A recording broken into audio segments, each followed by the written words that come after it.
What's happening? Good evening, Wednesday night. What is it? September 20-something. What's up, guys? As you were. How is everyone? I'm back.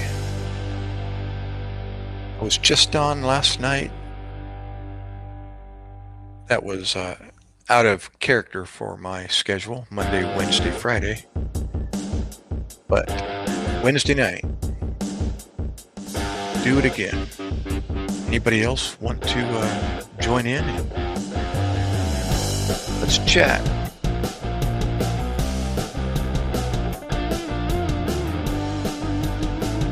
Come on, guys. Stop swiping. Just come on in.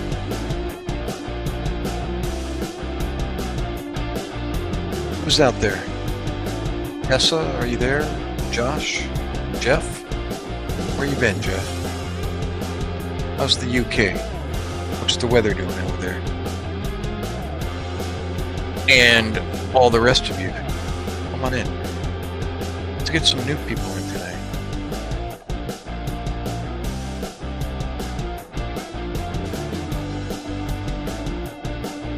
All right. Come on. Remember that one? Come see Jojo, the dog-faced boy. He neither eats, nor sleeps, nor crawls, nor creeps. He's 15 inches across the eyes and smells like a wolf. He's Jojo, the dog-faced boy. Nevertheless, I live, living freely in a bound world. Galatians 2:20. I am crucified with Christ, nevertheless I live, yet not I, but Christ liveth in me. Oreha, oreha, epestosa. ¿Cómo estás?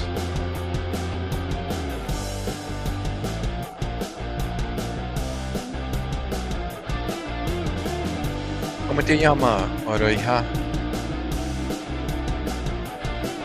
And where are you coming from? Let me zoom in on your profile picture. What am I looking at? That's a child with putting goggles on. Is that your hijo or hija? Or is that you?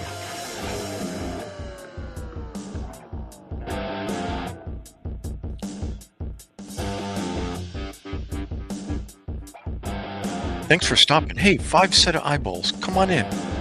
Leave a comment, guys. Say hello.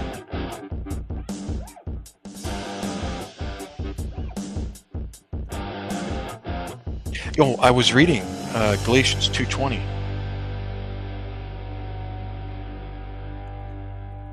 And the life which I now live in the flesh, I live by the faith of the Son of God, who loved me and gave himself for me. Cottage nature. Is that a meow? A cat in your profile?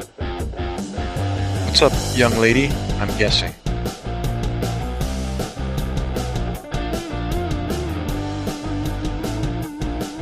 Oreja, where are you? Cottage nature. USA? Mexico? Where are you from? Thank you for stopping in, guys. Hey, click the thumbs up. That'll help get my channel out to more people. And if you would like, subscribe to the channel. I'll be on Monday, Wednesday, Friday, and any other. Come on in, guys. And other videos that I post, you'll get a notification. Hit the thumbs up. Hit the like button. Thank you for coming in. Come on, guys. Stop swiping. Don't go past me. Stop here. Por favor.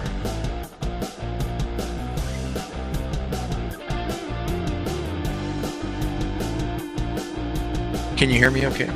Check, check, check. looks like they left. Oreja is gone. Cottage looks like you're gone also. What's up, guys? Ladies and gentlemen, boys and girls. Yeah, so back to Galatians 2:20. This is to the saved person, to the person that accepts in the beginning God created. Somebody that believes. They can now say, I am crucified with Christ. Nevertheless, I live. Yet not I, but Christ liveth in me. I'm pointing to my heart. That's where he said he's going to reside, if you choose to accept him. If that's the condition. You know what? I'm out of focus again.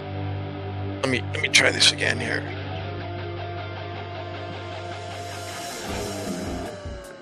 That's going to be about as best as I can get, I think. Cottage, you're still there. Are you saying Lord, or our Lord, or what? What did you just try to say? Yeah, that comes right from the Nevertheless I Live handbook. Living freely in a bound world. Did you get that? Living freely in a bound world. Like, well, wait a minute. How are we bound? Or why? If you're in the United States, they say we live in a free country. But this is saying you're living in a bound world, not a free. We're a bound country, not a free country. How can that be? Right? I can explain that if you want.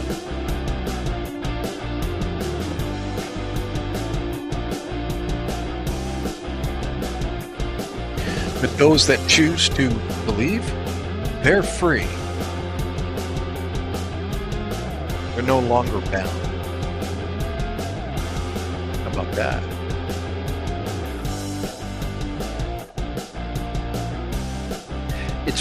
It's the difference between being set free and being made free. Yeah, two different. Are those adjectives? It's like being set free from jail. But if you get arrested, you're going to go back. But being made free from jail, you never go back. Big difference, right?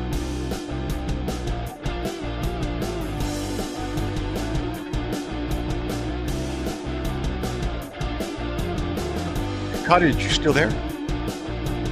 You type ARE and then small case Lord. Talk to me. Good subject.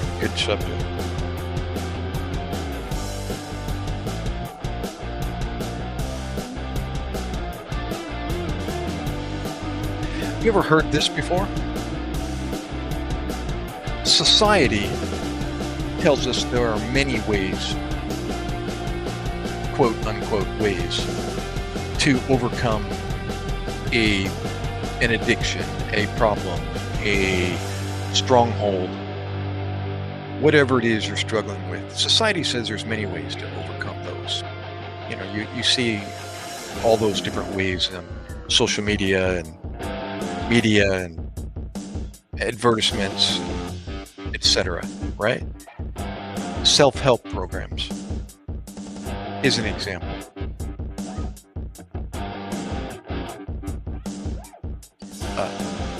These programs, those self-help programs, they teach that we must think higher of ourselves. Have you heard that before? Think higher of yourself. You've got low self-esteem. Think higher of yourself. How many times have we heard that? I raise my hand. Right? It's all over the media. They tell us we must improve our low self-esteem and negative self-image. Let me turn this is good. Here, I'm going to keep reading here. Turn the music down a bit. Matter of fact, I'm going to change the music here. Okay. right? So anybody on the same page as I am and have heard these uh, self-help self-help programs say these things? We need to think higher. We need to improve our low self-esteem and our negative self-image, right? Well, I can say I personally struggled with, or I continue to struggle with an addiction to this day. Okay, without going into detail. I sought counsel for it, actually. I did.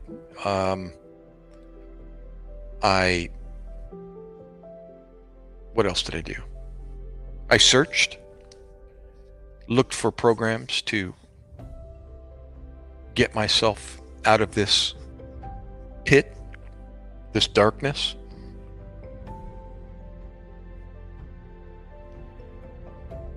I'm going to read what the author of the book, his personal testimony. Nearly every time he was told that he had low self-esteem. Come on in, guys. There's 3 people watching. Come in.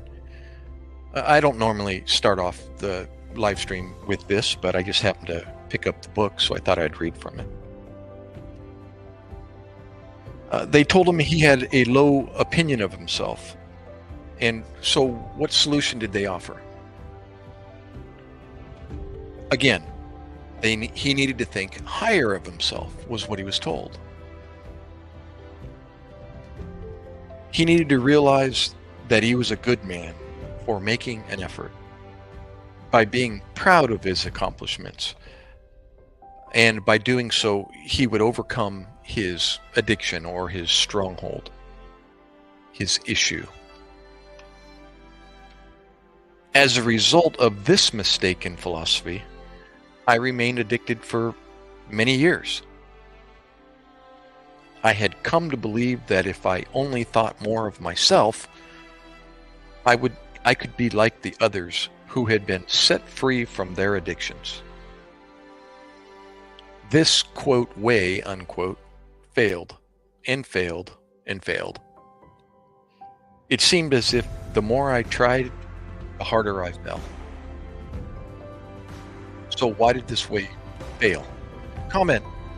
Sorry, I'm not in the comment section. Let me Agnes, ¿cómo estás?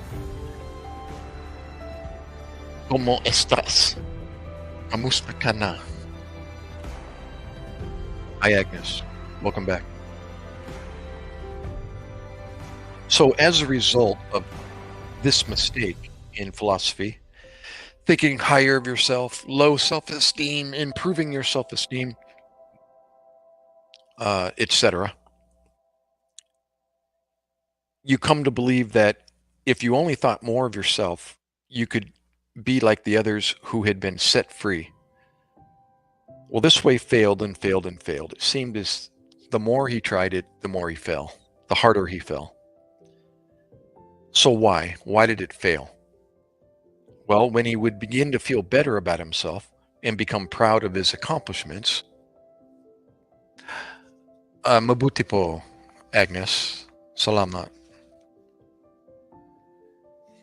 What are you doing? And where are you again, Agnes? Sorry.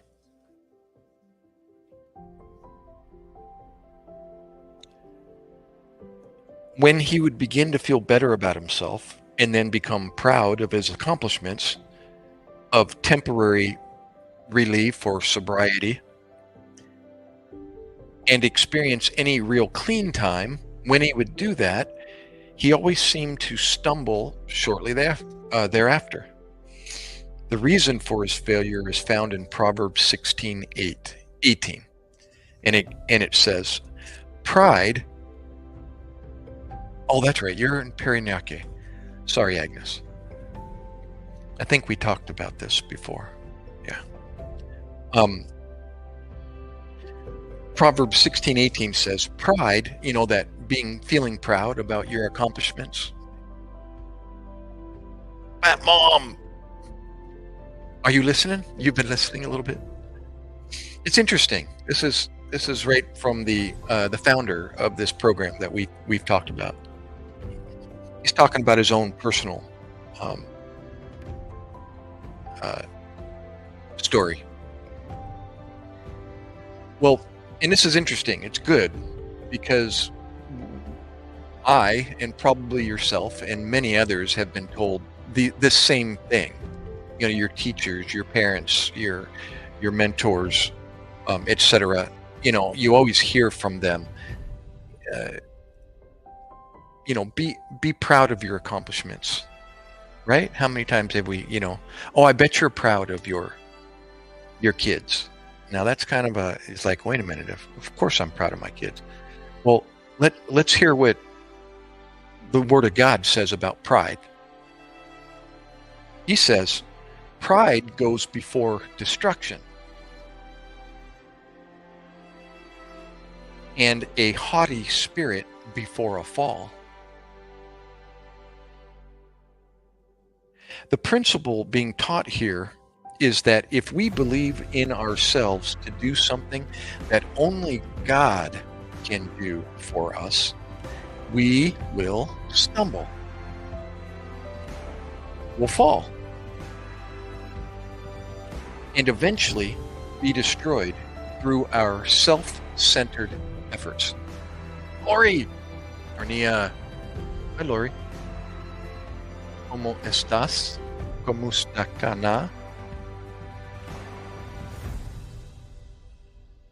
And so now when I hear that, over the air, or when I hear it from somebody, oh, you should think the best of, for you. Or I tell them when they ask me, how are you doing? I say, I'm doing better than I deserve. My eye doctor that I just saw yesterday said this exact response. He's like, oh no, what did he say? Don't say that. You deserve better than that. And I wanted to elaborate, but he was busy looking in my eyeball or about to look at my eye, and the assistant was there and she was recording, and I didn't get a chance to elaborate. But he opened the door for me to talk about it, but I didn't get a chance. And that is, anyhow, the principle, again, being taught here is that if we believe in ourselves to do something only God can do for us, we will stumble and will eventually be destroyed through our self-centered efforts. Proverbs 29:23 reminds us that a man's pride shall bring him low. And I actually have a note here, Proverbs 20, verse 12 and 24 as well. Anyways, a second mistake with this self-focused philosophy is that my advice was coming from men who were not seeking the ways of the Lord, quote, ways, unquote. Remember who said, I am the way. It's not the self-help program. It's not your teacher. It's not your parent. It's not you. You're not the way. John 14:6 says it. I am the way, the truth, and the life. So if that's 100% for sure, without a doubt, then that's the answer to our problems. If that is 100% the truth, it's either the 100% the truth for someone to say, I am the way, the truth, and the life. He's either a 100% truth teller or he's a 100% liar. No in between. So anyhow, Proverbs 14:12 says, there is a way which seems right unto a man, but the end thereof are what?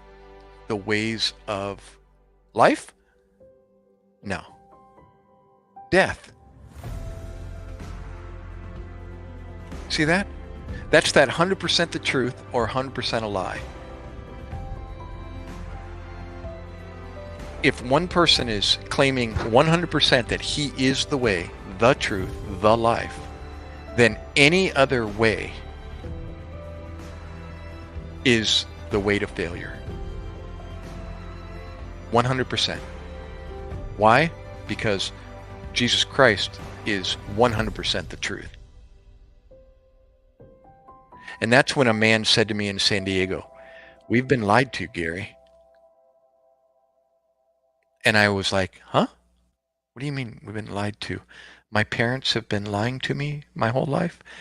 I almost got offended by what he said. That was before I knew. But then John 14:6 changed my life. When he preached about Jesus being the way, the truth, and the life, I realized exactly that is the answer. That's what that is. He is saying, I am. How do I get myself out of this position? I am. 2 words. I am. That's Jesus Christ talking. I am the way. And I was like, oh my God, it broke me into tears and snot running out my nose. Anyways, so if there is a way which seems right unto a man, but the end thereof is death, are the ways of death. That was part of my problem.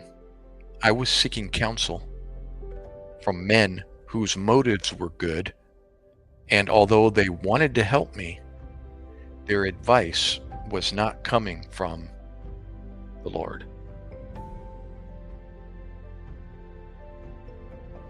That's Psalm 1 right there.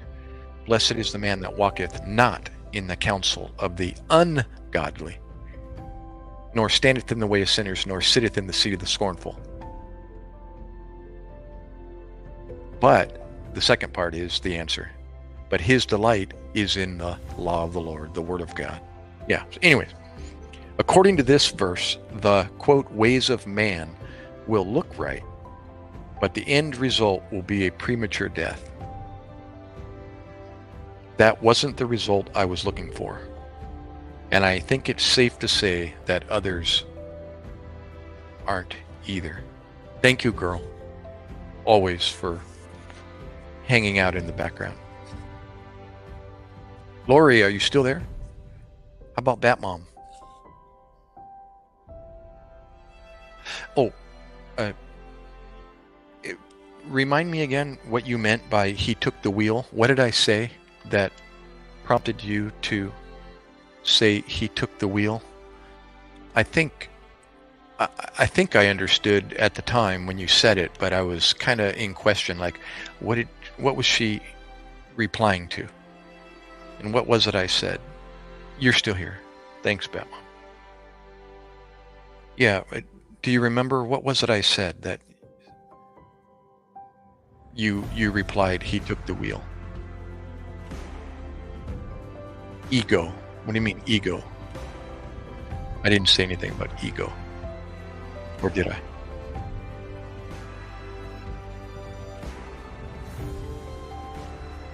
Pride? Is that... I was talking about pride, I think. So, what is God's answer to these philosophical errors? First, seek godly counsel. Yes, you did, dork. You're so funny. Oh, Lori. Wait, you said, oh, there's Lori. I don't know if she's still here, Agnes. She said hi and didn't really respond. Pride and ego is you taking the wheel instead of, letting God drive. Oh, okay. Well, you see, it's so much more difficult trying to figure out what you're saying via text when I can talk to you in person and actually hear a voice and see a face. Amazing how much miscommunication occurs via chat. Okay, so first, seek godly counsel. Since man's ways and man's advice lead to death, a spiritual and sometimes a premature physical death, we should seek advice from people who get their counsel from God. You get that? When I first started this program and finally started reading and, actually studying the curriculum and doing the, the work, doing the program, working the program, I took this literally and I said, okay, everything I do, everything I need, every question that I have to make a decision, I need to try to seek a godly answer or godly counsel from somebody that knows Jesus Christ, has accepted Jesus Christ as their Savior. So I was doing that. Every time I needed something, if I needed to go to the store, here's what I used to do, and I still do to this day. Not as much as I did when I was first working the program. I would either I would literally pull over on the side of the road. You can even ask my son. He's probably too little to remember. But if I forgot to do it when I left the house, I would pull over on the side of the interstate and say a quick prayer about where it was that I was going. Or if I could contact somebody about whatever it was that I was going to get or going to do, like if I needed to go buy something, or I needed to make a decision on what to buy or where to go or what to do. Did I say that already? Who could I call where I could actually ask them the question? What do you think about this? But it wasn't just call anybody. It was, okay, who in the church can I call? Or who do I know? And I would try to do that and get counsel from them. At least hear their mouth, their words from their mouth. And then make a decision, as to from there after seeking counsel. And I realized, you know what? I don't think I've ever done that before, ever. We would normally go to the white pages, the yellow pages back in the day.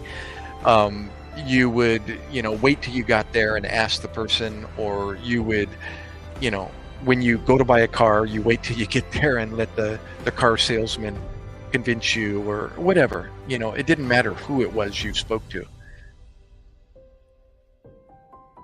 Even when I go to a doctor or I seek legal counsel, here recently I was going through that, and I was I called the Christian Law Association, CLA, which I now know about, where I could ask them, do you happen to have a list? I'm here in New Jersey. Do you have a list of attorneys here in this state, that are godly attorneys? And I did, and they gave me a recommendation. Come to find out, the attorney that I called, he not only was in the military as well as myself, so we had that in common. But when I tactfully asked him about his, what church he went to or something, somehow I got in the conversation and found out he was not a Christian, but that he's been looking into it lately and attending a Christian church as well as, I forget what was he was Catholic or Jewish or something. But he was trying to tell me, I've been curious myself and been attending, a Baptist church or whatever it was that he attended. And I thought, okay, well, at least he's going that far. I think I'll talk to him. And he did. He gave me advice as much as he could without, taking me on as a client, which I didn't want to drop $3,000 or $4,000, which is what he was asking. He advised me, at least gave me some advice. Here's what I suggest. And so I did that. And actually, that's the road I went down. And yeah, thank God I did, although it took almost 2 years to resolve this. And I went down today, actually, and paid the fine, and it's done. It's over. Almost 2 years later. $230 later. Woohoo! with a no. I come to find out that the charge that I accepted and pled guilty to was a noise ordinance conviction. I won't go into detail what the original charge was, but that's what I was offered, a noise ordinance.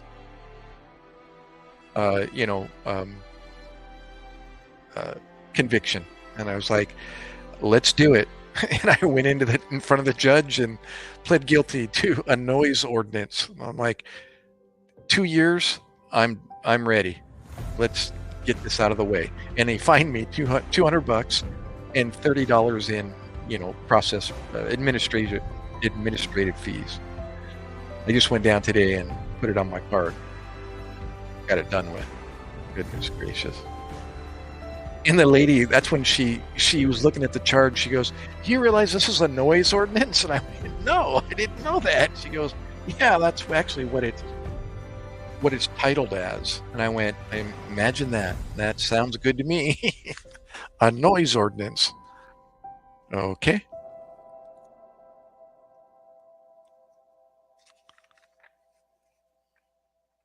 Oh, so anyways, are you still there, Bat Mom? Yes, you did, dork. You're the dork. You're a dorkette. Girl in the mirror, are you there? How are you, dear? How's Rizal? What are you making? What's for breakfast? Or what did you have for breakfast? So let me read on a little bit. It's good stuff here. I won't read it all, but it's kind of an intro. You're still there. Okay.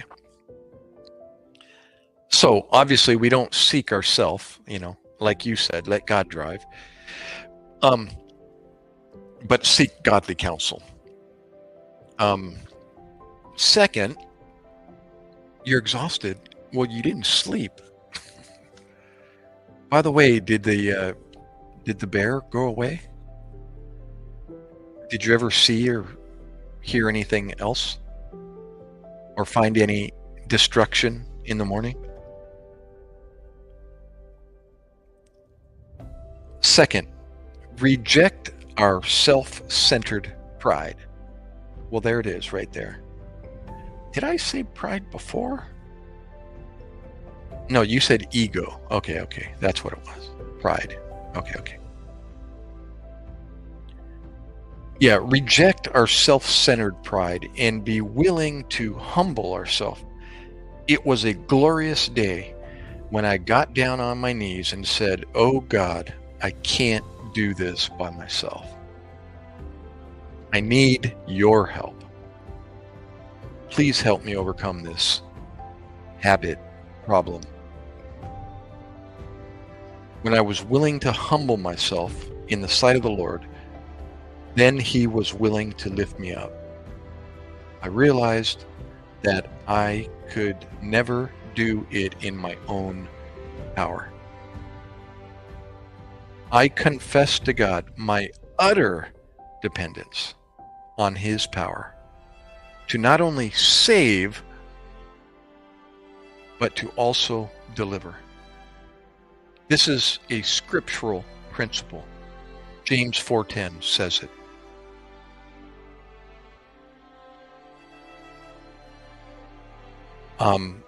I just read what you said. There's a few of them, or Bigfoot, walking around, but I couldn't see anything. James 4:10 reads, "Humble yourself in the sight of the Lord, and He shall lift you up." 1 Peter 5, verse 5 and 6 teaches that God resists the proud and giveth grace, or getting what you don't deserve, to the humble. That was the point that I said to my eye doctor. That's what I was wanting to share with him, but I wasn't at the right place. I was going to elaborate on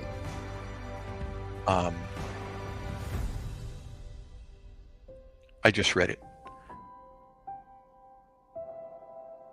Gives grace to the humble. Grace is getting what you don't deserve. I always remember it because it starts with a G. G is getting what you don't deserve. Mercy is not getting what you do deserve. They kind of go hand in hand, but different. I was going to explain to the eye doctor about grace. I'm getting grace instead of what Christ did on the cross for me. He did it for me. He did it in the place of me. That's what I deserve. And that's why I told him I'm doing better than I deserve. Oh no, you deserve the best, he said. And I'm like, if you only knew. There's 4 responses I always get when I answer, when someone asks me, how are you doing? I say, oh, I'm doing better than I deserve every day. And they either giggle because they don't get it. They say, oh no, you deserve the best, like the eye doctor did. Or they actually say amen because they understand. And the 4th one is, there's one more and I forget, but that's the 3 most common. They giggle, they understand, or they tell you what they think you deserve. Oh no, you deserve the best, right? Like you said, society says, think higher of yourself. You've got low self-esteem. See? And in reality, none of the above works. Yeah. So yeah, continuing. I'll just finish this paragraph and I'll be done.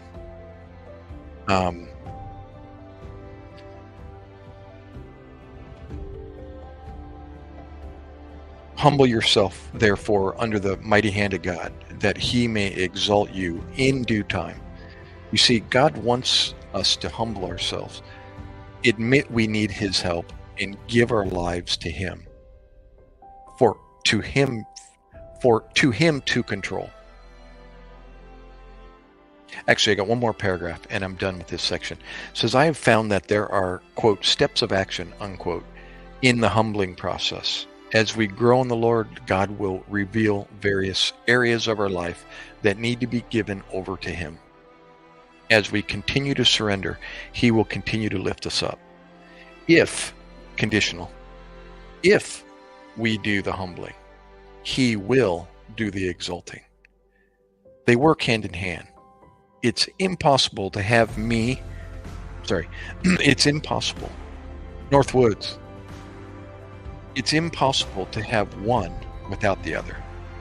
My dear friend, if you will humble yourself in your efforts to overcome your habit or stronghold, addiction, whatever you want to call it, if you humble yourself, your habits, let me read that again. My dear friend, if you will humble yourself in the efforts to overcome your habits in your own power and realize you are powerless without God's help, the scriptures will prove to be true.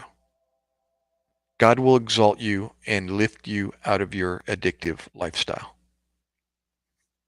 And then it goes on to talk about supportive bad friends, governmental society, social programs, and then it talks about the way that I spoke about earlier, the only way,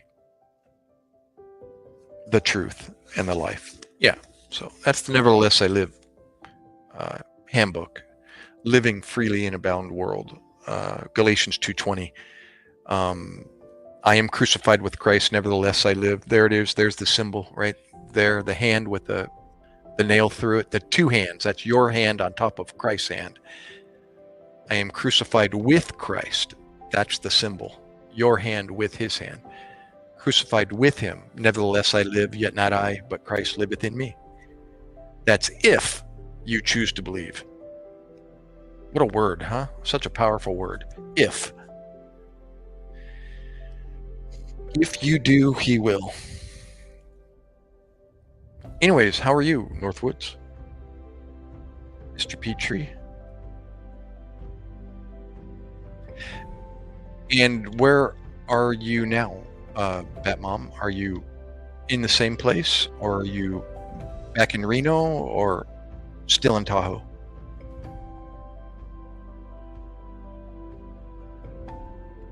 Hey, I had a question about um, the arrangements that you have with your clients. Do they will they allow you to stay at their place, as a temporary a roof over your head while you're there cleaning their place? If you have more than one job there in Tahoe, so you don't have to go back to Reno? I would imagine that. I thought about that last night when I was talking to you.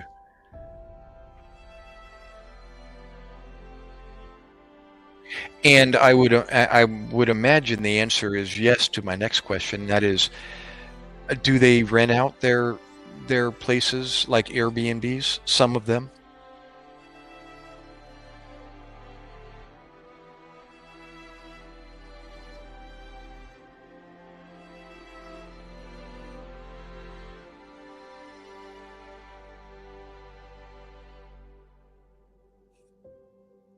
Hmm.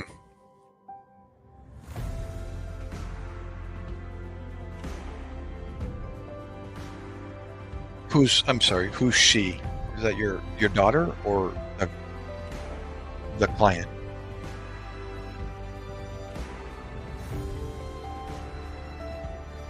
I take it, though, there are some instances where, let's see, the one I stayed at last night is theirs, but all the other ones are properties they manage. The client. Oh, okay, okay.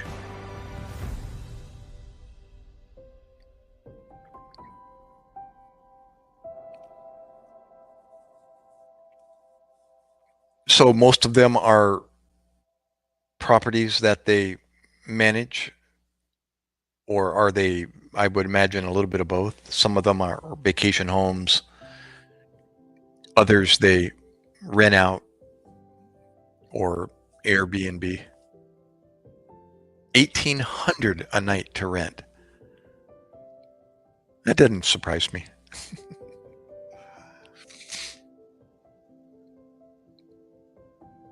OG, what's up, brother? Welcome back.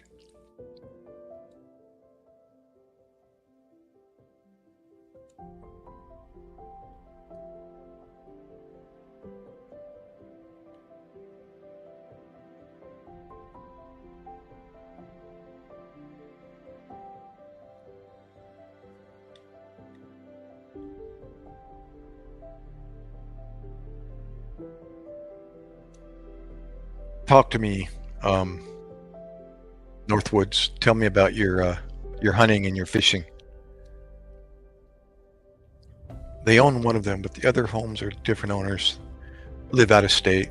Yeah, they hire a property management company.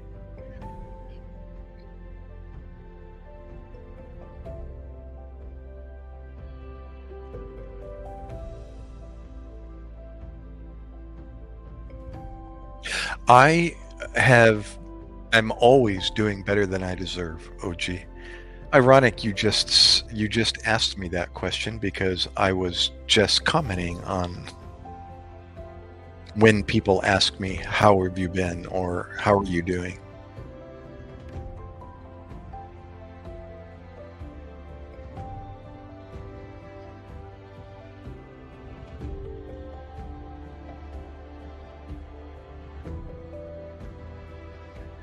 Well, I was asking earlier about Jeff Sasso, the Army vet in the UK, and haven't seen him in a while. I wonder if he'll pop in tonight. The deer were pretty chill, lots of does. Can't tag them in our county, sorry. This year was able to catch a 39-inch northern pike.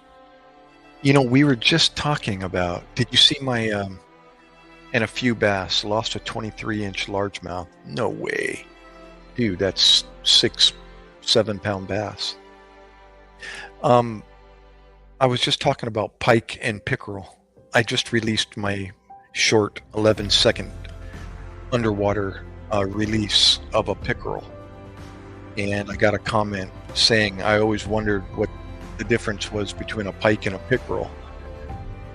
And I was telling him, well, the bottom line is a pickerel's in the same family as a pike, but pike get huge. And now you're telling me you got a 39-inch pike. Oh my gosh. And pumpkin seed, yeah. Well, what a feeding ground that must be for the bass.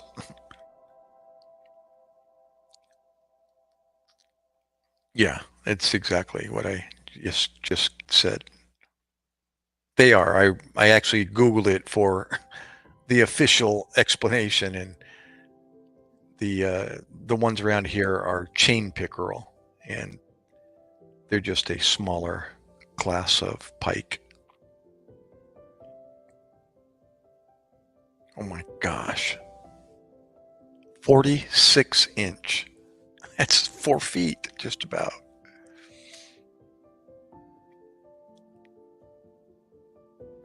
Yeah, pikes are bluegills of the north. Oh my gosh.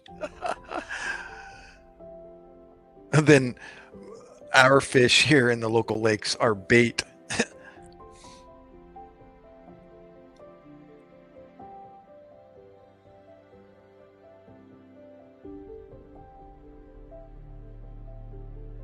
Yeah, I think I have, but I will. Yeah, tiger muskies. Holy moly. They're all vicious looking. I mean, I call these little guys the freshwater barracudas. But you know what? They're not, at least not these little pickerel that I catch.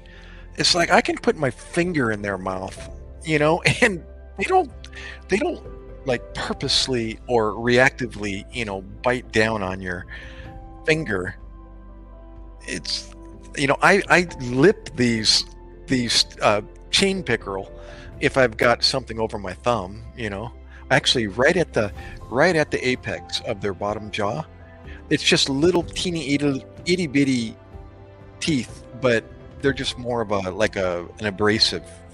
The ones after that, get spiky like needles. But I lip those chain pickerel. People are always impressed. Oh my gosh, you lipped that thing? And I said, yeah.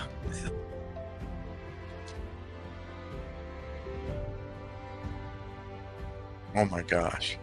So you definitely need a steel leader, because I just went through 2 leaders yesterday with those little itty bitty, chain pickerel. Snapped me off as soon as they closed their mouth, and there went my setup, and I had to rig up another one, and I got a mono 12-pound leader for the bass, and yet the pickerel they're out. They're showing they're rearing their heads this time of the year. Oh, you make your own. Cool. Oh geez, sorry, brother. I reeled in a black and red scented worm really fast across the top of the water for a recast. Yep, they love it. Anything quick and skipping across the surface of the water. I do that. I actually had a local tell me to do that. He says, throw your worm out there and just reel it in real fast across the top of the lily pads. Just skip it across the lily pads and watch what happens. And sometimes you can see the wake start forming behind your worm, and they're chasing it. And then you stop and they attack it. I love it. Oh, spider wire. That's that's not fluoro or mono. That's what I use. What is it? Isn't tiger wire braid?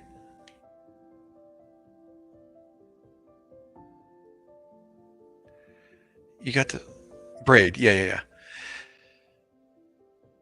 Yeah, braid is, another animal, but I'm using braid, so, and it's just 10-pound braid for bass, and I use a 12-pound mono leader. Yeah.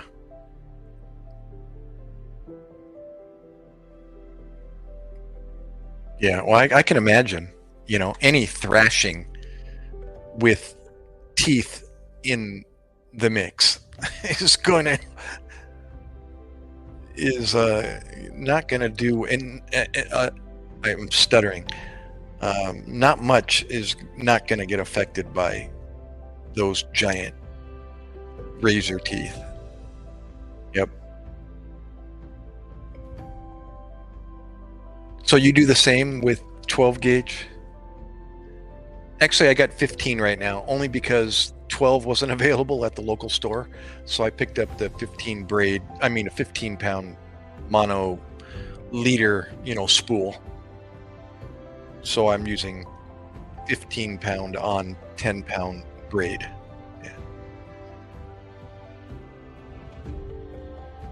Yeah, I understand, Northwood. Yeah, check it out. If I could, I could post it.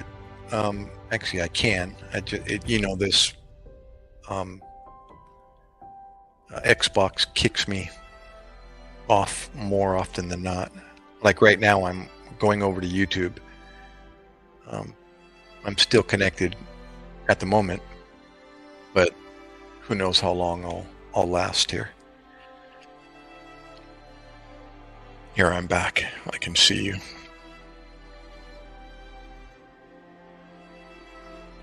Yeah, I was out yesterday just for an hour and a half. I just got that, I need to get out of here feeling, and put the stuff together and ran over to the lake and launched the boat. And it was 5:30 already p.m. And now the sun's going down at what? Alexa, what time is sundown?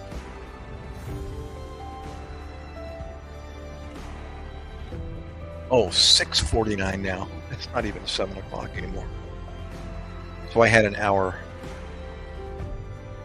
But I hooked into that, medium-sized pickerel, and he decided to bury himself in the lily pads and had a extrication problem on my hands, and ended up having to hold the rod with my left hand and hold my remote control with the right hand as I turned the boat around and the trolling motor, and wandered over to another location to try to get a different angle to get him out of there. And he finally released himself. And then I did that little underwater footage I was trying to get right now.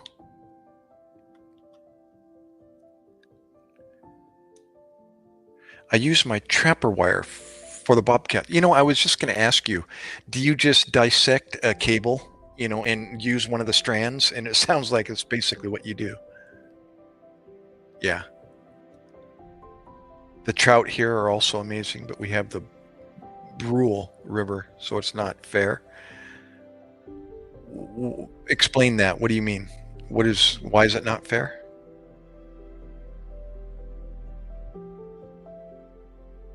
Yeah, the wind. Yeah.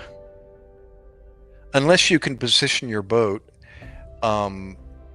upwind, put your back to it, and if you have a spot lock, which I have, which is cheating, but it's a godsend, and it'll handle 20-knot winds and keep my boat in place, relatively in place. And it's like it's an autopilot. It's like no hands, don't have to worry about the guy who's driving this boat. And you can just sit there and fish and reel in and let anything big that pulls you around, the boat's always trying to pull you back to the GPS spot. Yeah, it adds swivels after I cut the wire from the spool. Yeah. Oh, let me read what you said here. I'm looking for making my own channel for streaming. Well, that's exactly what I'm doing right now. I have a plan in my head, but I'm not pursuing it per se. And meanwhile, I'm just doing this. So.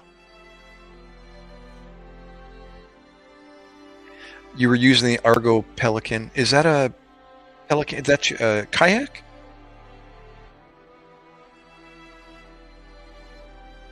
The Pelican. It's a kayak, no? Yeah, wind, as you know, is your worst enemy. Any boat's worst enemy. I've got a oh, good job, Northwoods.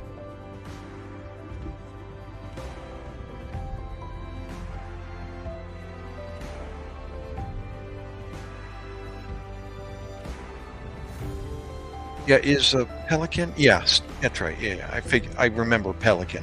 Yeah. Um, I got a shallow water anchor. I don't know how if you have any shallow water up there, but I've got an 8 foot, power pole, the manual one with the T-top, the handle on the top. So I got that initially, along with my trolling motor that didn't have spot lock on it at the time. And most of the bodies of water around here are basically like old cranberry bogs, and the average depth is 3 feet, literally 3 feet, with nothing but bog, like 3 feet of bog, compact, vegetation under at the bottom. And so that power pole is perfect, and you just sink that thing down in the muck. It's got a 6 foot, uh, I call it a leader. What do they call it? The anchor road. And, it's perfect for until I got the other. Yeah, I'm sorry. I'm kind of walking on myself with my ideas. But when the water is that shallow and there's just nothing but vegetation underneath, I can't drop the trolling motor in that murk, and so I can't use it as an anchor. And so I'll just keep the trolling motor raised up and then sink that power pole. It requires some manual, pulling the pole up and putting it back in its holder and so on, to move around, which I like to do frequently, always motoring around, and spot locking, and then just keep motoring around. But in this murk, it's hard to do that. Only in certain places is it deep enough and clear enough to do that with the trolling motor. But yeah, that power pole really was a godsend in that type of environment, in the shallow water. I think the song would have been much more, or it's called My Name is Muck. Mud doesn't sound as silly. Yeah, it's a bog. That's what it is. It's a bog with 2 feet of water on top of it. My depth finder rarely reads over 3 feet. Rarely. By the dam, it can get 4 feet. That's the deepest. On the other end of the lake, it's like 6 inches. And with a kayak, a flat bottom, sit on top kayak, I can pull through that in 6 inches of water.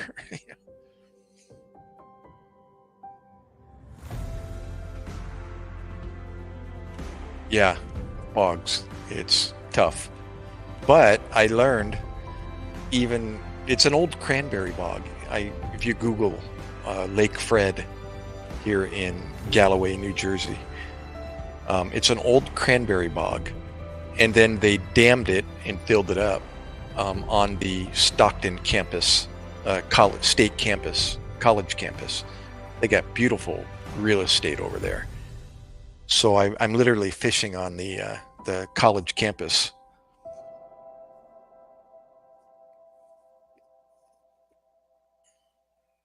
Oh, Wade Boggs was the best. Wasn't he a catcher or first baseman?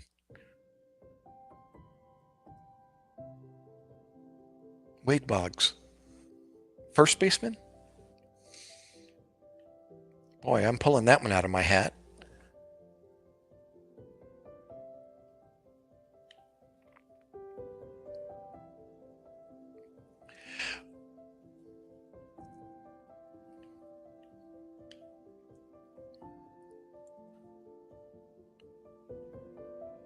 Yeah, I think he was.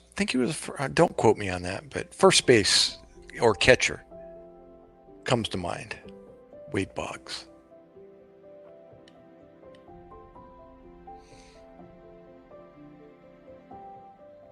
Well, let's see. That was my days. My days were, Johnny Bench, Pete Rose, Nate Colbert, number 11 Enzo Hernandez at short for the San Diego Padres, Tom Seaver, Vita Blue, keep going. Carl Yastrzemski,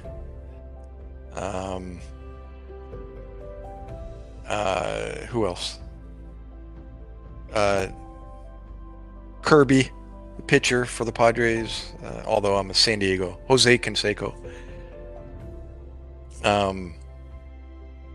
Wade Boggs was third baseman. Oh, okay.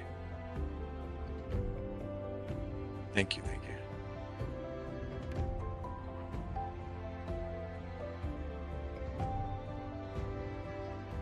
Yeah, I was picturing a lefty at first base, and I thought Wade was one of them, but guess not. Kirby, yeah, Kirby, right. Yeah. Clay Kirby, yep.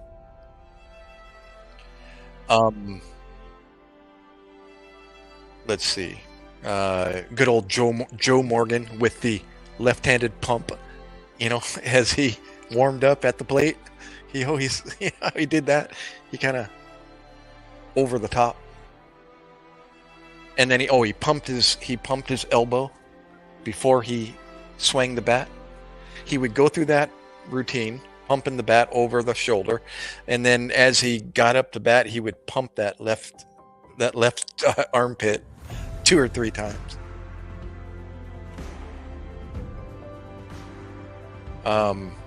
Johnny Bench, of course.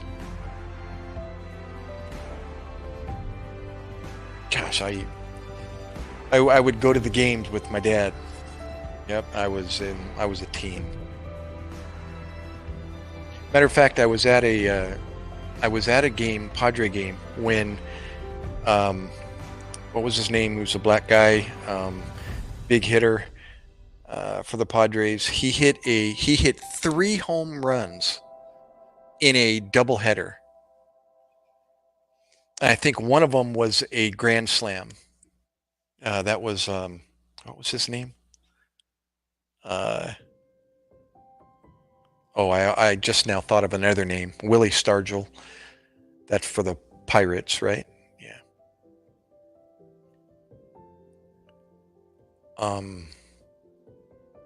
My days were Jose Canseco, Barry Bonds, Cal Ripken, Mark McGwire. A little later, right. Bo Jackson, yeah.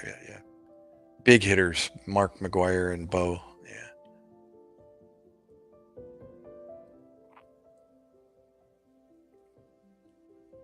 Oh, Tony Gwynn. Thank you, Northwoods.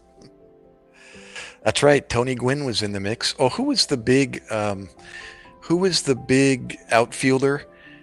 He also played football, didn't he? Black guy for the Padres. Along with Tony Gwynn, not played football. I'm saying in the same era. What was his name? Maybe he didn't play football, but he was a big guy. Played center field or what was his name? He was big in the news. He was a big hitter too. Big, powerful, big guy.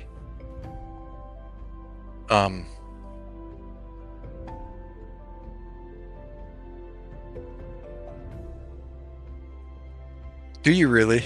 Oh my gosh. You know, Northwoods, I threw away 600 baseball cards when I grew out of it, and I had shoe boxes and shoe boxes of baseball cards.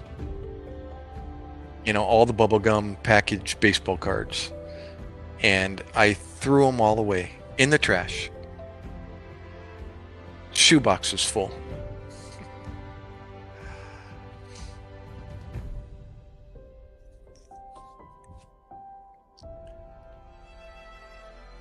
Yeah, you know, there's help for that, Northwoods. They have treatment for that.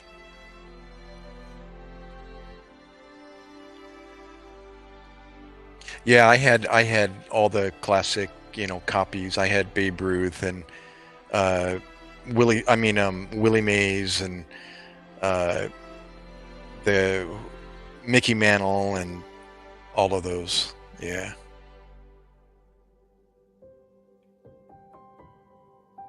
You were more into Larry Bird, Rodney Dangerfield. Guess I love the ugly guys. Don't tell me. And Roseanne Barr. Oh, that's cool. Northwoods.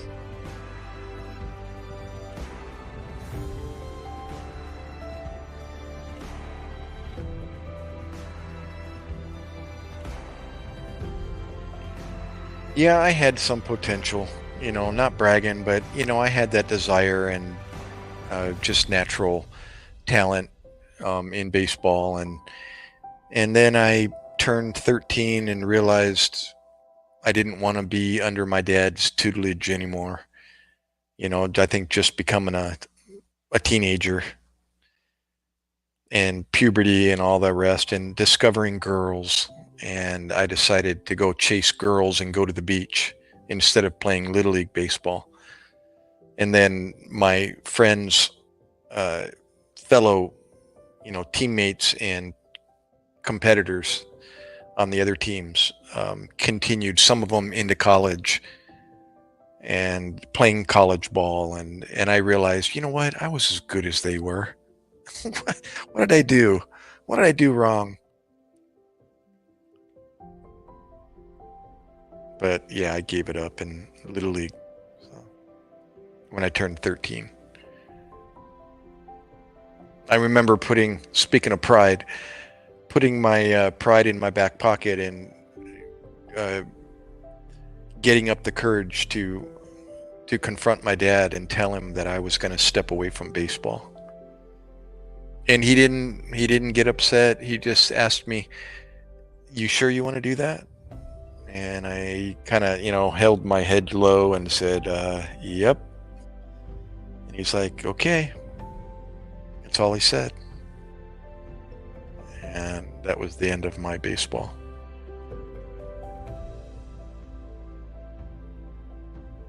But I ruined my arm. You know, I was 13 years old and I already had pitcher's elbow, and I have it to this day. I can't even throw a baseball without hurting my shoulder right now. But if I throw hard enough, you know, that ever familiar twang in my elbow, that funny bone, will flare up. And I realize, you know what, I screwed up my elbow. I was a junk pitcher. You know, I was throwing everything from a slider to a knuckleball at 12 years old. It's like,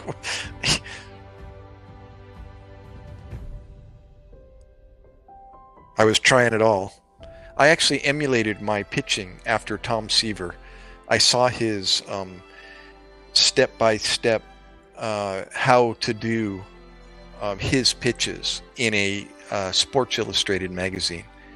They gave a tutorial. He gave a tutorial of how he gripped the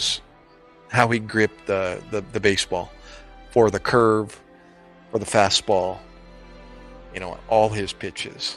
And I was like a sponge. I'm gonna throw after Tom Seaver, and I did. That's how I threw my pitches. Oh, gee, let me read here. I didn't like Roseanne because of what? National Anthem. Yeah, that was it.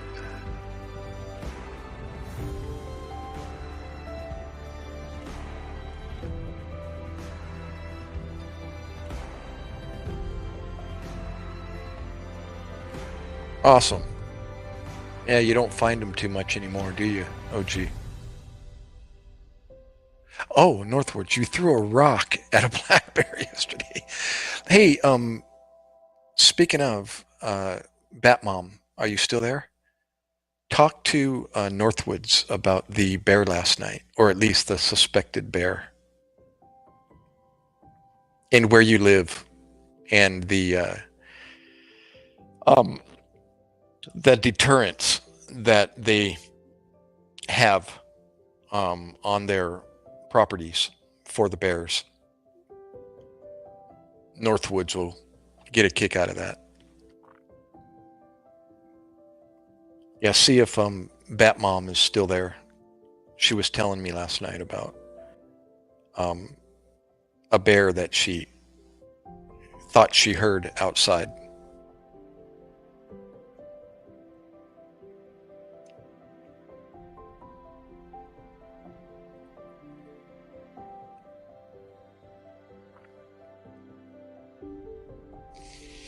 You know, this hat is starting to give me a headache now. The last time I wore it, it's just a little bit tight, you know, even though I'm clean crop cut.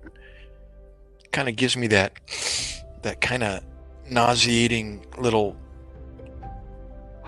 feeling in my nose and that tight band around my temples.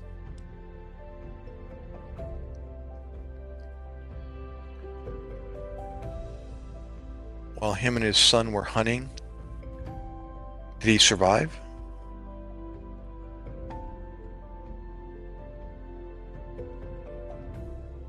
Oh, if Russia is going to attack us. You know, there's 1,000 comedians out of a job there, OG, and then there's you.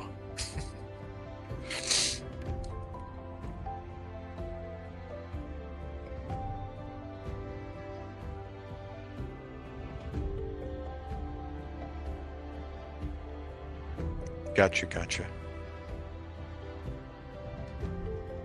Well, that's no funny business. That's pretty scary stuff.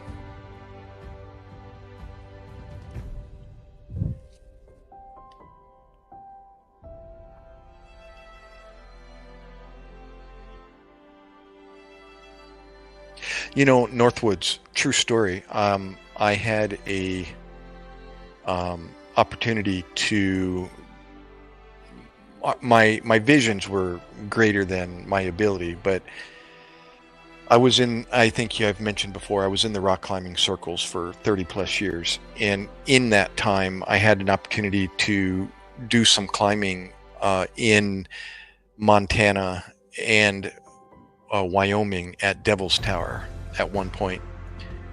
And so I was an EMT still, studying to be a paramedic, and one of my partners, what's his name, Brian? I think his name's Brian. He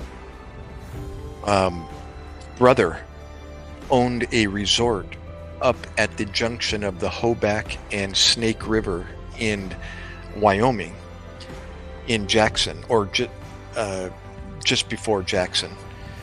And I heard about that, and then when I was already thinking about this trip to Wyoming to Devil's Tower, I thought about him, and I asked him, "Hey, doesn't your family or somebody own a place up there?" And he's like, "Yeah, why?" And I said, and then I showed him the plan that I found out about.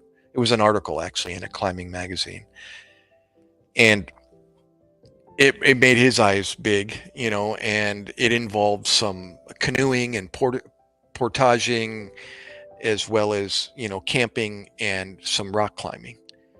So he was a little inexperienced in rock climbing, but he had some exposure. So I kind of recruited him. You know, I made it look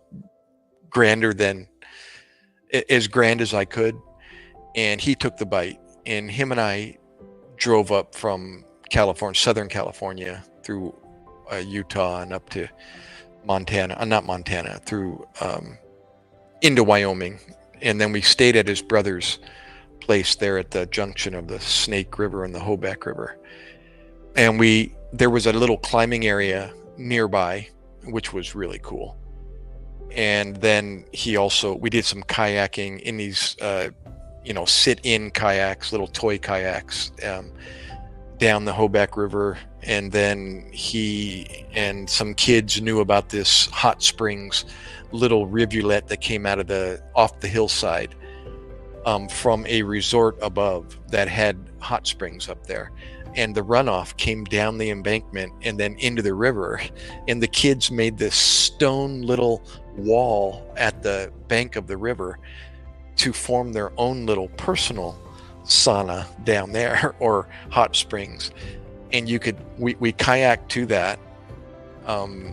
We parked, we launched at his hotel, and then they parked a car however many miles it was down the river.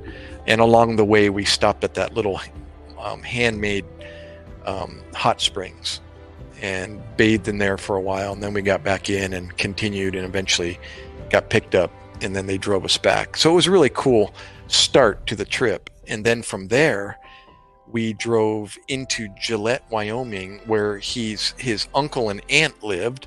So we had a place to stay in Gillette. And that was our bivouac for Devil's Tower. And then we drove into Devil's Tower, and we did a little short route at the base of the tower. We didn't go to the summit, and kind of freaked him out with this section that I took him on. But we did that, and then played tourist around the tower and the visitor center and all the rest, that paved trail that goes around the tower. And so that was a pretty cool trip. Oh, and forgot the best part, which was the canoeing into the Grand Tetons. And that's where the rock climbing, the meat of the trip, was supposed to take place. But it turned out to be more of a recon trip, and was kind of above my pay grade as far as climbing goes. Didn't have the time to do it. But we turned it into a canoe / camping trip to the base of the Grand Tetons. And then we looked with our binoculars and, oohed and awed at the route, and talked about it, and, looked at the topo and all of that. Well, in the process, the hike through there was a trail that traversed the side of this mountainside. And down below were 2 grizzlies, and they were 2,000 probably feet below us, down at the bottom of the ridge, down at the river. You could barely see them, but you could just see how beautiful and balls of fur, just very small spots they were down there. And all of a sudden there was some other hikers above us and or behind us, and all of a sudden someone started saying, keep moving, guys, keep moving. And we're like thinking, why? And they're all pointing down at the bears, and it looks like the bears are coming up the hillside. And I thought, holy crap. And they were just little in the distance, but I thought, and somebody said, don't look back, keep moving, dude. Those things can gain ground really quick. But they never did come up to us. But I got to see 2 grizzlies down at the bottom of this ridge. And then we ran into a moose during our canoe part into the Tetons. And Greg, that was his name, Greg, not Brian. Greg said, Gary, don't get too curious about moose either. He said they'll eat you up. They'll hurt you. I don't mean literally eat you up, but the drill.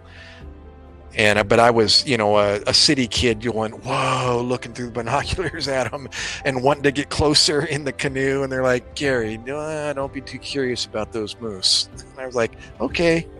So we turned and head to our campsite. But Devil's Tower was called Babel? No. That's the Tower of Babel. I like Halloween because, hold on, I'll read your comments here. Because it's days we can dress up and celebrate our right to bear our badoom. I forgot, you're the comedian, Uji.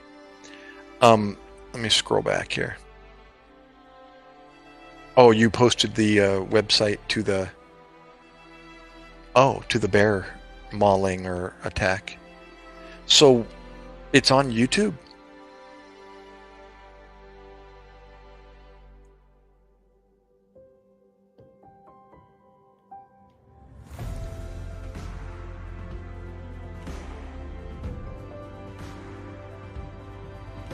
I wish I was on a laptop. I could just click and copy and go to the tab and keep other tabs open and keep chatting without any interruption. So tell me, how did the 12-year-old save the dad? What did he do?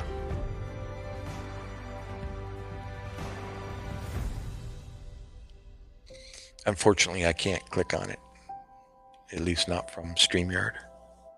If I had my phone, I could just click on it and watch it.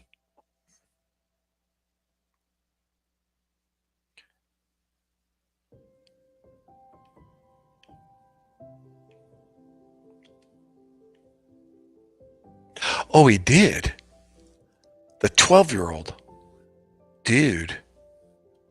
Man. What did he shoot him with?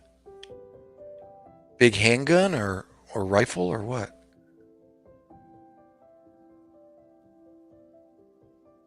Whoa. What a decompression that must have been for both of them. The 12-year-old was probably beside himself, wondering what the... That's incredible. Does it show it and everything? Was it on video or they probably didn't have... who has a chest cam running or an action cam running during those type of encounters? Where are you, Bat Mom?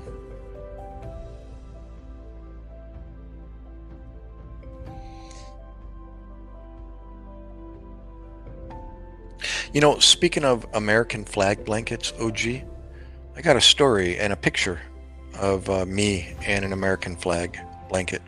It wasn't handmade though, but I got a classic photo of me. Let's see here. If I disappear, guys, I'll be right back. But let me see if I can grab this off of Google Photos. I don't think I can do it, but we'll try it.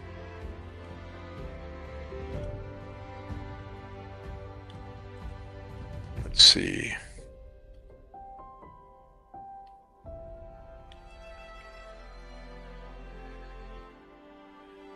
Yeah, I was, the story behind it is, the heck, that's my Google account. I don't want my Google account. Oh, sorry. Is I was deploying to Iraq and I had 2 weeks to get everything squared away before I left home to report to my duty station, and which was 29 Palms, California. Actually, no, it wasn't 29 Palms. Where'd I go to? It might have been to Point Magoo, and then they flew me to Texas, and then from Texas, I eventually met up with my unit from Houston, Texas, and they were already in 29 Palms, and so they flew me back to 29 Palms. It's a long story, and I met up with them. While I was in 29 Palms, we were there for about just under 2 months, getting everybody ready, immunizations and organization and qualifications and all that, before we were to head out. And I had time to get some paperwork done that I needed a signature, of all things, from my mom on my will. Speaking of putting my mom in tears, asking her to do that. It was a legal thing, a packet of paperwork I needed to get completed before we left, and that was one of the things. So while I was there in Poway, California, where my mom resides, stayed with her for a night or overnight, 2 nights, whatever. And then she took pictures, and I was in my Marine Corps, the same camis that I'm wearing, the cami hat that I'm wearing now, the rest of the uniform, the blouse and the BDU pants and my boots. So I dressed up in that, with the good to go rolled up sleeves and et cetera, pressed and ironed the whole bit. And I posed out in the front yard, and she put an American flag. Actually, it was an eagle. Let me see what the photo is. I think it's an eagle flag with the American eagle on it. She draped it over the garage door, and I stood in front of the garage door and in front of this flag, or this blanket actually. And this is the picture. See if I can. I don't think I'm going to be able to, at least not on this Xbox, grab it, and then it doesn't allow downloads on this Xbox, so I can't save it and or share it. Maybe it'll have a link. Maybe I can do that if it'll give me a link.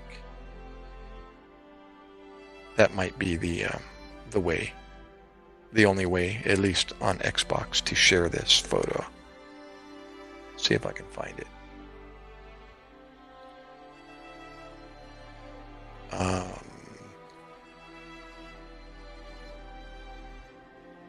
I know I have it. It's just, where is it?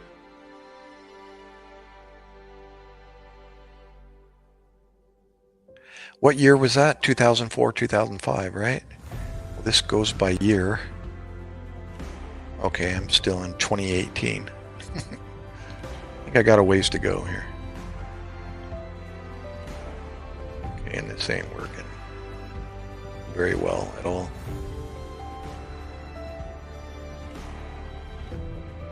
And the scrolling is antiquated here. Wait. Let me just go do it this way. Okay, what did that put me at? Okay, that's 2009. Okay, that's the end. So these photos aren't in order, obviously. But I'm sure I have it.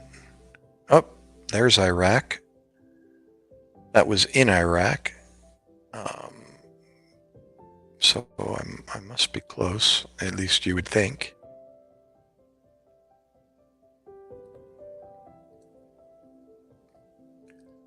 Okay.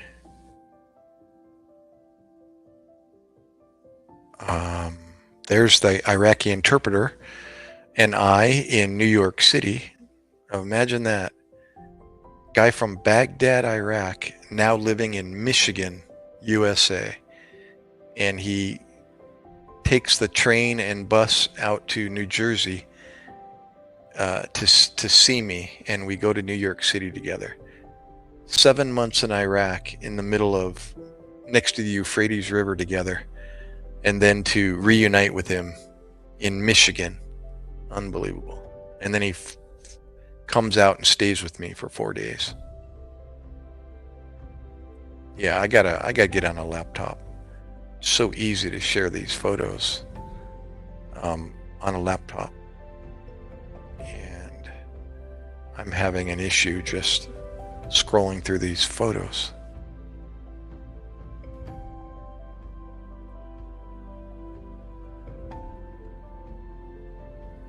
And after I scroll through all these photos, I probably won't come across it.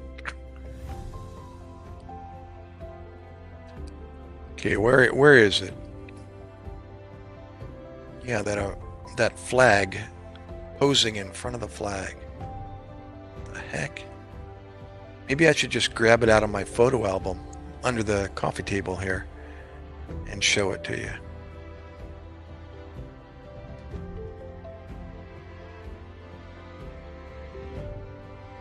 Bear with me. I'm surprised I'm still able to talk to you guys. I can hear the music in the background.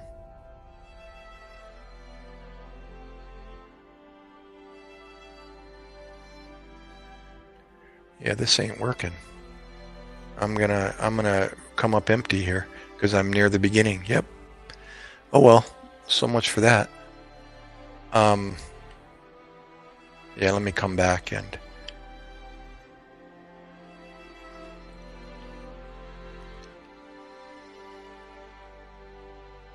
I'm reading here the local news. You don't see anything. OG had to fight a gun away from my father, so he didn't kill me and my infant sister when I was 12.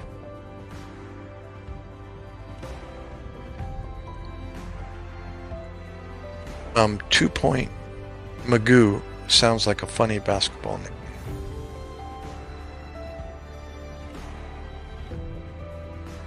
Hoorah, OG. That's cool.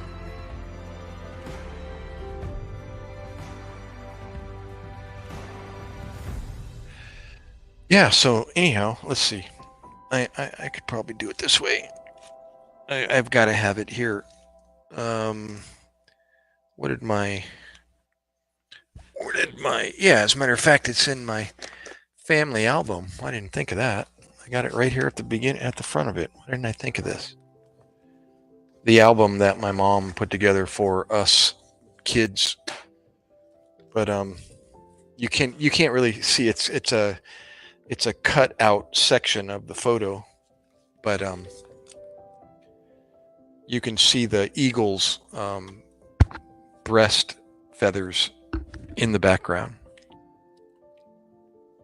I'm gonna get rid of this background here, this virtual background. There we go. Yeah, it was this photo here. If I can show it without the reflection. There you go.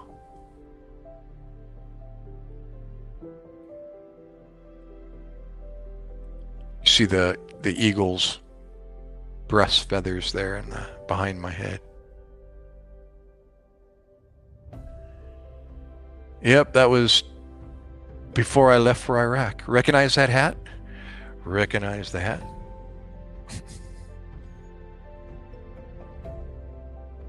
Oh, that is an American flag. Oh, that's the heritage, my mom used for the background. And my navy whites there in the background, but oops, sorry about the reflection. I'm trying to. Yeah. America. Right on.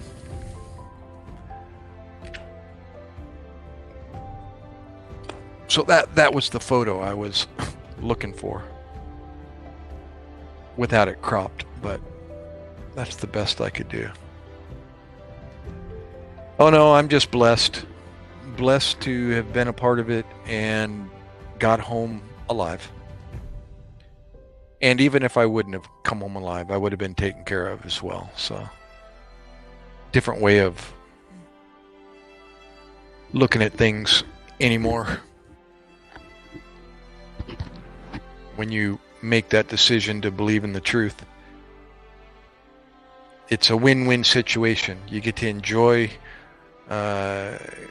life and go through the struggles while you're here on this earth, and then you get an opportunity to do it again when you take your last breath on this earth. What a deal, right? Why not?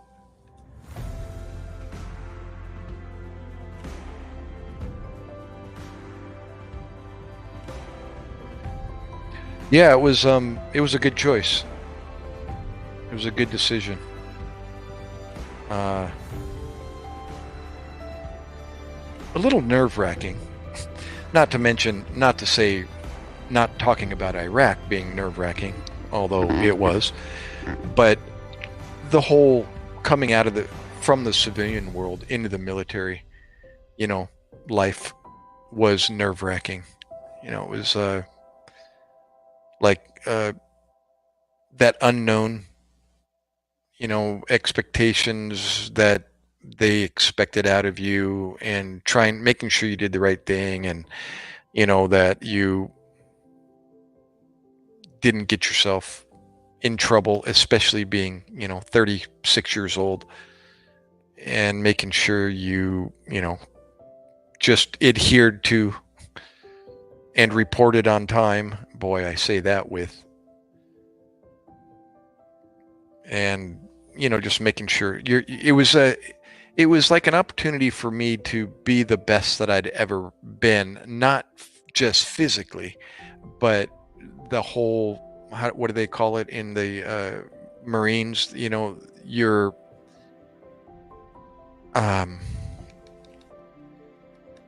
it's like your professionalism. I remember, just wearing the uniform made me feel like I needed to have everything good to go. The uniform looking the way it was supposed to, everything measured, in the right place, the nameplates, the medals, the ribbons, the, lapel, insignias, and so on. Your name, I already mentioned that, your nameplate. Making sure you're saluting who you're supposed to be saluting, and saying the right things, going through the proper procedures.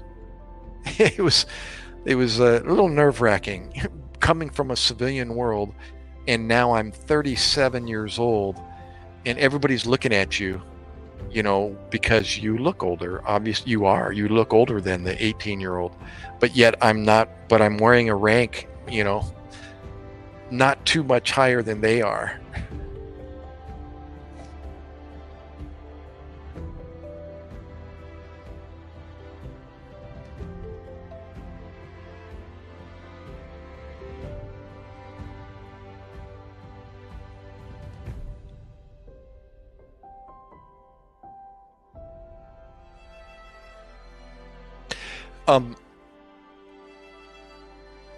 On that note, in response to your comment, you're a hero type comment.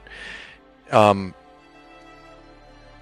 as well as, or another explanation as to why it was a good choice, because I learned the big picture behind, a little bit more about the big picture for the first time in my life, as to why we have a military, and why it's necessary, and what would happen if we didn't have one. So, I matured, even though I was 37 years old.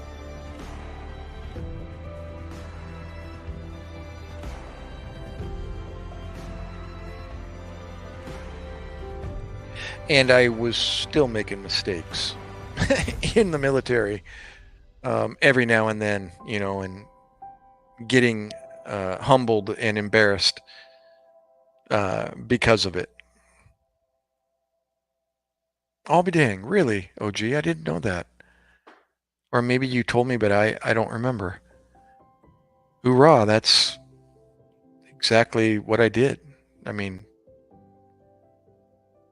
I was a paramedic in the civilian world, and I joined the United States Navy as a medic, as a corpsman.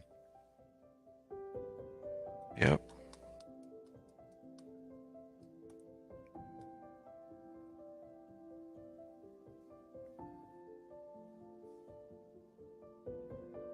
That's awesome.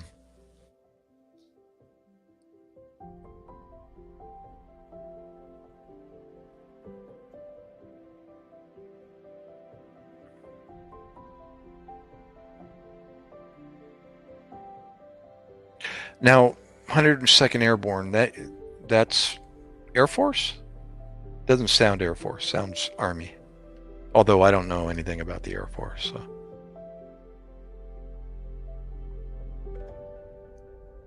I don't know their structure.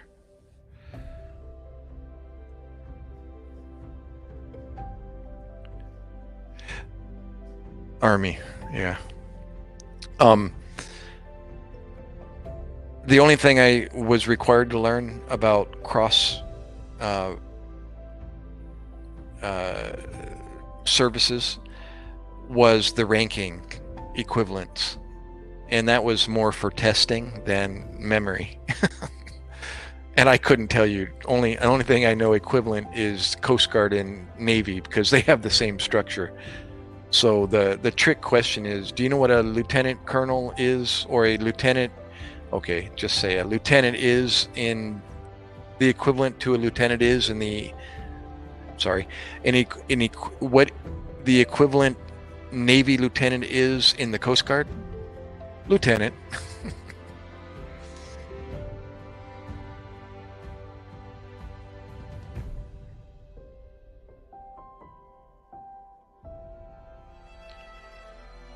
Yeah, they have the same ranking structure as the Navy. And I know a little bit about the Marine Corps only because I served with them. But even that was like a crash course to the. I had 2 on-the-job trainings with the Marine Corps structure, and that was the schooling that I volunteered for, during peacetime, and that was the what did they call it? The not Field Medical Service School. Yeah, that was it. FMSS at Camp Pendleton, where a Navy corpsman goes to a Marine Corps camp and goes through a school to learn the ins and outs of the Marine Corps as a Navy corpsman, providing medical support for them. You know, how does that work? What are we required to do? And so one of the requirements was to learn, the Marine Corps structure. And again, if you tested me on that today, I would probably fail. But that was one of the requirements, so you're just studying books, the whole time you're there, while they're, kicking you in the butt out in the field. But only because of that was the first crash course to the Marines. 2 weeks. It was a 2-week class. Like a week at Camp Pendleton in San Diego, and then that was the book, the didactic portion. And then we went to Camp Lejeune on the East Coast for the camping part, the fun part.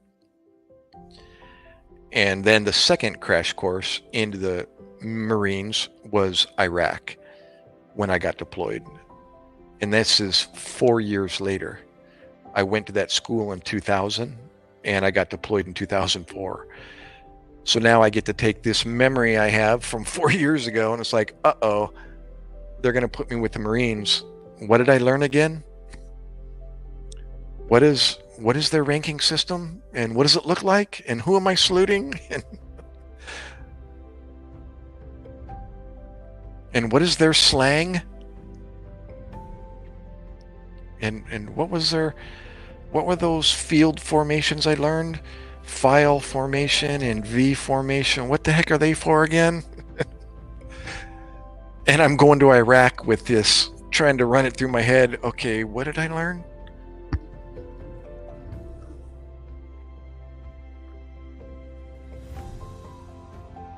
So I got myself actually I shared with you in the past a little bit of self-discipline, disciplinary action over in Iraq. It's like, of all places to get yourself in trouble and get put in front of the principal's office while you're at war. Yeah, don't do that.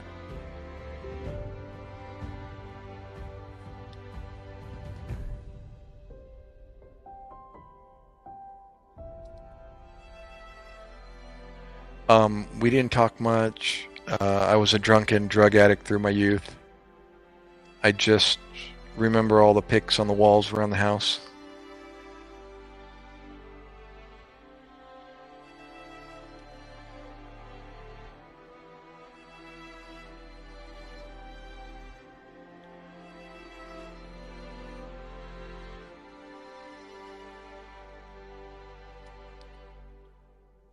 You know, as well, you know where it starts though?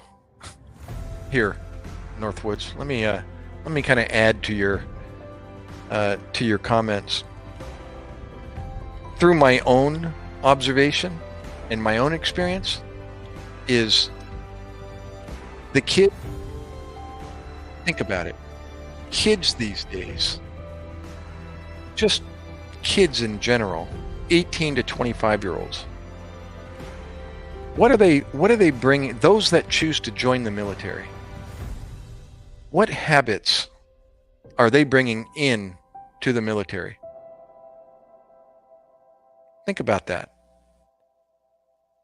Even kids today, what are they delving into? 18 to 25 years old as civilians. Alcohol, drugs, sex, the life that I was brought up in. Rock and roll or music. Got to throw, how about those four things? Drugs, alcohol,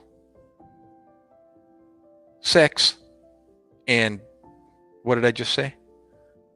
Music. They're already exposed to all of that. And now they're joining the military? So what do they do on their free time?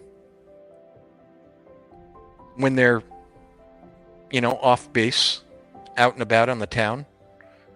They go out and party. It doesn't take war to get them to drink and do drugs. But it sure doesn't help. But they're bringing their habits and addictions and strongholds already into the military. And what do they continue to do? They continue doing that.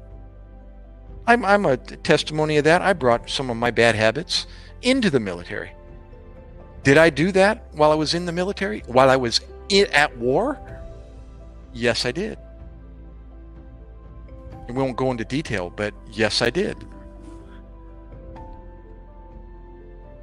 So then you get somebody that suffers, trauma from the military. And again, I think I mentioned this before to you, is out of those 175,000 troops that were deployed during my deployment, how many do you think actually had up close and personal engagement with combat? What percentage of those 175,000 do you think actually had engagement with combat?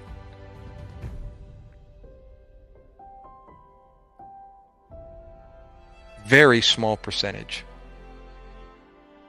So, to say that, most military peeps have a drinking problem, that's always been like that. Maybe that isn't what you meant, but it's really not. It's the opposite. Most of them aren't drinking because they experienced, combat in war. But those that do, yes, you could say, that probably the majority of them have, some kind of vice. But, like they weren't doing it before they went to war. Those 18 to 25-year-old kids.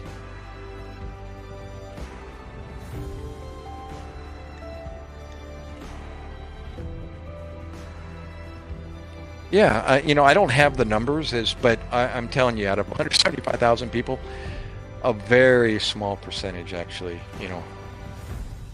suffered traumatic brain injuries, trauma, psychological and or physical. The media feeds you that, that's what war is about. That's what the military does. Where it doesn't. The majority of the personnel in the military are not experiencing war. I've mentioned before, do you know what the war machine involves? Do you know how many cogwheels are involved in supporting 175,000 people, to feed them, to house them, to provide training and shelter and all that, all the technical or computer work and driving and flying and floating it takes to do that, not everybody's got a weapon in their hand. Most of them are part of the support effort.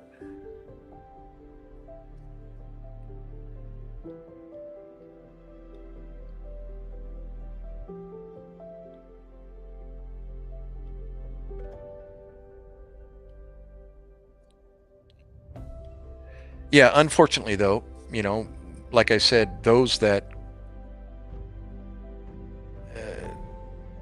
do suffer, psychological or physical trauma, I bet the numbers are the other way as far as what do they choose to, numb their or hide their, their feelings or effects.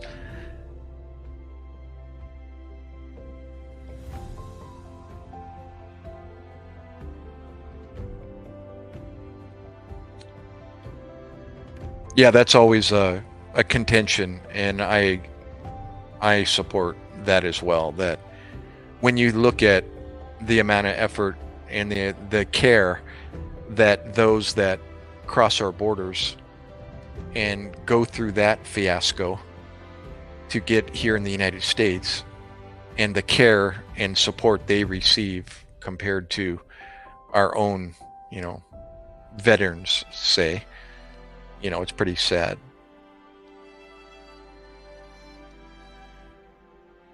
Yeah, that's why we need to get Trump back in there.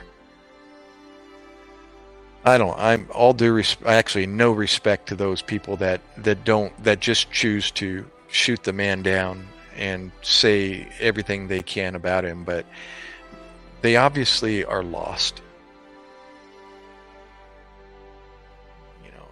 You would, if you ask those woke, I'm going to use that term because I've been watching videos, bits and pieces, I get frustrated and I'll shut it off shortly after I start watching it. But those woke people, if you ask them, so why do we have a military? Like, tell me, why do we have a military? They wouldn't be able to elaborate and give you a good explanation as to why do you think we have a military? Or what does the military do for the United States? And just let them answer it. They'd be lost. They know more about what Trump has done or supposedly has done than being able to answer a simple question like that.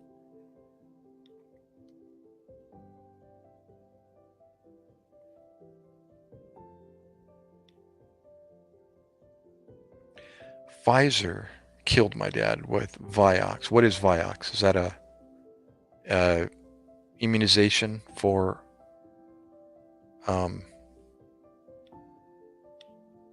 what? The COVID?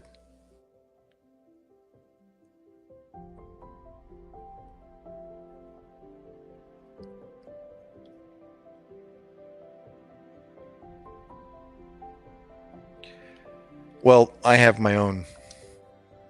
That would open up a can of worms if I went and elaborated on your comment.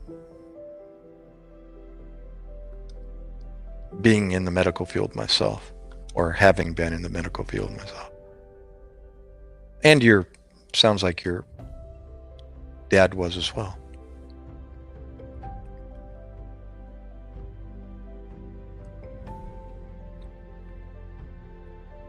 Let's see. What did you do, OG? I'm sorry. You shared that your dad was a firefighter medic, but I didn't know you did. You worked in the field, or did I know and I forgot? Yeah, I was a drunk and drug throughout my youth. Oh, you're talking about your dad, your father. Okay. He was a drunk and drug addict through my youth.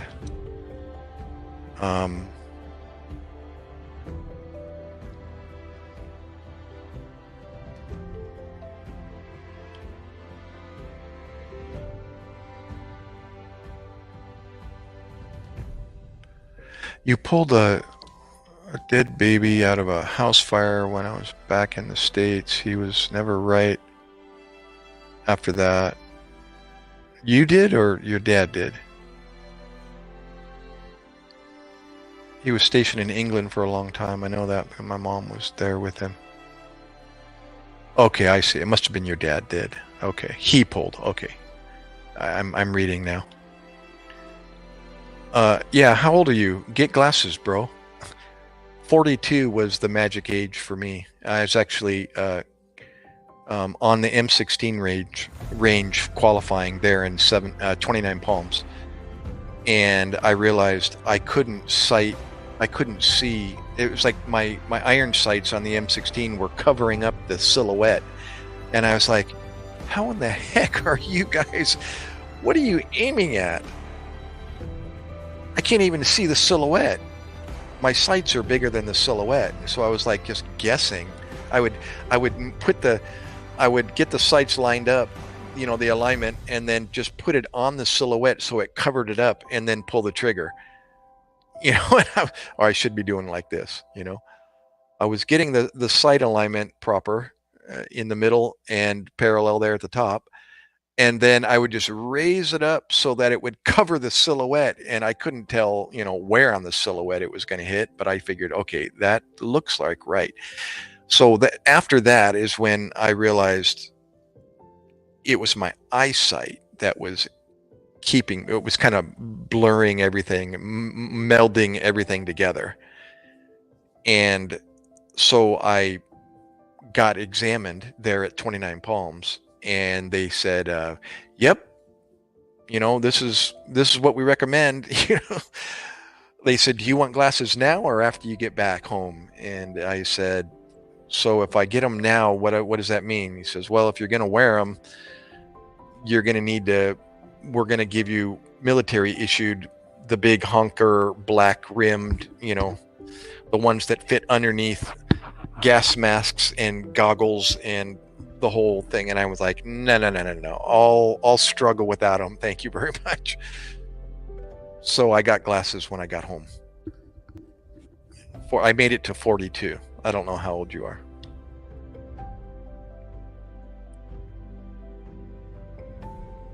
A medication that was pulled off the market for killing people. Well, that didn't really.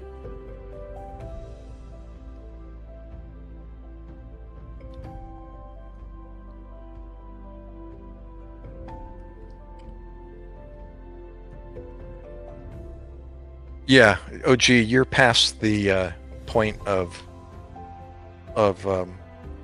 42. 40 is always the talk. When you turn 40 is when you're going to start, or typically people start realizing, their vision's going south.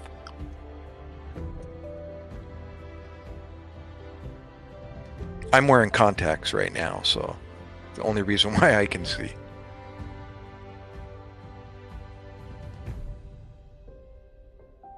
Regular John. What's up, John? Thanks for coming in, bro. Oh, hit the like, thumbs up if you would. That'll help get my channel out there in front of more people.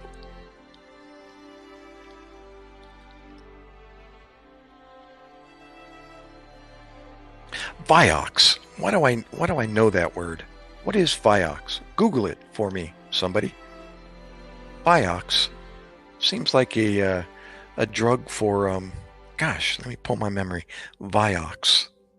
I'm not even going to guess. What is Vioxx?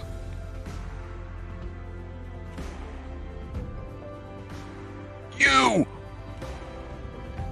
Capitalize that God there. You.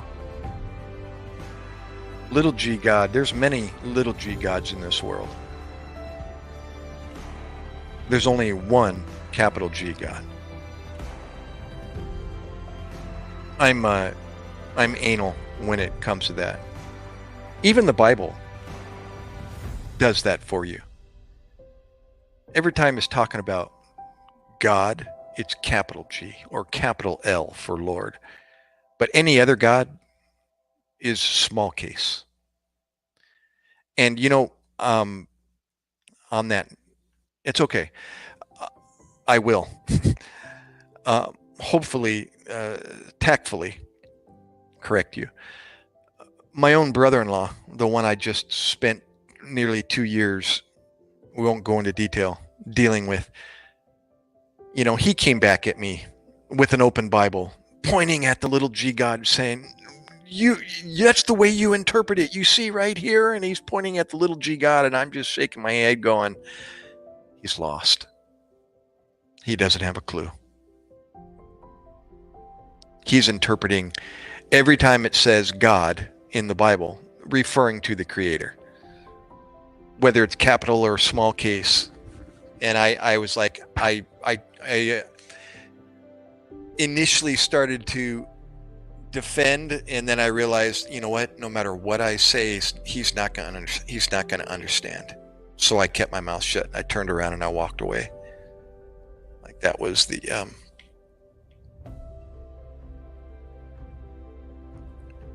he had intestinal and colon surgery. They prescribed him Vioxx. Yeah, Vioxx.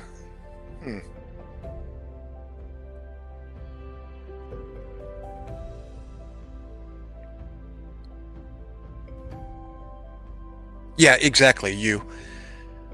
And it, I think that's where I started to go with him. I was like, read the sentence before it. You see that word therefore?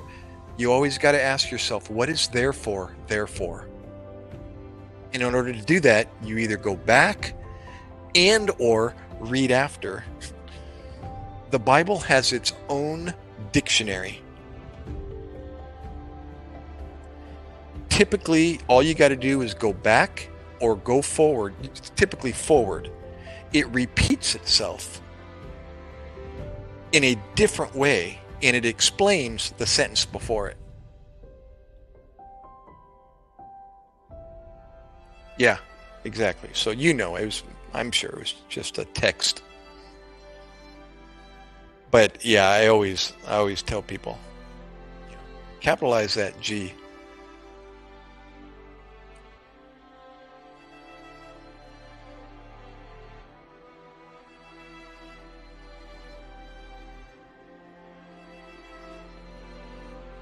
Oh, do you really? Do you have it tattooed on your left hand? Or what do you mean? I thought maybe you had the Bible in your left hand. Is it tattooed?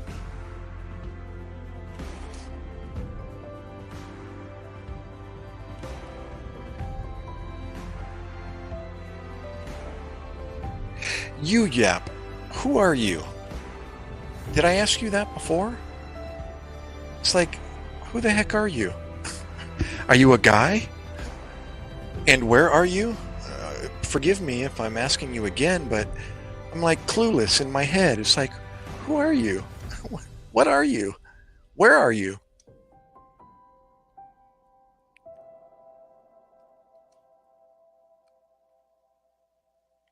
Tattooed. Okay.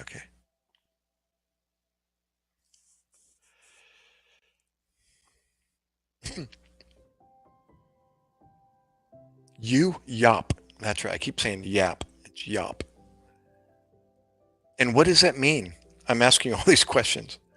I came out of nowhere, 21-year-old college male, Detroit. Oh, I'll be dang. My dad's hometown.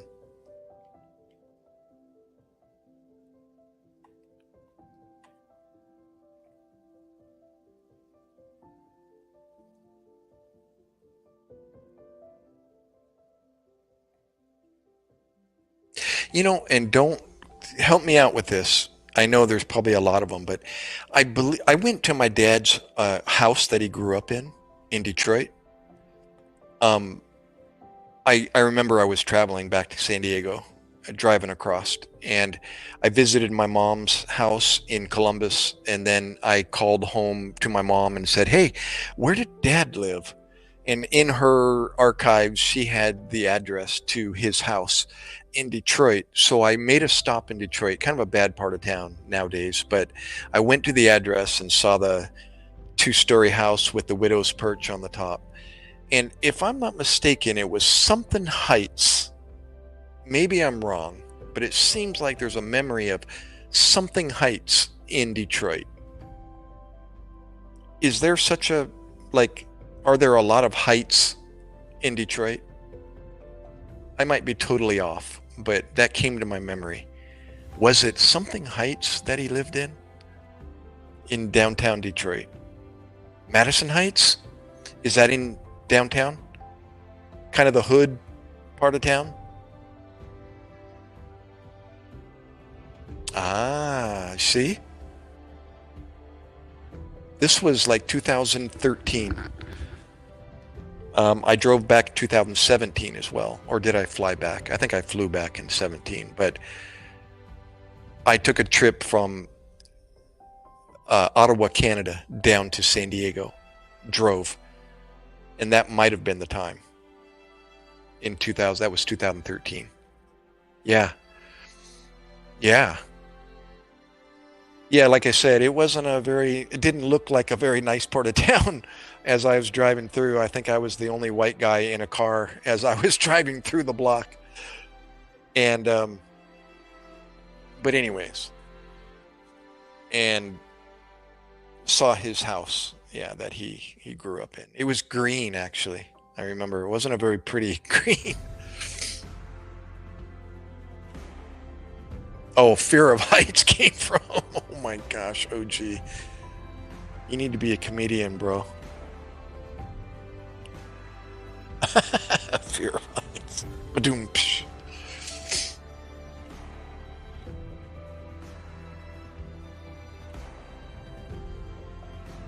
No, the 2013 was when it looked rough. It was kind of unkept. The roads were a little out of condition. I knew somebody. I was thinking about that when I said that, and I thought, and after I said it, it was like, there's a lot of bad part of town where there's a lot of white guys too. Because no, you took that out of context. Um, it was a two-part comment, Ibrahim, and that it was a bad part of town, and I was probably the only white guy on the block at the time. So if you want to put one and one together, that's up to you. There's more than one way you can interpret that. That's okay, Ibrahim. Now, S. Ibrahim, were you here before? I think you were. And are you in Texas? Are you the one in Texas? Texas. Maybe I'm thinking somebody else with the name Ibrahim.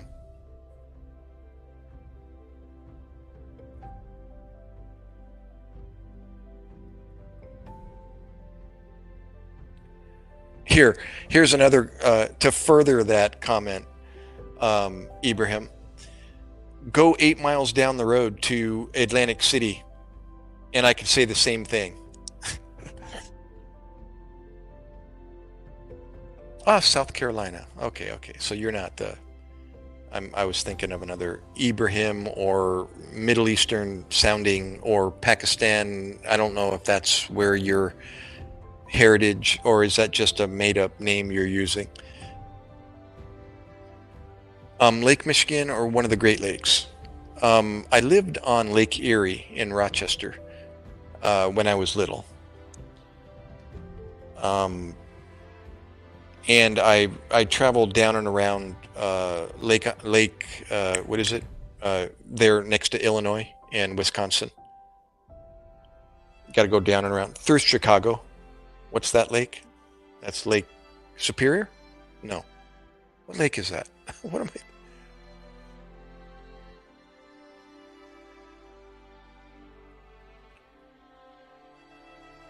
Michigan.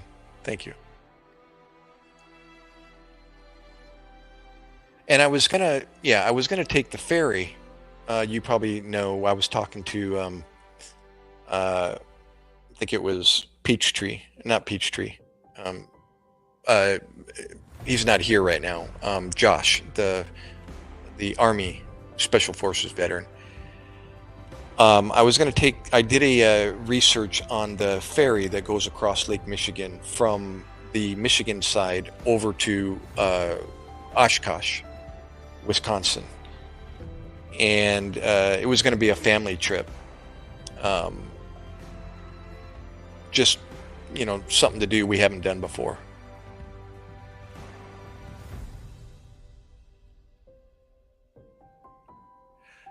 Hey, it's ours. What's ours? Sorry. Talk to me. Is that are you talking about the ferry? What's it called again? And the tip of my tongue.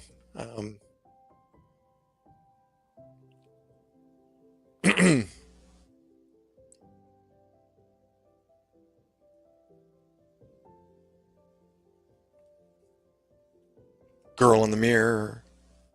What are you doing, girl? Are you taking a nap, or are you having lunch now? Talk food to me, girl. What are you making?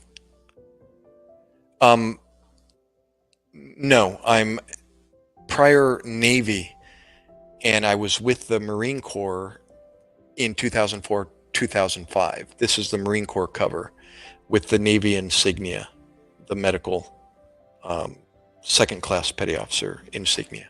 I'm sorry, not the medical, but the Navy insignia, the Navy rank.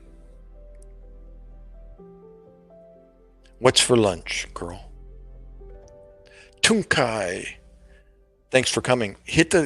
Everybody, if you haven't already, hit the thumbs up, the like, at least the least you could do. Click on the like button. That will help get my channel out there.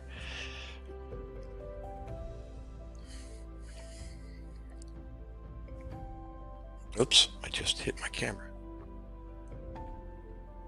Speaking of, now I'm getting hungry.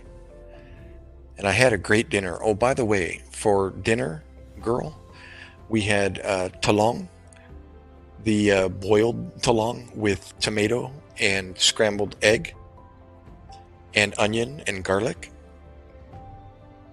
Ooh, lechon manok with veggies. Oh, I could do without the lechon, but I could eat it with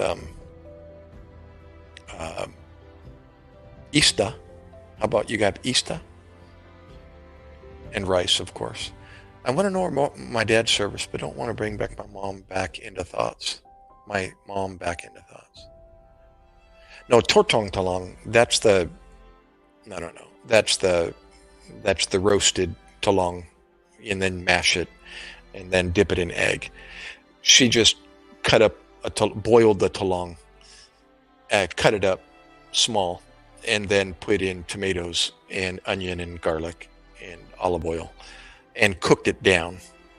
Like the sardines with, the egg and the tomato but instead of sardines, she just used talong. And then that, the poor person's meat, eggplant. And that's a delicious combo by itself. And then she also made some ground hamburger meat with chayote.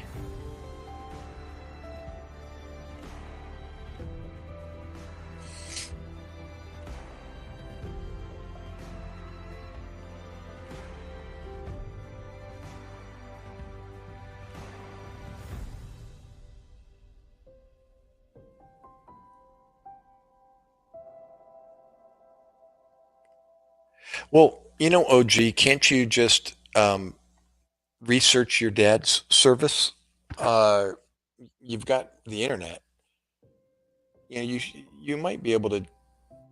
You'd be surprised on what you can find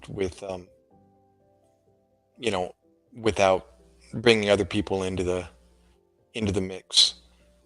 Uh, you can actually, through the Freedom of Information Act, get your dad's DD 214 in the service and find out, who he was, exactly where he was and what he did.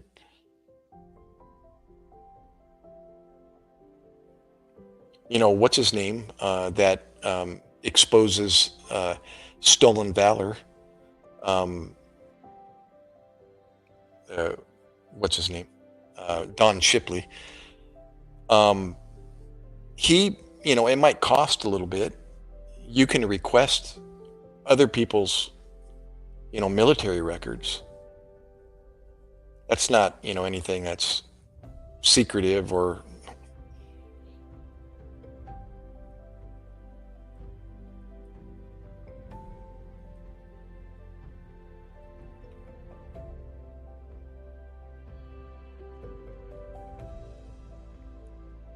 You know what I found? OG, check this out. I got sucked into the ancestry.com, website. Either my own doing or somebody said something and I started, looking into it, and eventually I paid the $60 or whatever it was for the DNA test and got the results back, and actually wasn't surprised at all by what I found, what they told me. But through that process and that website, ancestry.com, and plugging in people's names and my mother, my father, and then their parents and my siblings and my cousins and my uncles and my aunts, and I started developing, the family tree on my own. It's like one thing leads to another, which leads to another, which leads to another. And then they start sending stuff to you saying, we may have found the mother of your great-grandfather or the wife of your great-grandfather. And you get to look at it. And then you can either pay more money for a different plan, to find out, or you can do your own research and decide whether or not to plug in that name. If everything fits. Sometimes I have some old photos that my mother and aunt researched in the past. And so I would bounce it off my album and see if the website coincides with the picture I have in my album. And sometimes it did. And I'm like, that's got to be, what are the chances that it's a coincidence? So I would use that name. And I found my mother and my father's marriage certificate, where they were married, the date and the time and the church. And it was bits and pieces of the consensus of the year 1940 through 1950, something like that, or 1940 through 1960 in Michigan or wherever it was. And it was amazing to get the full, the full breakdown of it. You need to pay money to get it, but they did reveal a portion of it. And just through that little portion of it, I was able to scroll across and see my mom's name and my dad's name, their age at the time. And I was like, oh my gosh, this is cool. So therefore, if I can do that, I bet you can find your dad's name eventually, somehow, and get his military records, request them. I did that with my grandfather. He's not my blood grandfather. He's my second husband of my grandmother. And he was from Scotland. And I remember writing papers and reports on his life, his military life, when I was in school, junior high, I think. And his story is like something right out of National Geographic, right out of the History Channel, I should say. He was a tail gunner on a British Lancaster bomber. And he bailed out at 30,000 feet and it busted his eardrums. And I remember as a little guy growing up, we called him Scotty because he was from Scotland. And he was hard of hearing. He had hearing aids in both his ears. And he told me, he didn't go into detail. He used to say, we don't talk about those kind of things, Getty. But he did reveal that he bailed out because they were shot down at 30,000 feet, and because of the altitude, it blew his eardrums. And it was like, oh my gosh, he's telling me this. I'm like, so I got to look up I got his squadron that he was part of, and his picture with a red arrow pointing at him, and I got copies of his ribbons and his medals, and the Croix de Guerre, the French medal that was given by Charles de Gaulle himself. And I was like, oh my gosh. So just again, you can find out, a lot. And that was back in junior high, before the internet. I was using Encyclopedia Britannica. Oh, you went to 23andMe? They couldn't help because I have 24 chromosomes. What?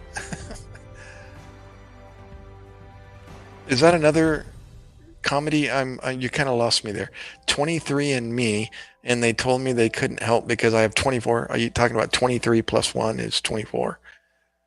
I forgot. How many chromosomes do we have?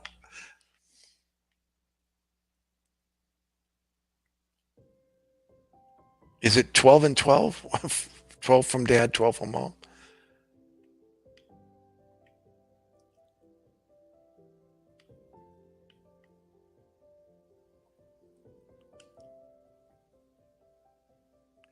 And I'm sorry, OG, where are you from right now? Are you in England or you're here in the States? I'm scrolling back.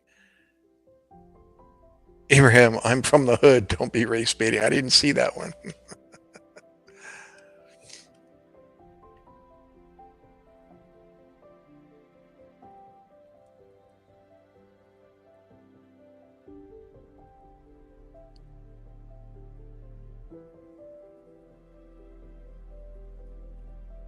Normal is 23. That's why they say 23andMe.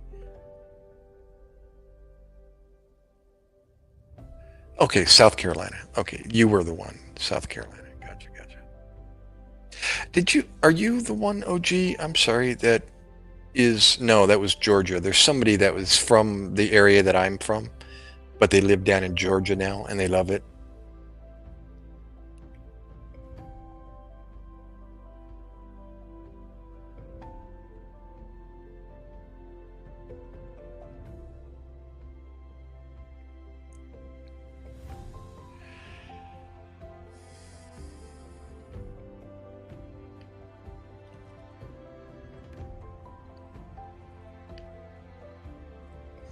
You know what? I need to I'm losing touch with some of the others that were participating. Did Batmom fall asleep?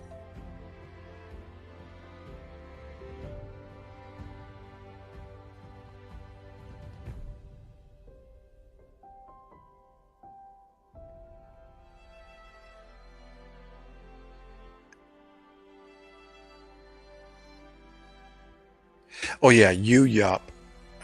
You're 21, Detroit, Michigan. Okay.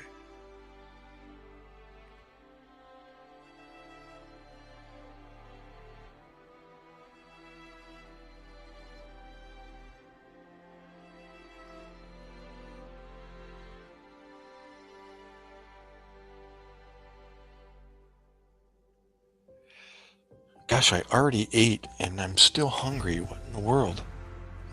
I wish I could bring my camera over to the kitchen like I do with my phone when I'm live streaming on my phone. But I can't. I've got like a 10-foot cord that goes to the back of the Xbox to the camera. So, what I can do is, I guess I can just point it over there. I don't have the background on, so hold on a second. Alexa, turn on the kitchen. Yeah, I think I did this before, right? Yeah. Hold on a second. There we go. Here, I got the I got the here. Look, I'm lined up sort of. I got the leftovers right here. That's the eggplant. It doesn't look too appetizing, but it's so good. This is the eggplant. Girl in the mirror.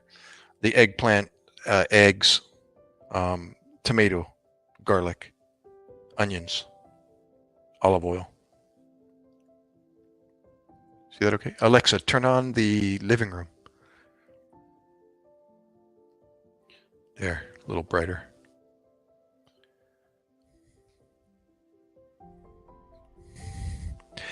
Yeah, well, I mean, Batmom said she was beat. Sounded like she was tired, so she might have knocked out. And oh, here's the other. It's a little bit left still, but it's just ground meat and chayote with some tomatoes. It's kind of hard to see. It's down to the last bit of it, but that's delicious. With steamed rice, of course. You know, being in a Filipino home. Oh, and some leftover teriyaki salmon. I guess that is from Sam's Club or something. It was already prepared, already marinated salmon. So I got a little bit to snack on here. Maybe I'll grab a few pieces of the salmon. I need some spicy vinegar. It's called sinamak in Ilonggo. And actually we're out of vinegar. So I'm kind of... Oh, wait, no. I got a whole bottle of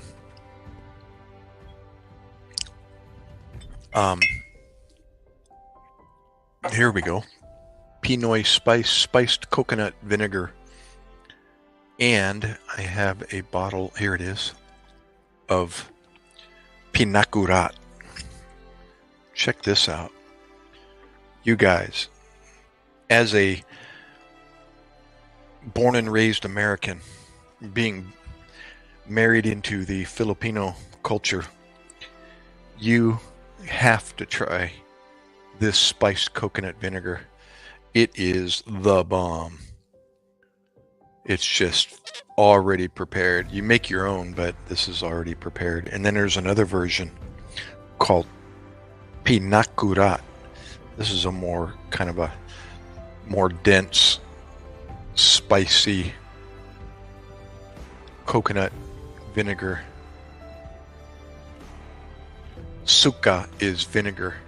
It's also vomit, but you can see the relationship, vinegar and vomit.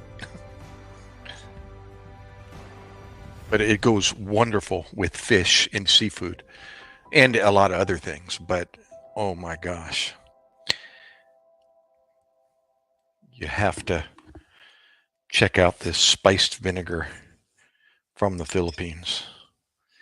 I mean, you can make your own. The typical way they make it is just regular white vinegar or cane vinegar, and then just put in some hot chilies.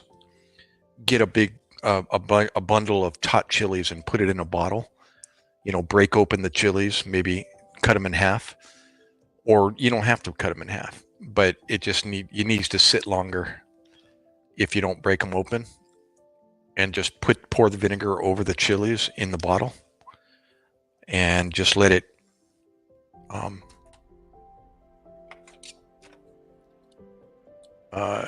the word I'm looking for. And eventually, you know, it'll become a spiced vinegar. And you can add other things. They add other things to that as well. But that alone is pretty much what I just showed you in this bottle, without the extra, you know, spices and things that they put into it. But for example, that's coconut vinegar, chilies, salt, onion, ginger, sugar, garlic, and pepper, black pepper.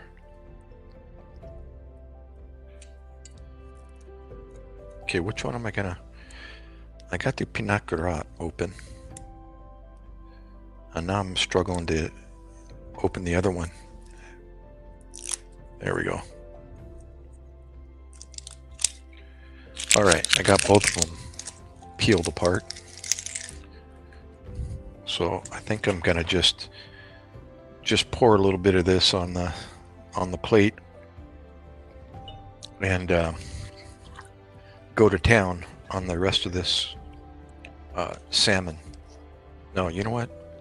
Instead of pouring it on a plate, let me just get a little dish here, like a little petri dish type little guy. Pour some in there. Oh my gosh, my mouth is watering. OMG. I found a great snack. I can't read your comments at the moment, but let me get a fork. I could just use, here, wait, let's do it Filipino style and use my hands. Oh my gosh, I'm literally, my tongue is salivating.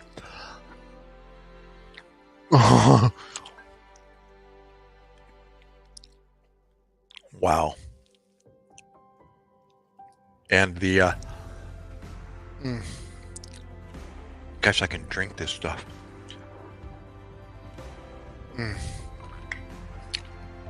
Oh my gosh. I can't breathe. The word for dipping is saw-saw, S-A-W-S-A-W. Gosh, that's good.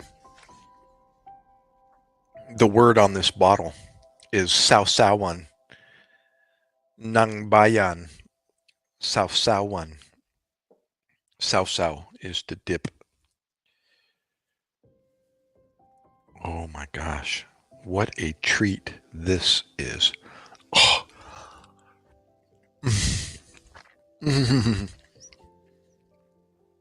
Ooh, that was a fatty portion of the salmon in that vinegar. OMG. I can't brag enough about how good this is. See if the Filipinos are commenting in the room. I can't see. See if girl in the mirror or affectionate.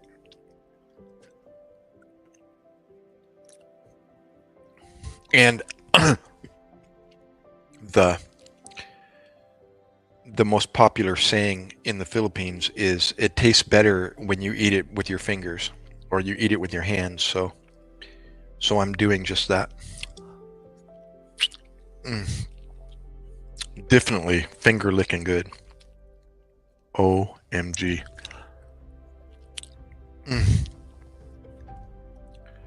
Holy moly. You can imagine that vinegar is just puckering me up big time. Oh.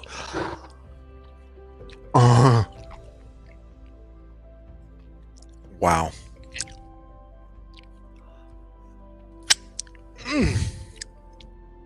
Oh. My eyes are watering now. I got tears in the corner of my eyes. This is wild.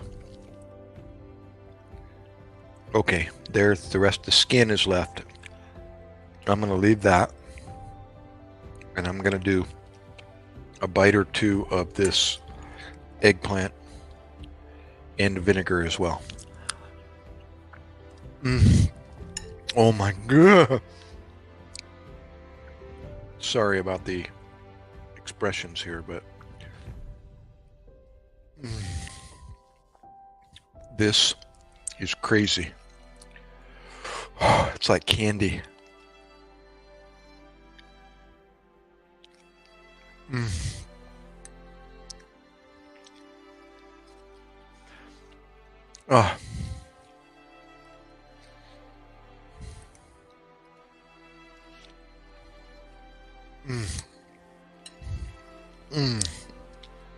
Okay, that's enough. I am vinegared out. My mouth is starting to sting, and my eyes are watering. Holy moly. I'll be there to read the comments here in a second, but that was just what the doctor ordered. I'm a poet, yet I don't know it, but my feet show it because they're Longfellows. Oh my gosh, that was so good. I forgot about this.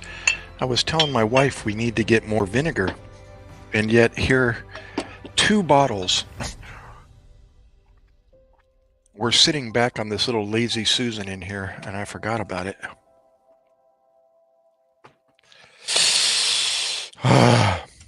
Now I need something to drink. All right. So a cold glass of that strawberry lemonade type stuff that we... Oh, wait a minute. What was that? The wife said she doesn't like it, so I think I'll drink it. She bought a couple cans of Canada Dry ginger ale with a cherry fruit splash. And that actually sounded really good. Oh, I gotta see if... Oh my gosh, this thing gonna explode? I hope not. It's like broken or bent. Okay, I gotta do that without crushing the can. There we go. Okay, I'm set.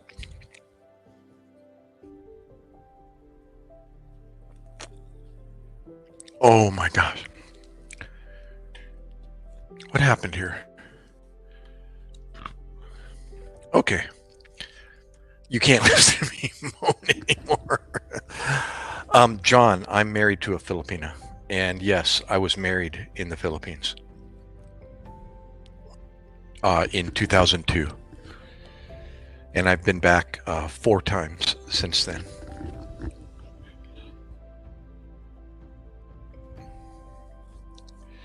The last time was 2018.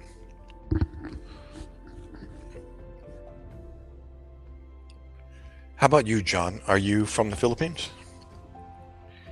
Pinoy ka?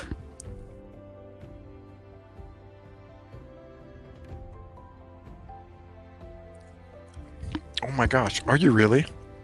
Are you Asian, OG? Oh, wait a minute. Are you the one whose wife is from Korea? Gosh, I'm sitting here struggling to bring back all these memories. This is a home, John. It's a house. Where are you from? Regular John? Regular one?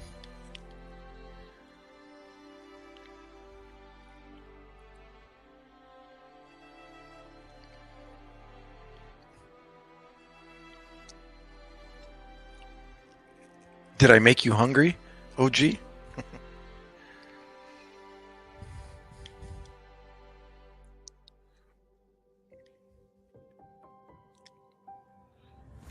Hold on a second. Let me turn this box a little bit.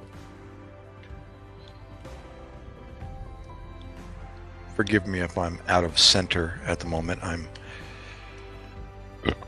Ooh, excuse me. I just burped. There we go.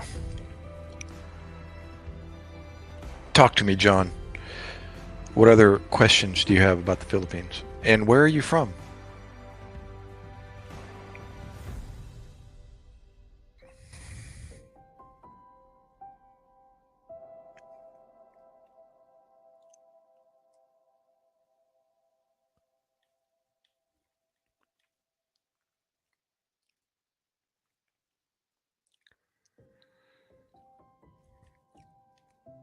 Oh, John.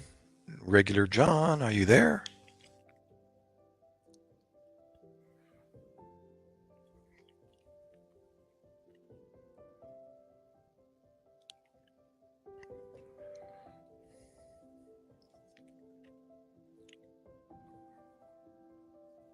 Well, that was crazy. That was a great snack, by the way. I have to just keep saying, wow. Oh, regular John.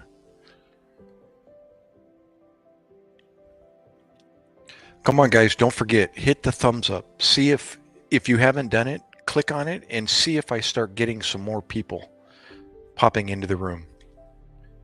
It helps the YouTube algorithm, spread the channel into other people's recommendation lists based on what we're talking about, what the title is, etc., etc.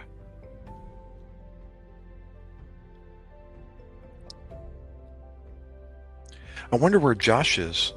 He said, I'll see you on Wednesday. Maybe it's still early. He sometimes comes in a little later, around 1 o'clock in the morning.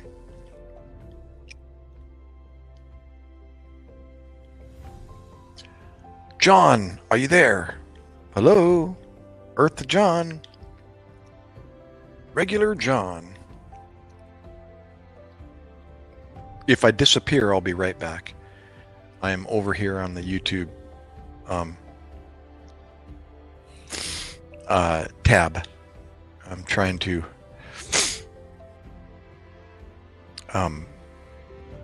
go to my channel and check your guys' channels out.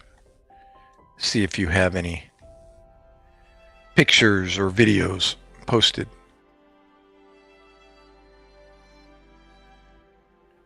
It says only one watching my channel, my live stream right now. What's up with that?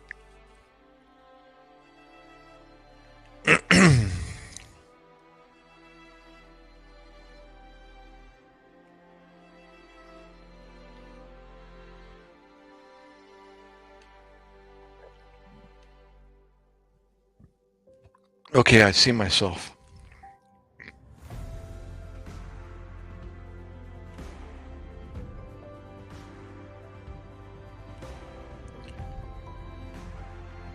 And it looks like I'm still broadcasting on my camera. I thought every time I went over to another tab that it froze the camera, but it looks like it's keeping me live. So I can watch myself. I wonder if I did a pop out. Let me see if this works. As soon as the audience populates here on the YouTube tab, I'm going to try a pop out. Pop out the chat room and then go back to the StreamYard and see if it uh-oh.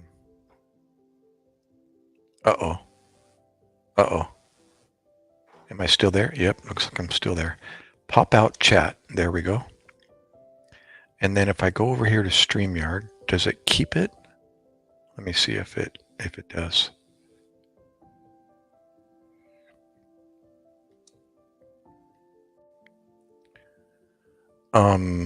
Let's see, right click on that. No. Bummer. I can pop the chat or pop out the chat room, but I can't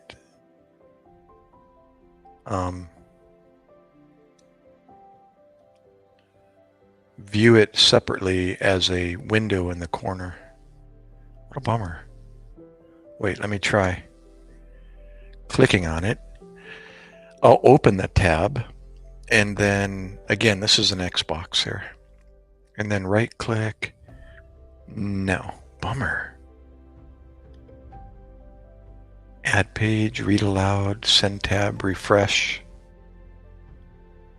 Let me see here. Timestamp, reactions, send feedback. Nope.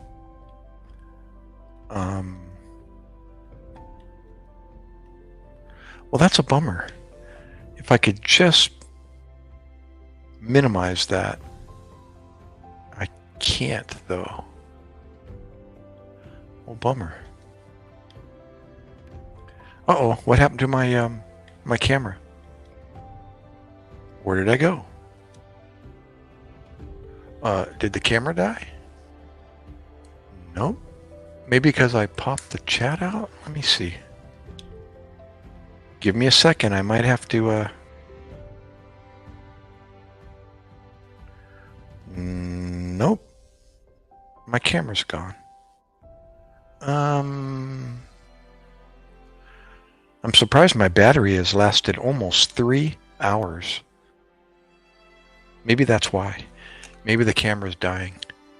Give me a second. Maybe the battery's dying is what I meant.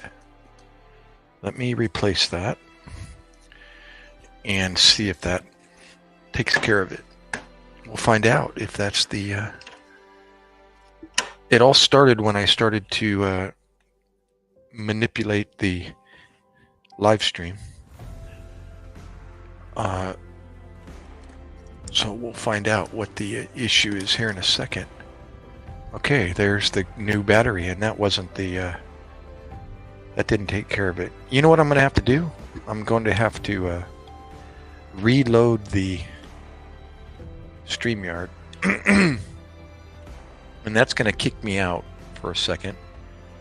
But let me do that. I think that's the only solution to getting the camera back. Hold on a second.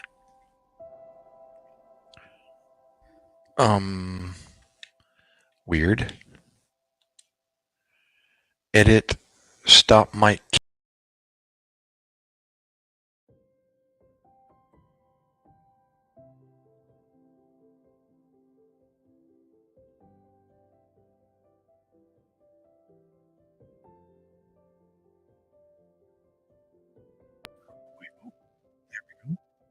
Start cam. I did it. I did it. Okay, what did I do? I started. I stopped cam. You're back in black. Well, I was having technical difficulties while you were gone, and I just came back. I never lost my audio, but I lost my camera. And it's not quite in focus, is it? A little bit blurry? Or no, is it? Yeah, it's a little bit blurry. Hold on a second. Let me try to take care of that. Let's do this properly. I'm going to get rid of the background. Excuse me while I do this. Okay. Get rid of the background. And then put my hand up over here like this. This is about where my head would be. I'm going to focus on my hand here. Let's see if that... There we go. I think that is going to be the best I can get here. All right.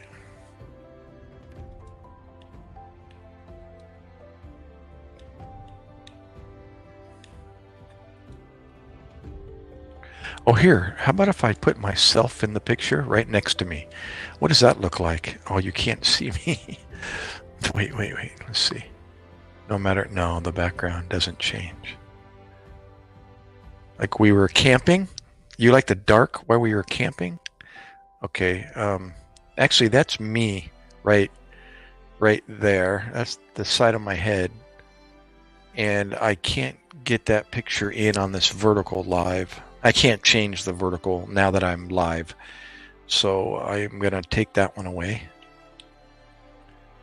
And what'd you say? You like the dark one? That's the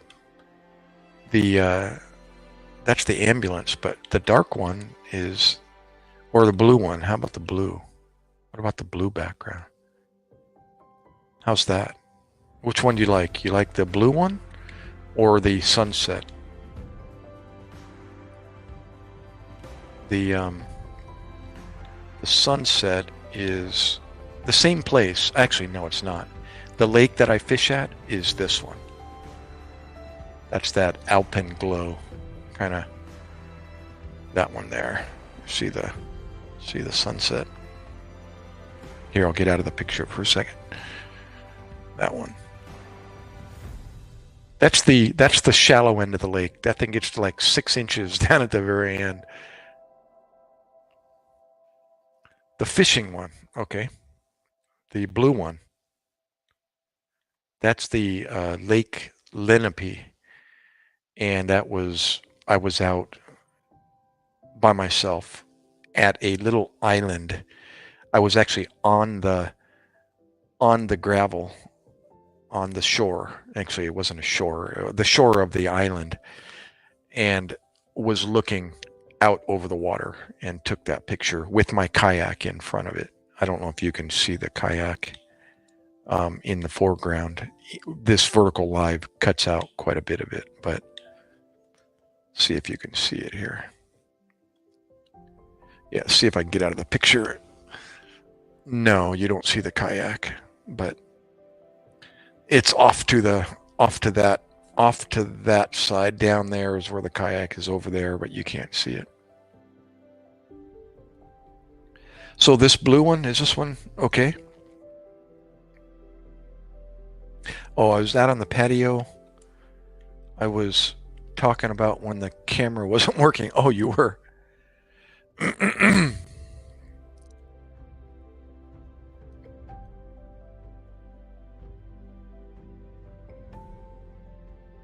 Let's see, what other one do I have in there? The background. Let me just look again. I got my car. I've got some default ones. Here's the same lake. I'm sorry. This orange one here. This is the same lake, but in the fog, looking the same direction. See that?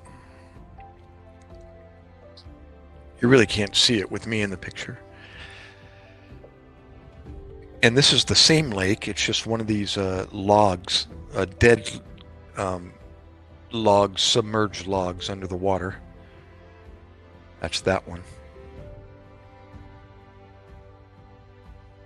It's kind of a cool. That looks like SC, speaking of South Carolina. And then the one in the Philippines, that's this one. That's Moal Boal in Cebu, Philippines. And then my car, but don't know how much of that. Here's the same lake, same direction, different angle. And then the default ones are the brick, the living room, and yeah, those the green screen. And then you can add any of your own. The ambulance, of course, you know that one. Okay, so which one should I use? Oh, the blue one goes with my shirt. Are you a guy or a girl? OG. I know I've asked you this before, but I'm like, based on your comments, I'm thinking, is that a woman? I'm serious. Because goes with your shirt, that's a girl comment. You're a dude. I'm like, it's like red flags are going up. I'm like, wait a minute, that's a woman comment right there. It goes with your shirt. Typically, guys don't go there. That's not our thinking. You're a dude. I like that. I'm a dude. I'm a dude. Okay, so the blue one, you're saying. Thank God for women. I tell my wife that all the time. I'm like, I don't even think that way. I say, or for instance, some of the cultural, I call it cultural because my mom didn't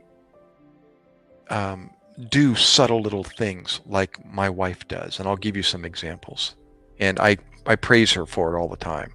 It's like, I'm so glad I met you. And you introduced me to this, and I'll elaborate here in a second.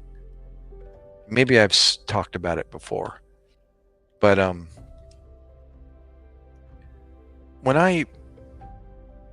here we go. I got the blue one back. Me growing up, I remember, the house and the brothers and sisters. I had, one brother, and we shared bedroom together. And then my two sisters, they had their own room. or they had a room together. And we would, wake up in the morning and we'd take a bath or a shower, as kids, and go to school, or get dressed and go to school, and then come home. And the only thing that we were required to do was take your shoes off when you come in the house, right? I don't know if this rings a bell with you, but you know how mom always makes sure you take off your shoes or whatever you're wearing on your feet, take them off before you come in the house. Was it take your shoes off? I don't even think we took, no. Wait.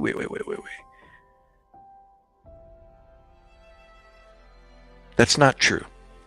Okay? Mom didn't say take your shoes off when you come in the house. We just wore our shoes in the house.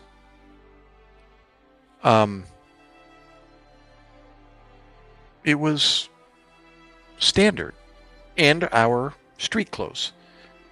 Or if we didn't wear a uniform at school. So typically, we just come in the house, rob the refrigerator, and go sit down and turn the TV on and watch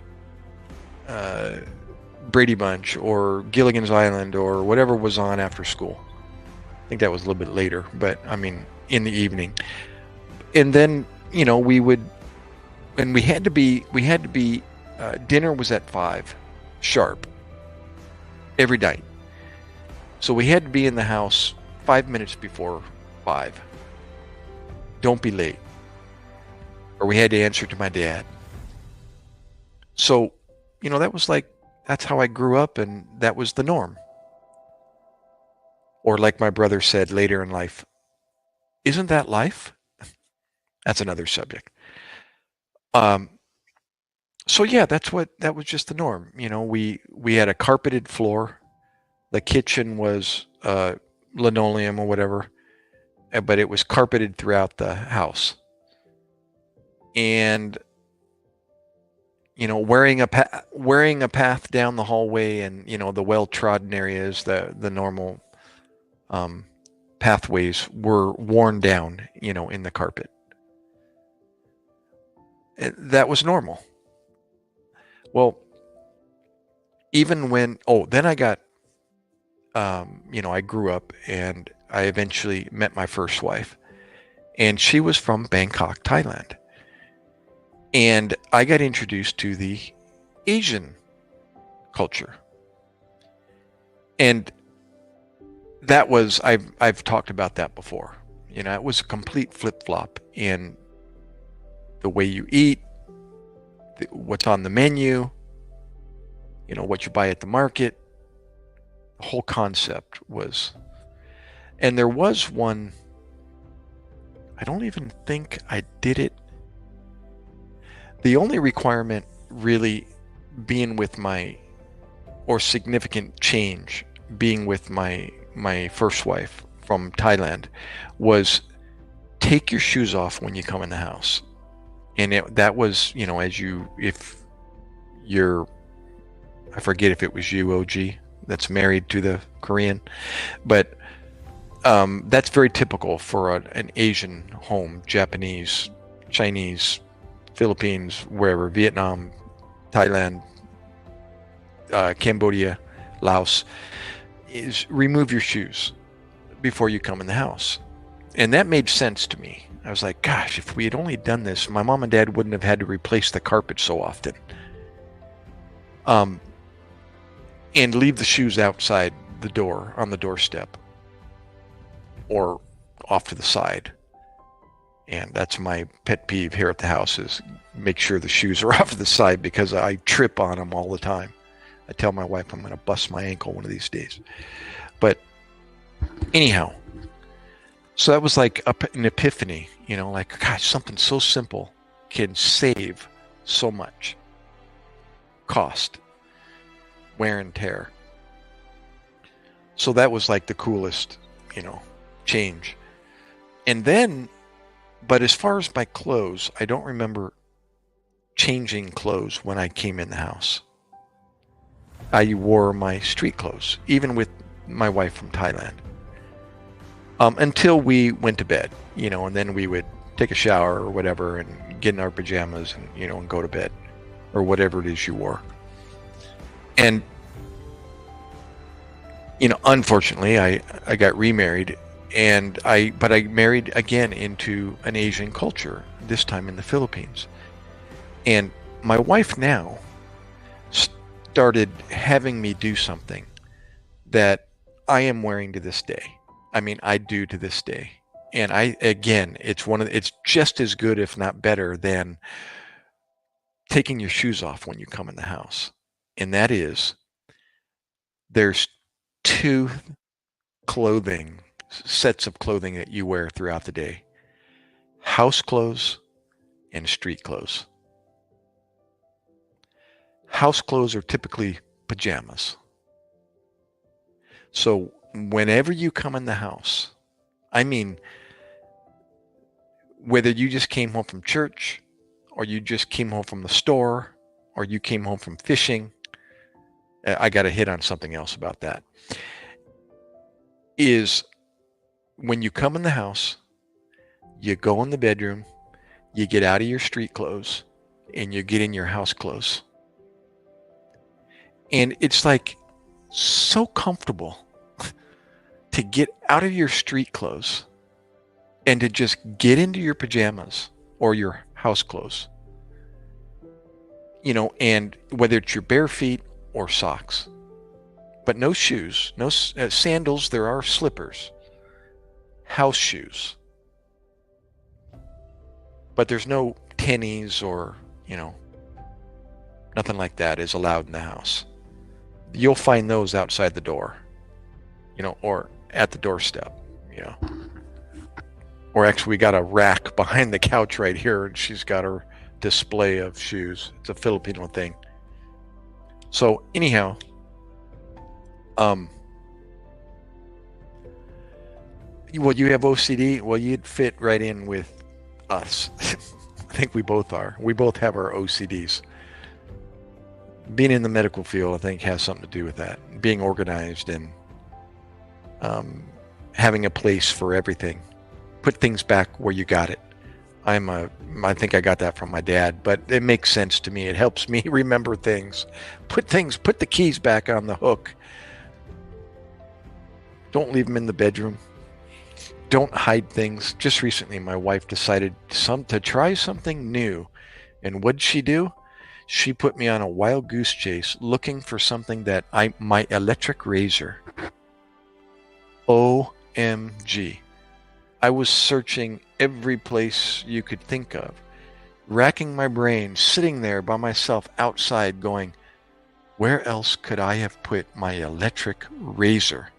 How many places do you put your electric razor? Now, I am known for, I'm late and I haven't shaven yet, so I'll just take my razor with me in the car, and do the on the road, shave. Yeah, well, maybe that's why.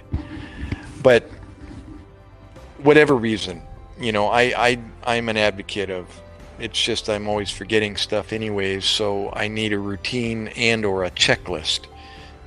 Checklist I don't do a lot of, but I've been encouraged to, even in Iraq, to develop a checklist so you don't forget, for accountability. Anyways, so back to clothing. She introduced me to house clothes and street clothes. And for 22 years, for the first up, Josh, you're finally back. I was just telling people, he usually comes on about 1. And sure enough, I was wondering about you. So I'm on the subject of being married into the Asian culture. And I don't know if you can relate to this, Josh, but I was a typical born and raised American, in an American household. And my parents, had a routine. And one of the routines, especially your mother, telling you to, don't wear your skates in the house, or don't wear your, well, we didn't take off our shoes, unless they were a muddy mess. We were encouraged to wipe our feet before we came in the house. But we wore our shoes in the house. You may do this to this very day. It was very, that was the norm. That's the way I was raised. And I would wear my street clothes into the house, whether I just got home from school or if I got home from work or whatever.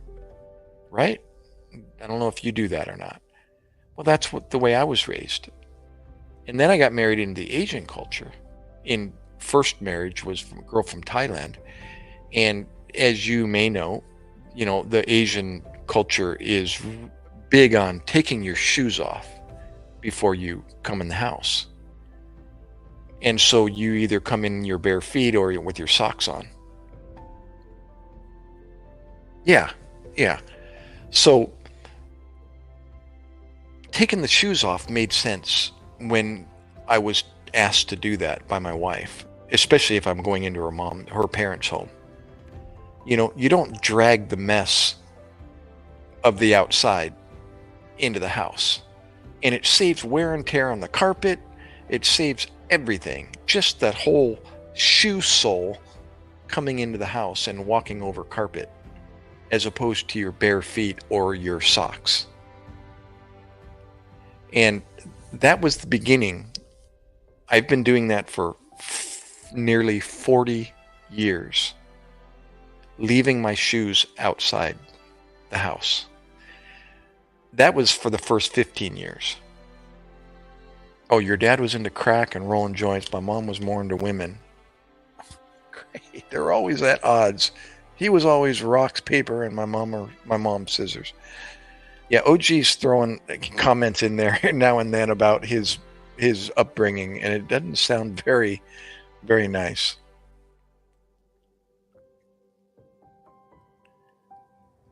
Yeah.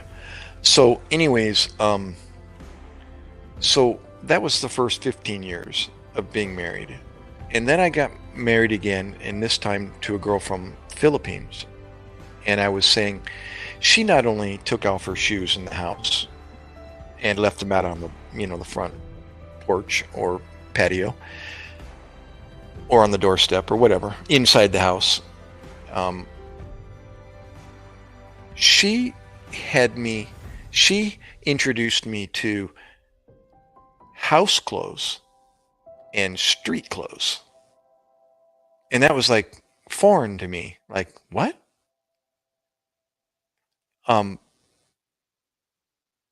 What do you wear in the house? What's considered house clothes?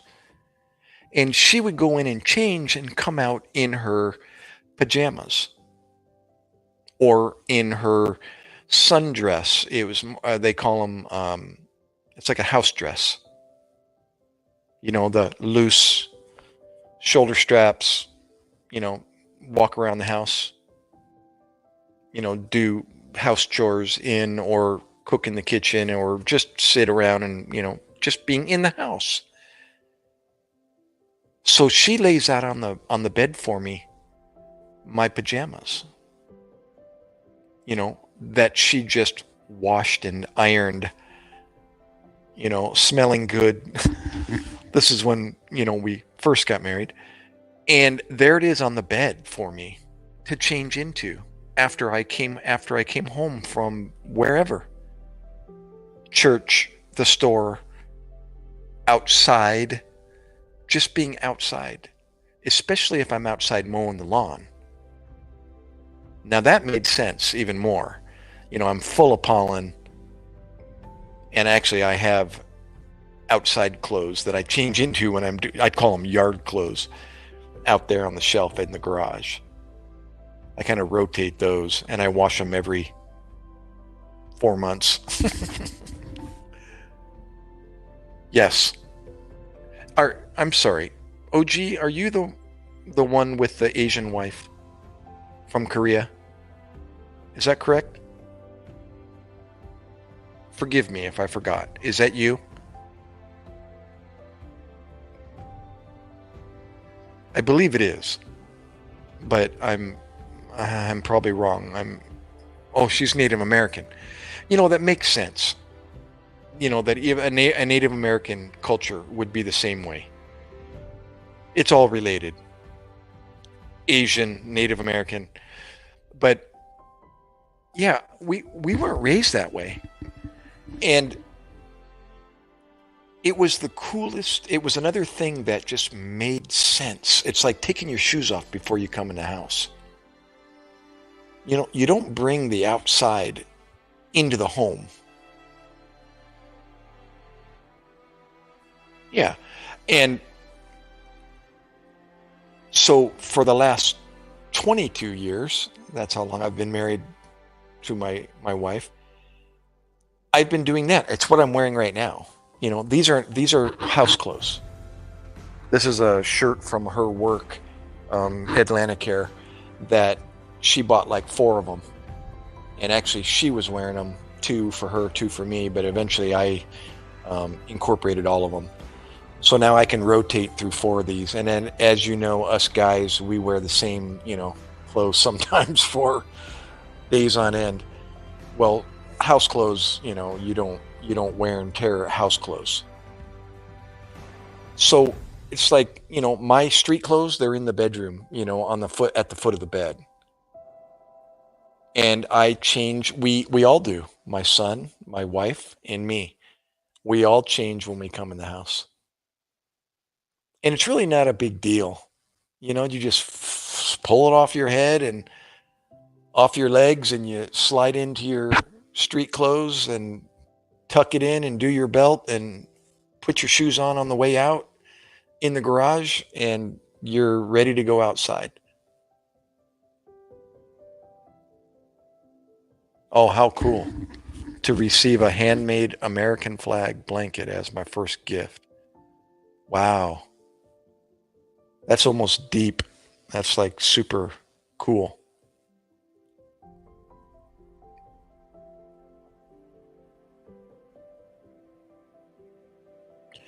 Um, we don't have a great history with blankets.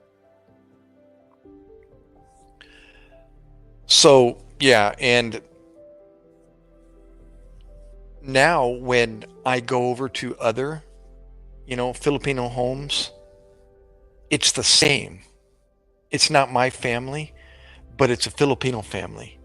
And I know the drill, and we, except for like parties, of course. When we're at a party, Christmas party, Thanksgiving, whatever, and we're over at somebody else's house, we don't change into, another pair of clothes because we're guests, and they're to entertain. But we do take our shoes off. Even though they say, "Oh no, it's okay if you don't, you can wear them if you want." I'm like, "Really?" I've been doing this for 22 years. It's habit. So when I come into your home, Josh, if I ever get a chance to drive up there, it's going to be habit for me. And I don't feel comfortable walking into somebody's home with my shoes on. And look how I was raised, in my family and with my mom and dad. There wasn't any other, I thought that was normal.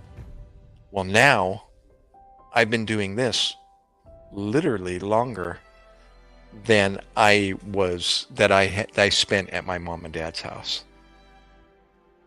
I was 21 when I left the house.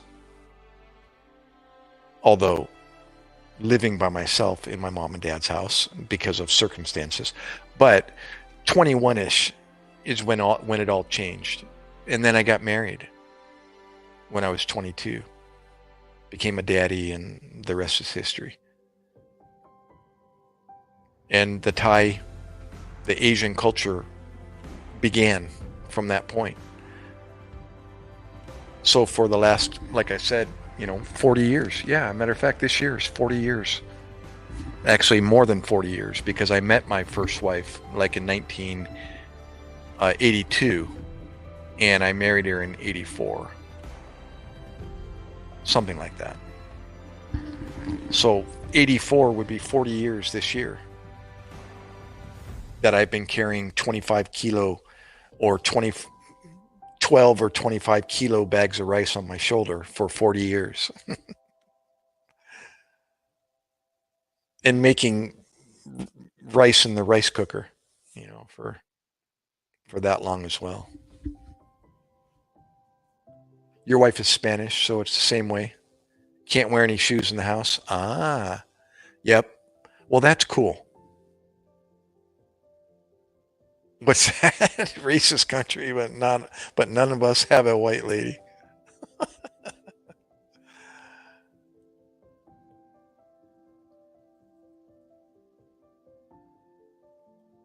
Ah, that's cool.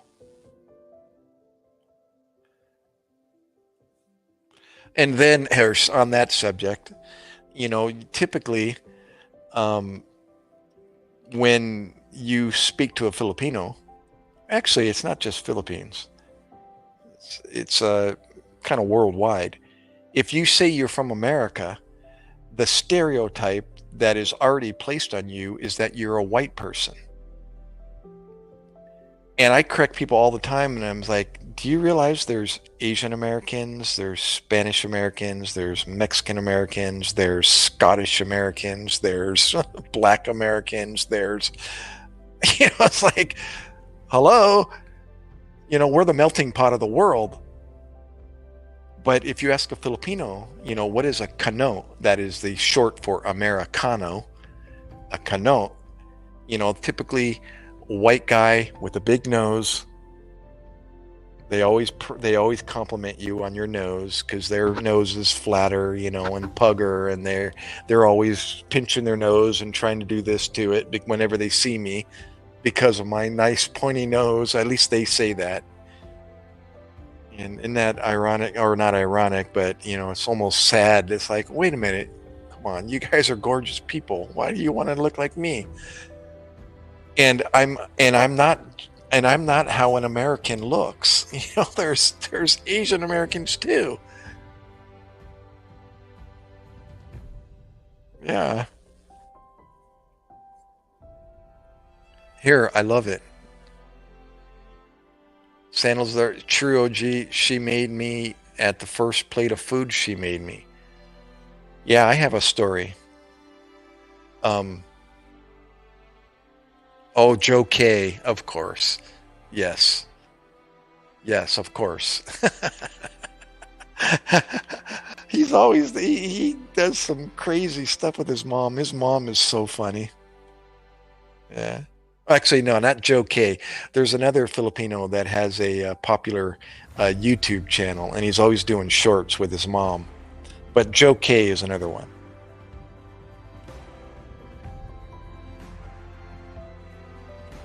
Yeah.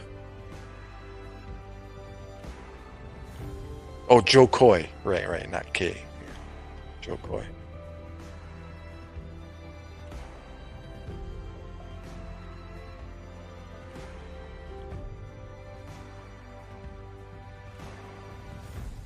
Oh yeah, it's fun to listen to him, especially to those that know, the Filipino culture. When you hear that, it's a crack up because it's so true.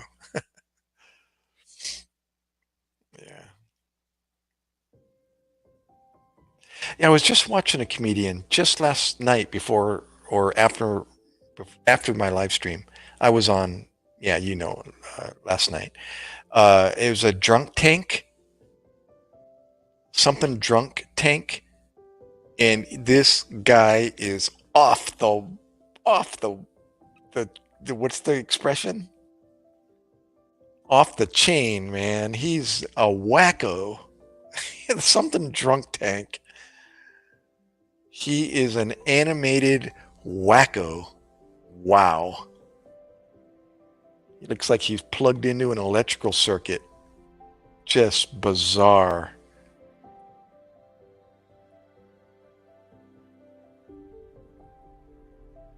Shane Gillis, new special, Beautiful Dogs on Netflix, my new. Gosh, my ear. I must be putting pressure on my earlobe or something. Dang, that's a first. That's weird. I've worn these headsets for how long? And I've never had that part of my ear getting sore. I hope it isn't a giant zit forming or something.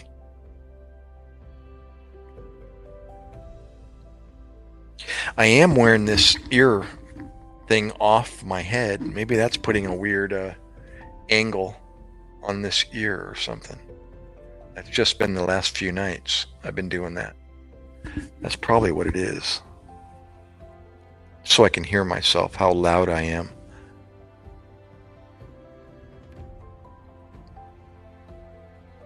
Oh, Josh, did you ever figure out, did your son ever help you with how to click on the link and get up here? Oh, did you know your ear's hurting from mentioning Trump earlier? No, I'm a Trump supporter. Oh, ear hurting. Okay, wait. Okay, that went right over my head. Sorry, OG. Oh my gosh. Badoom. Psh. Gosh, Gary, come on. Come back. Come back, bro. Come back. Reel it in. Oh my gosh. I was saying I actually got to speak to Batmom and saw her. She's a person. She has a voice. Oh my gosh. I got to visit her in Lake Tahoe, California. Well, I didn't mean physically, but on camera. Although it was midnight, dark 30, and I couldn't see anything, but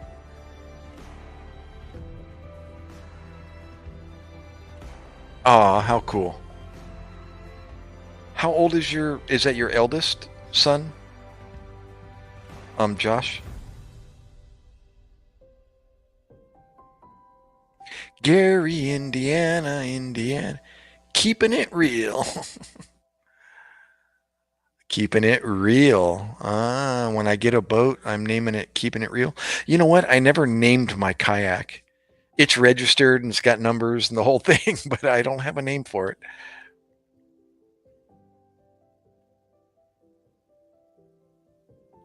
I named my car. I named it after my daughter. Actually, it was when I was 19-year-old, I had a girlfriend named Christine. And I ended up giving my daughter Christine as her middle name. And that's what I named my car. My Mitsubishi that I've shown a picture of. That daily driver / race car. This one. I named her Christine. But I haven't given my boat a name.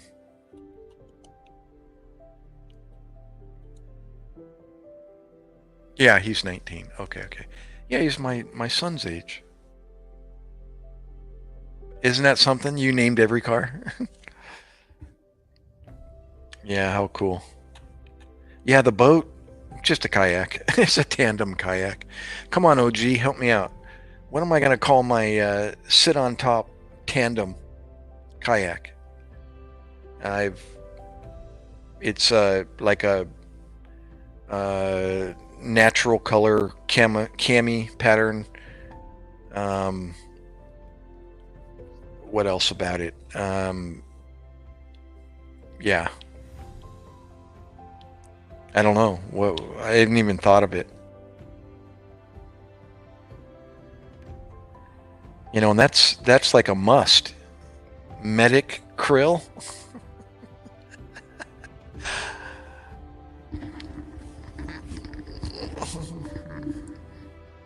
That kind of has a double meaning, right?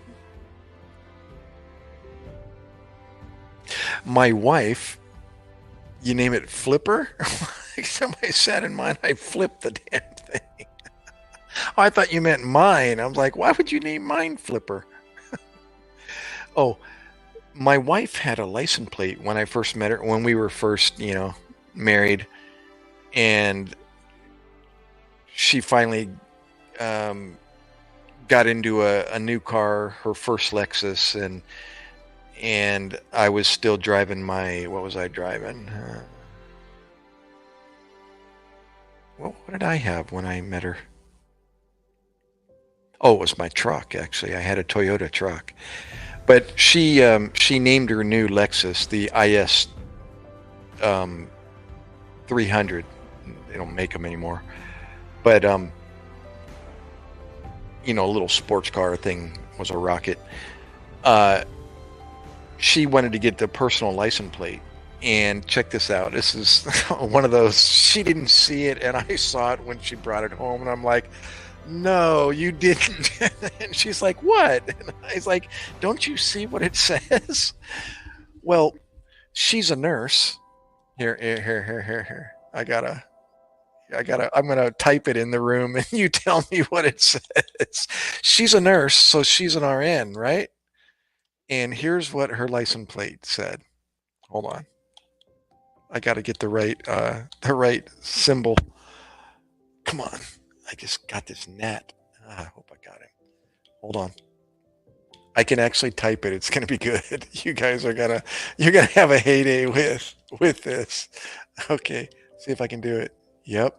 And I'm a paramedic. All right. Oh my gosh. Oh my gosh. Puny? No way. Or is that punny?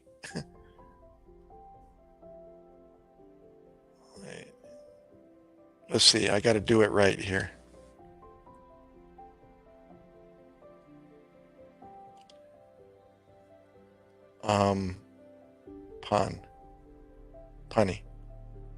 Punny. Hold on. Yeah.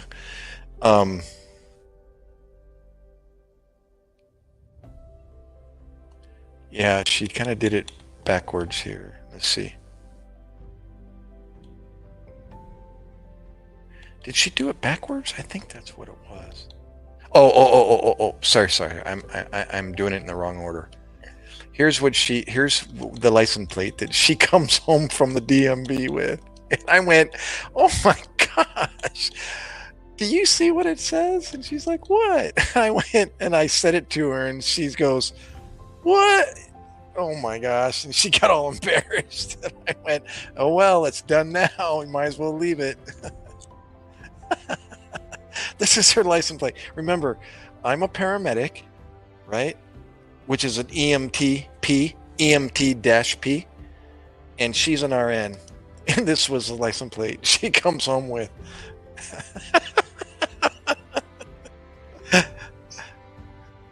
I said, I had looked at her car, and I thought, oh, that's cool. And I went, uh-oh. And she's like, what? I said, honey.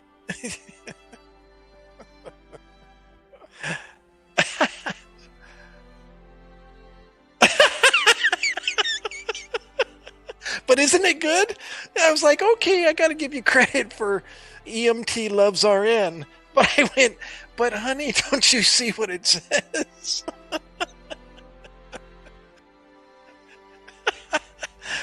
I said, don't change it, just leave it. People will get a kick out of that. That was by accident too. I gotta say, I gotta give her props for making the mistake.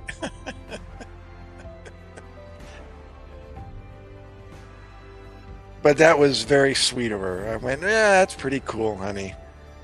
You got creative in more ways than one. True story. It was on her IS 300. And she did that. Yep. She put the heart, she used the heart, as just as one of the symbols. Oh my gosh.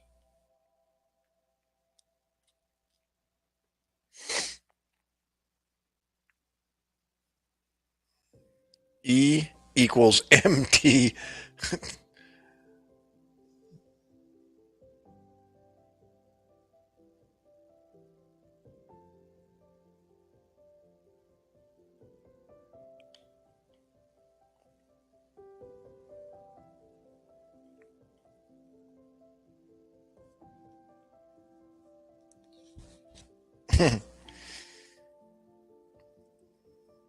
Yeah, EMT squared. Gotcha.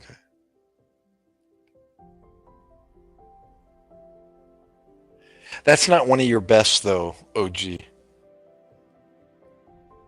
I think you could have just left that as EMT porn.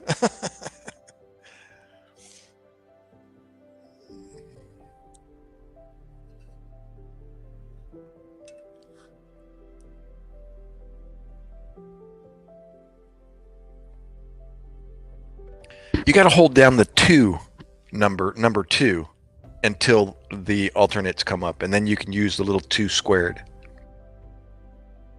Oh, no for your boat, Goober. Goober. I haven't heard that in ages, Goober.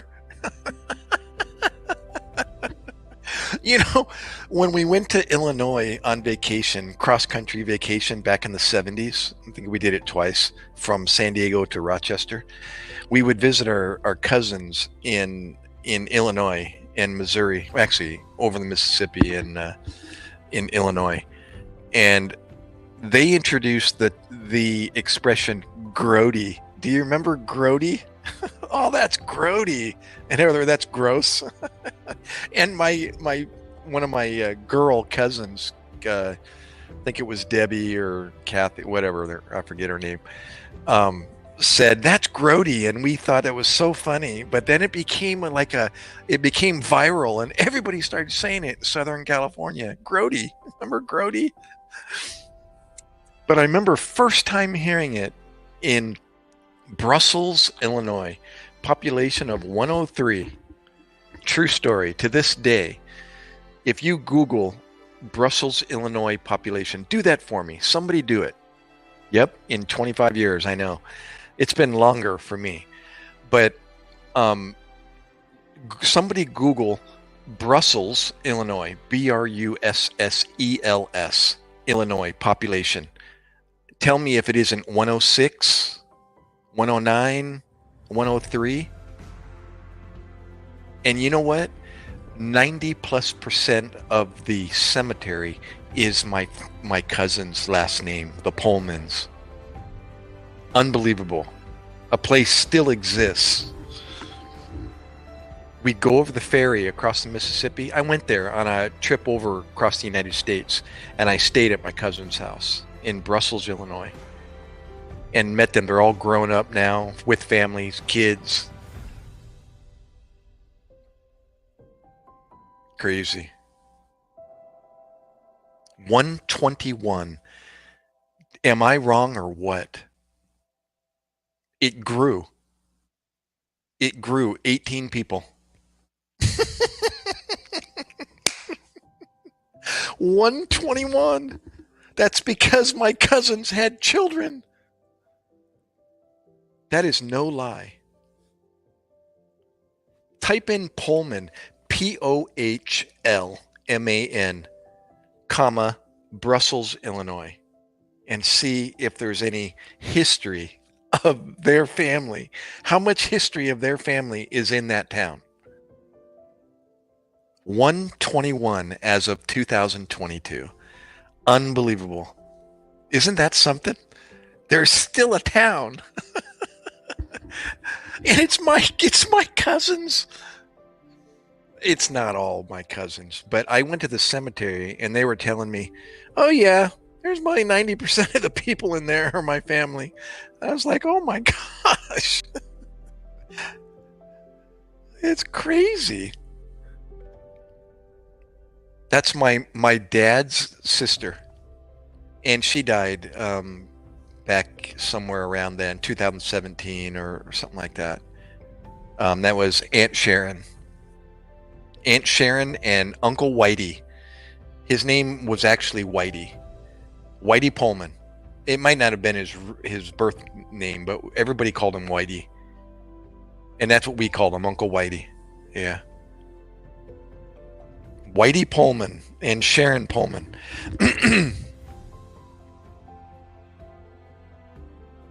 P-O-H-L-M-A-N.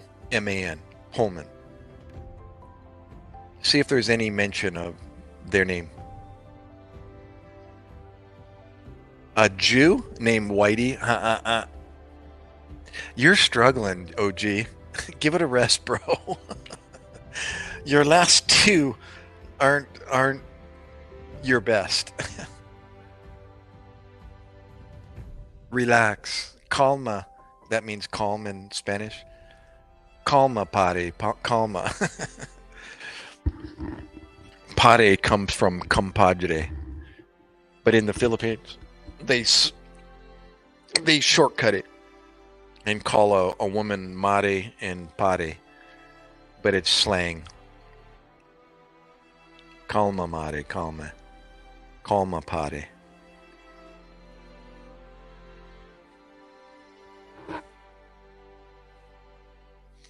Oh, it wasn't a joke. Names that end in man are Jewish heritage.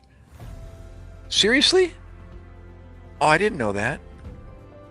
I thought you, yeah, but that isn't what you meant. You said a Jew named Whitey.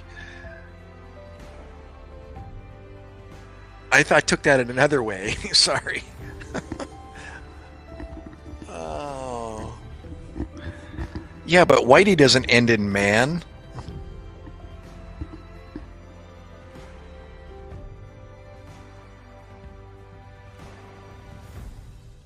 Yeah, I know. But what's that have to do with being a Jew?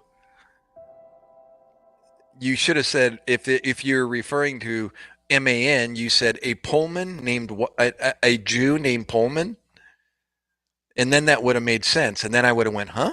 And then you said, oh, typically Jewish people have a last name that ends in man, but you said Whitey, so I thought you were referring to being white, and the Aryan wanted to eliminate the Jew, and typically Jews are white, people. So I don't know. That's the route I was going down.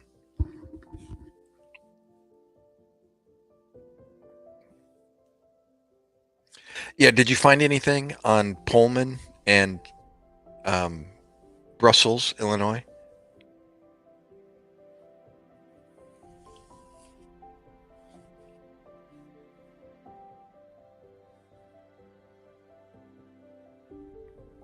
The kids, my cousins, I don't know which of them are still there in Brussels. I think the youngest girl, gosh, what's her name again? My cousin, um, still lives there with her kids.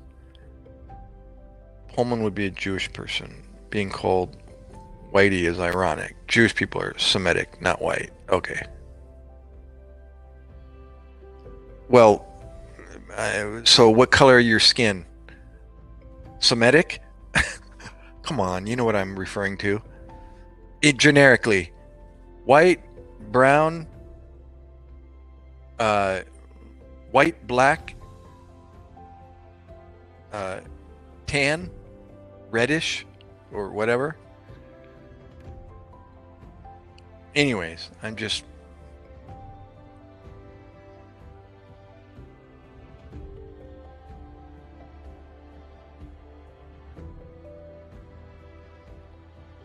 If I was a police officer here, remember, it's like that argument. It's like the police department when describing a person. If I'm seeing a person walking across the street, and your color represents more white than black, I'm going to say I'm going to describe you as a white person, such and such height, wearing this. Whether you're a Jew, a Scottish, Irish, Viking, whatever, I rest my case.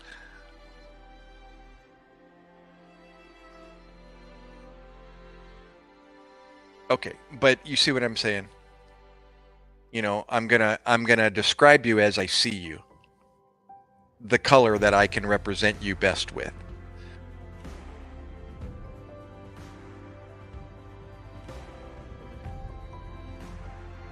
Bat Mom, have you been resting by any chance this whole time? That's what I was referring to, OG. I'm not being trying to, categorize or I'm avoiding using the word race because race has been abolished. And if you've ever seen that video, you would stand corrected. And I now refuse to use that word. Race is a racial word. And it was developed by a racist. And then it got it was perpetuated and became part of the vocabulary. But according to geneticists today, race has been abolished. Because, and Dr. Robert Carter is who I'm referring to. I'm pointing because I saved his video. He's a geneticist and a human geneticist. And he gives a presentation and shows that his own genes can be traced back to the darkest tribe in Africa. And so he goes, what is race? He says, when you look at him, he's talking about back in the days when before people started mixing with each other, you could typically identify an outsider that comes into your town or your village just by the way they look. And he says, if you look at me, you would be able to say, okay, that guy is probably from this part of Europe, and he happens to be, like 70% Irish, and his family's heritage is all Irish, But DNA, when you look at his DNA, he has DNA from the darkest peoples in Africa. And race came from those peoples that differentiated those that had different skin colors, and they referred to them as races. Well, that just puts race right out the backyard. If this white Irish man has DNA from the darkest tribe in Africa. So race has been abolished. It's gone. So I try not to use that word anymore because it's untrue. And there's nothing that supports that. They used to look at the armpits of people, the color of the armpit, and they used a card, different colored cards that most closely resembled the armpit of that person. And they called them races based on the color of their armpit. You got to see this video. It's fabulous. I've talked about it with Batmom. What's that? Race is what happens when there's a last slice of a race. Oh my gosh, OG. That's right. Yeah. And to put it more specifically, the armpit is what created the races. Speaking of arm, here, create a joke with that, OG. The armpit of America. Gotta watch that video. I already told Batmom. I sent her the link. She's got it. Gotta watch it. Change your way of thinking totally. You can stand correct. You can correct people until the day you die with this video.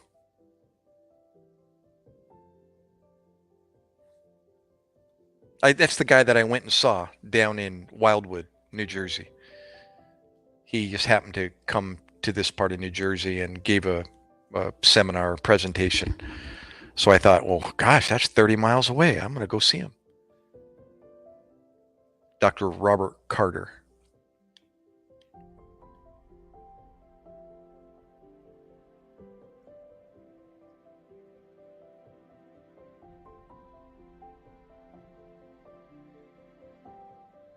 Is a Betty and a William with that last name in Brussels, Illinois?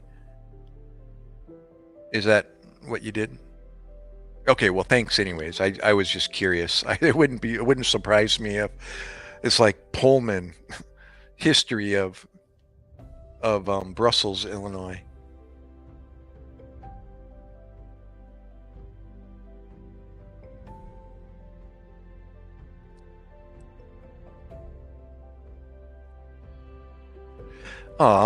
Well, it sounds like you've been burning the candle at both ends. Batmom.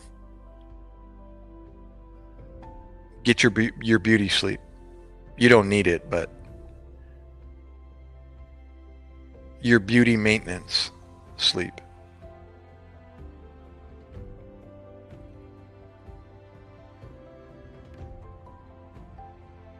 Oh, okay.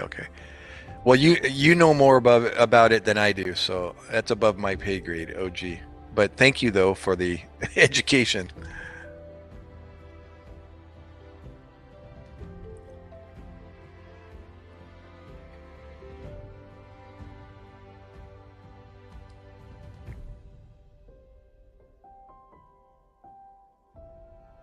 I guess that kind of fits in the same line of what we're talking about, is that we automatically, place people in categories, and therefore you end up with division.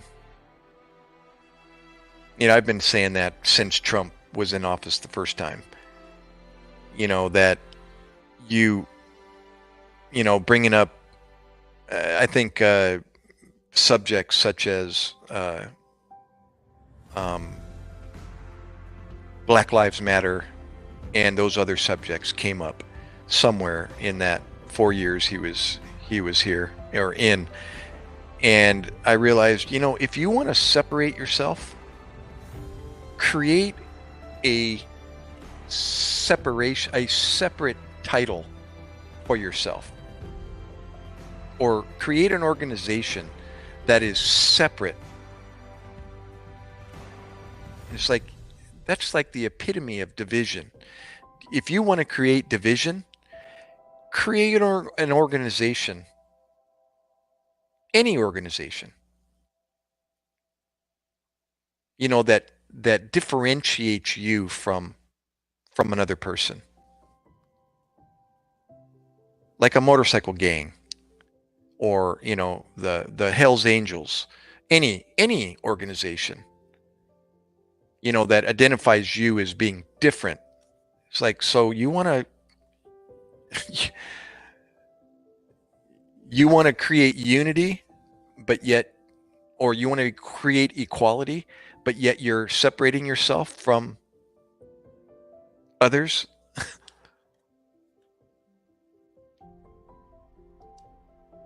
By developing a group or an organization called Black Lives Matter. That ain't gonna do any justice.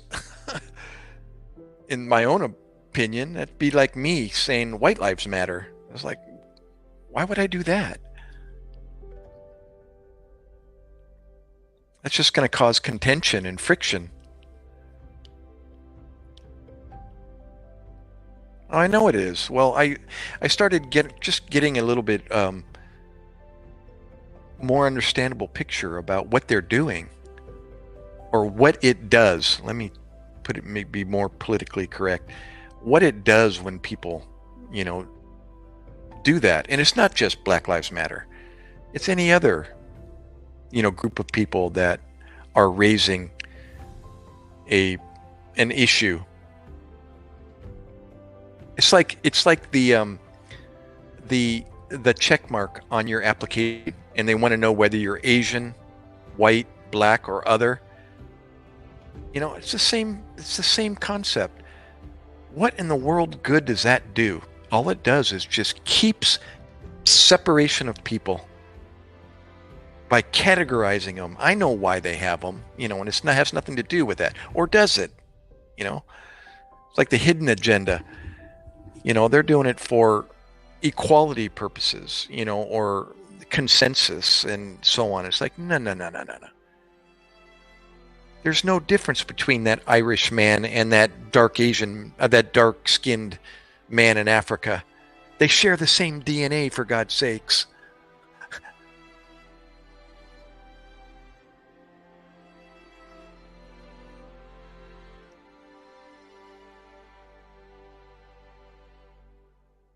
There you go. Josh, all right, brother. Hey, thanks for coming in always, Josh. As you were. Stay dangerous, as you always say.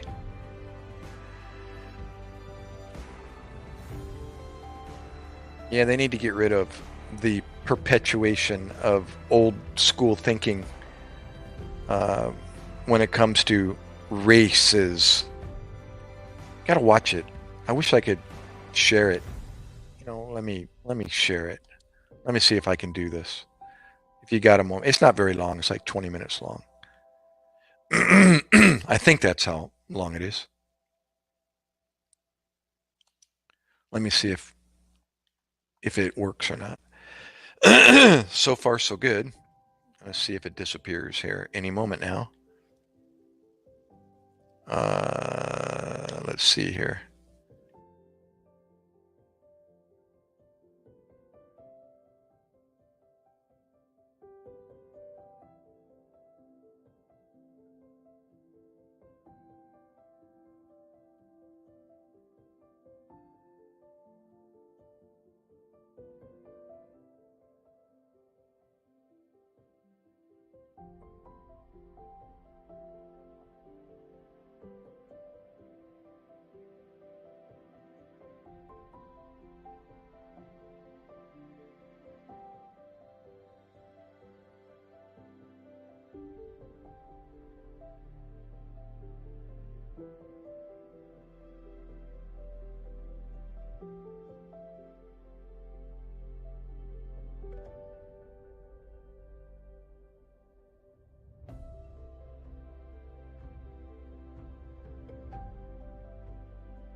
Now I've got audio. I got audio. Sorry about that, guys. It did the Xbox delete the internet, closed my whole TV down. Well, the whole uh, the whole app went back to the home screen. Okay, gotcha. Queen of Warriors. Oh my gosh, it's Rhea. Hi, Ria. Oh my gosh, where have you been?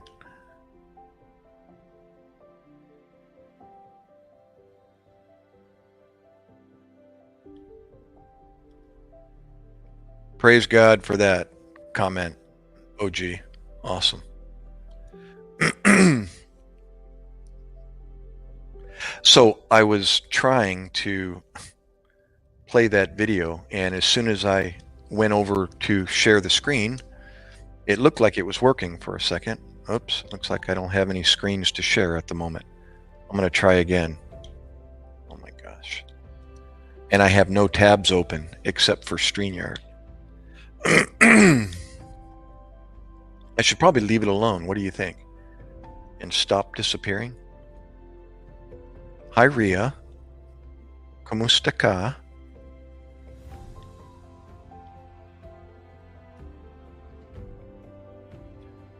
Okay, let's see here. Looks like I'm still on StreamYard, and I'm trying to search for or bring up my history. I'm sorry, my saved bookmarks. That's what I'm looking for. And see if I can, hold on, share that bookmark with you. It's called Meet Your Ancestors. Adam and Eve. Yeah, Meet Your Ancestors, Adam and Eve. Gosh, my throat is full of... Okay. Hold on. It's playing in my ear. I don't want it on here. I'm gonna skip the intro or the commercial and pause it. Okay. And check if this video plays, watch it and listen. Okay? Not that you don't listen, but listen to what he says and what he presents and the science he presents behind this. It's incredible. I mean, the facts don't lie, and the evidence is just overwhelming. Okay, I'm going to stop the music here. See if I can share this one more time. And if I disappear, I give up.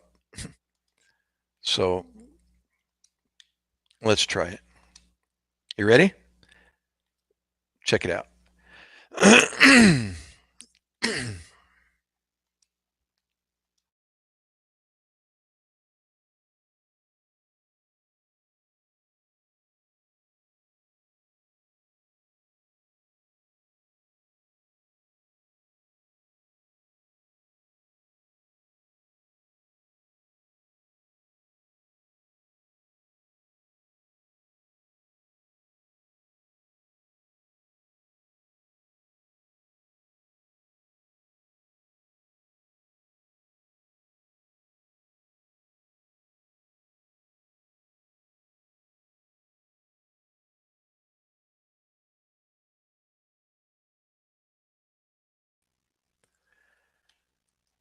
Okay.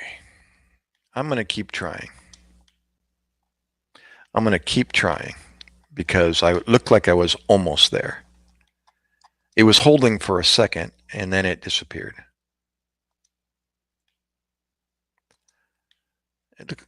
Okay, let's try again.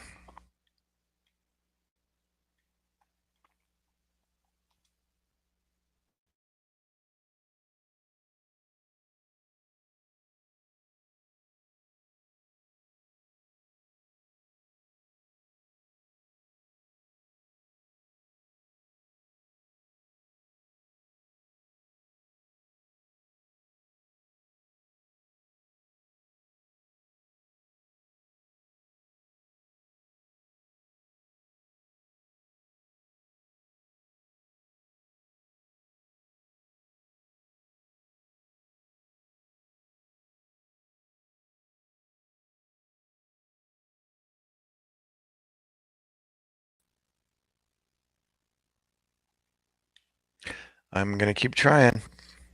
Sorry. I'm. I need to get a new Xbox. I know I could use just a laptop, but because I watch TV and use the Xbox to watch all my apps and browse and uh, Gmail, etc., they have a more up-to-date Xbox X and S as in Sierra, and I'm pretty sure it's got more holding power. It's upgraded, and I think it's going to hold. It has the ability to download and hold information. It's got a little more memory or RAM or whatever it is, and I think that's the fix for this. Not being able to, you know, do simple.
Okay. Yeah, I understand. We've been down the road of laptops and so on, but um, we've already got one, and the son uses it for his school and his gaming, and my wife's got a set up in the basement for her work, and another um, laptop isn't in the works, and I've already got this Xbox, and I've been using it. It's like it's my laptop, if you want to call it that, and it's way antiquated or limited. So I'm dealing with what I have. Um, I've already got a monitor. My TV is my monitor, and that's what I'm using right now. I'm viewing this on my television. As you can see, this is what this is my monitor, my 60-inch TV. See, there's your chat, and there's what I'm seeing, and there's all the controls there at the bottom. This is StreamYard. So yeah. Oh, I'm all of a sudden like really yellow. Oh, there it went. It adjusted itself. It became, speaking of white, it became whiter all of a sudden. Oh, so anyways, so much for uh, sharing that. Here's the link though for that video. I encourage you, honestly, take the 20, 30 minutes, whatever. I think it's only like 20 or 30 minutes, and watch Dr. Robert Carter give this presentation on human genetics and DNA. And it's just another tool that I use to study the Word of God and the Scripture. And you got a scientist that this is his forte. He's he believes in the beginning God created, and that we came from two original, male and female. And this is compelling evidence, that's exactly what the Word of God says, and he can show that, scientifically. There's no doubt. It's yeah. The rest, I rest my case. And just watching this video is just one of many things I've read, to that effect. And this is where I got that comment about Reese's, is that video.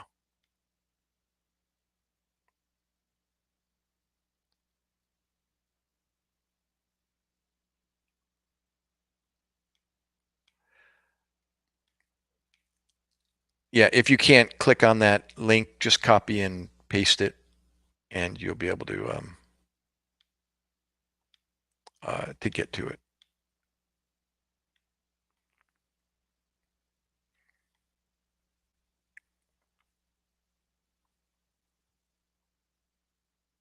That was the guy that I went down to. They call it the Shore here in South Jersey to see his presentation.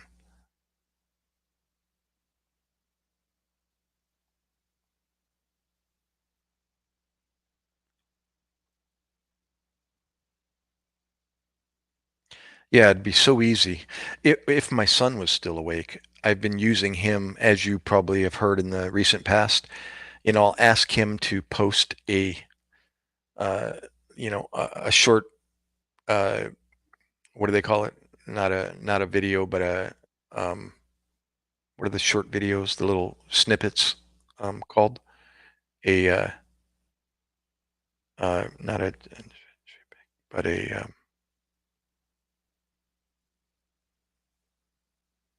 what's it called? They're like 2 seconds long and then they loop and they keep looping. Um, GIF. I believe it's a GIF. GIF.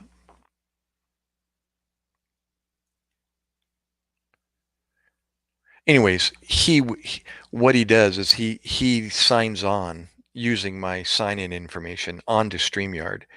So he comes backstage onto the screen as a participant, up on stage.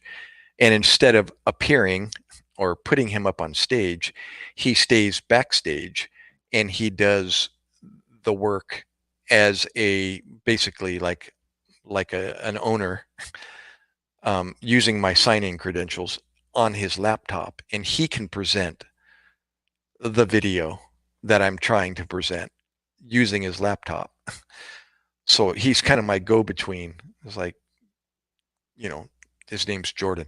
Jordan, get on StreamYard and present this video for me because I can't using the Xbox. And he gets all bent out of shape because it takes him away from his whatever it is he's doing. Heart wave name, play on heat wave and heartbeat wave on screen at the ER. No, no, no, no. I like the other one, the first one you um, suggested. What is it again? Krill? Medic krill? Medic kill? What did you say? Medic krill? Medicrill? Is that kind of a play on Medicare? Wait, what are you trying to say? Or medic kill? The krill part. Yeah. Now I'm thinking of Medicare. No, I don't collect Medicare, not yet. I got my first Social Security check coming though. As of originally, it was right now. It was like the end of September, but then I rechecked the website, Social Security website, and they said October. I'm like, come on! I was looking forward to September. Now it's October. Yeah, I know what krill is. I was just uh, for the first time, Medicare entered my mind.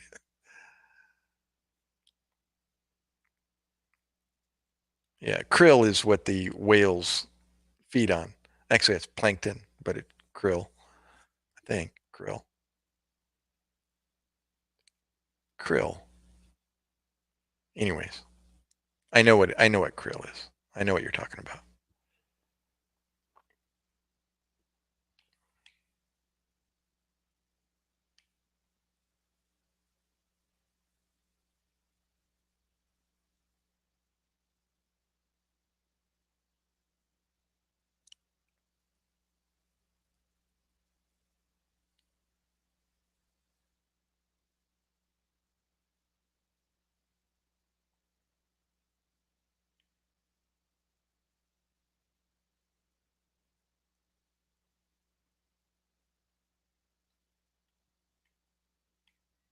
Does it? I don't. Um. Yeah. Does it? I'm actually like remembering what he created in the order and the names that he used.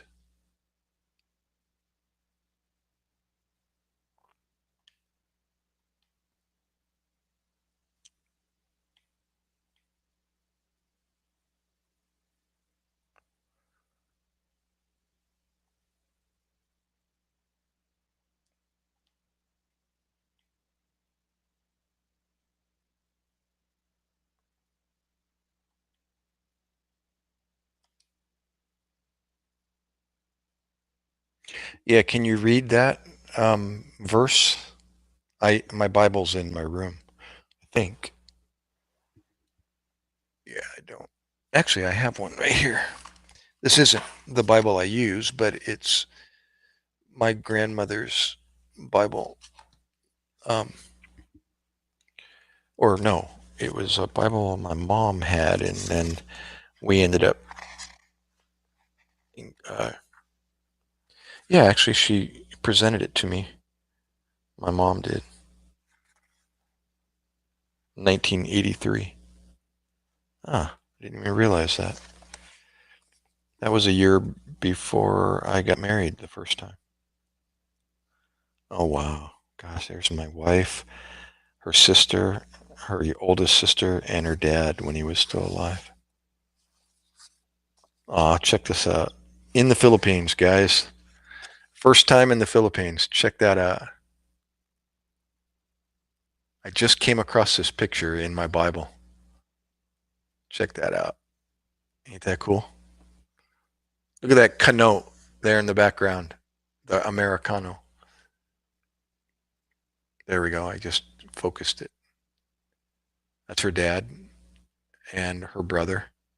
He lives right here, 8 miles down the road. And there I am.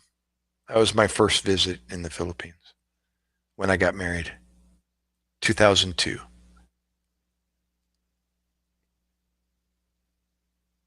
That cool?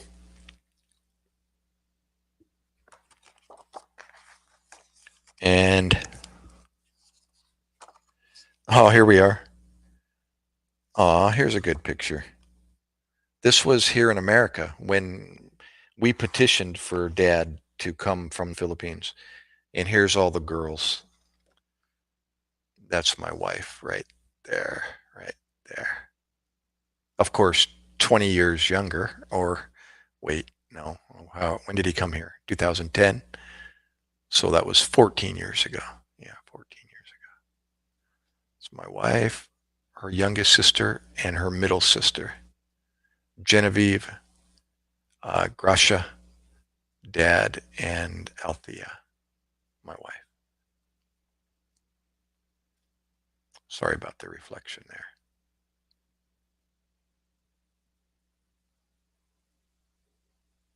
That cool?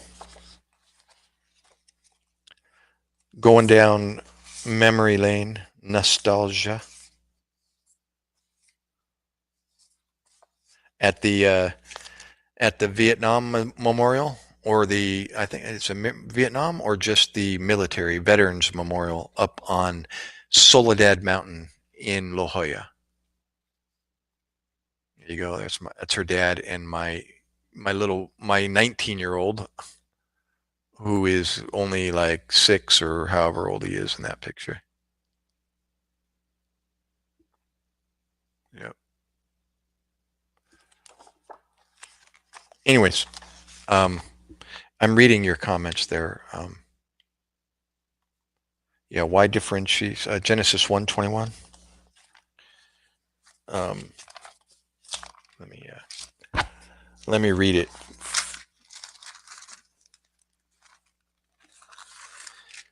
Let's see here. It says, yeah, and God created great whales and every living creature that moveth, which the waters brought forth abundantly, after their kind,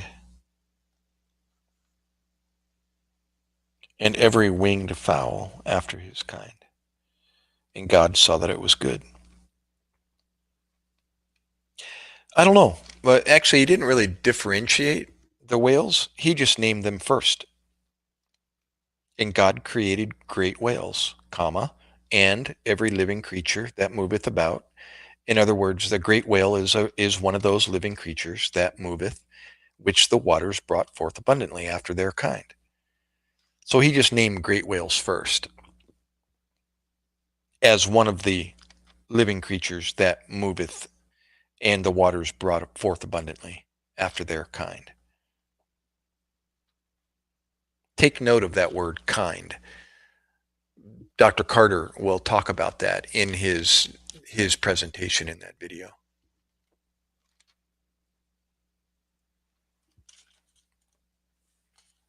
Yeah, he just named the whales first.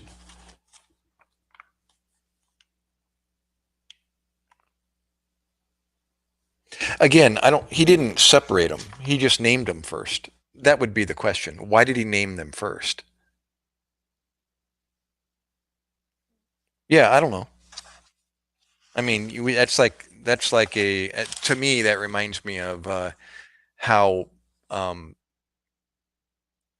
uh, conspiracy theories are started. you know, I don't know why. Why did he name them first? Or why didn't he name the octopus,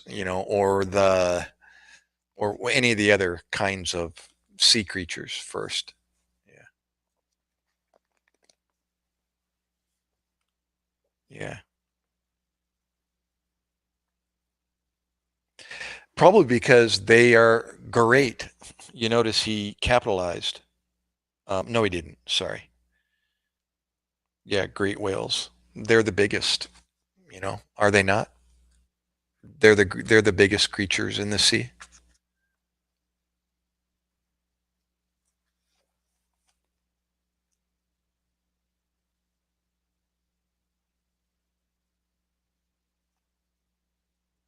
That's a good question though, because that's the type of stuff that I like to study.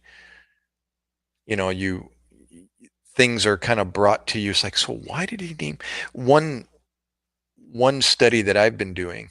Yeah. Um, One study that I've been doing, and I actually think I got the connection, and it's one of those jaw-dropping connections, is in Proverbs. Why does he refer to, let me turn there, middle of your Bible, Proverbs. Um, why does he refer to knowledge or wisdom in the feminine?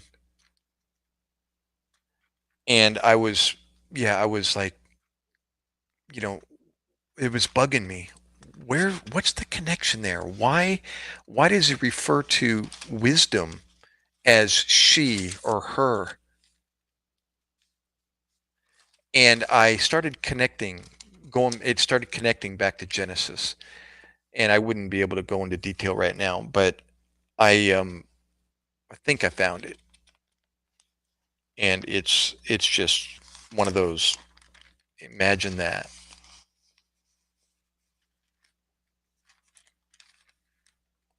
I'm looking to what proverb that is.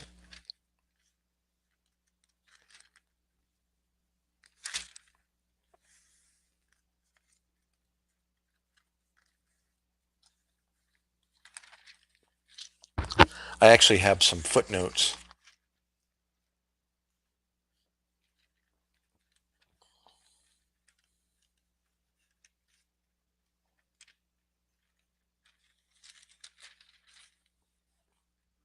Yeah, I don't know. I don't know. Another one of those great studies. See, that's just a perfect example. You wonder, how do you study the Bible? Well, the answer is you need to read it. Don't worry about understanding it, just read it.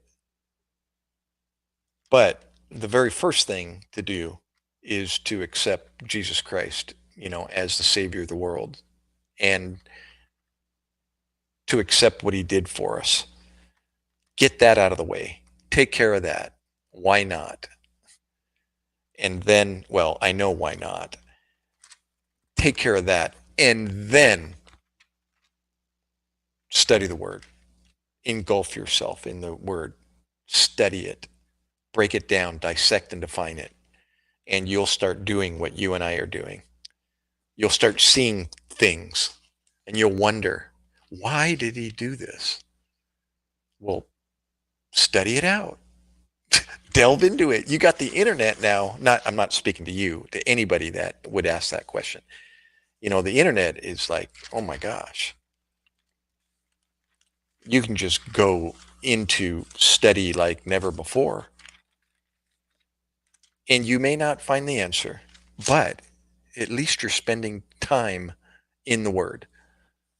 Blessed is the man that walketh not in the counsel of the ungodly, or standeth in the way of sinners, or nor sitteth in the seat of the scornful. But his delight is in the law of the Lord. And in his law does he meditate how long? Day and night. You know, if we could only spend every minute of the day, which we can. I've done it more than I've ever thought I could. Everywhere I go, bringing note cards in my pocket, you know, wherever. When I reach in my pocket to reach for some money or my change, you know, I feel this piece of paper and I pull it out, and we call it a meditation, or the med card, that you wrote the particular verse that stood out to you, you know, the night before. And you can pick it up and read it every time you put your hand in your pocket while you're standing in line at the store, and just ponder on it and go, oh yeah, I was reading about that last night. You know, and or like I said earlier, whenever I had something to do, or if I was going outside or a place to go, even if I was going rock climbing, you know, blessed is the man that walketh not in the counsel of the ungodly. And the reciprocal of that is, blessed is the man that walks in the counsel of the godly, nor standeth in the way of sinners. So I'm supposed to stand in the way of righteous people, nor sitteth in the seat of the scornful. So I'm supposed to sit in the seat of what's the opposite of scorn? You know, so it's like it's something I've never did before. You know, how do I associate myself with righteous people all the time in everything that I do?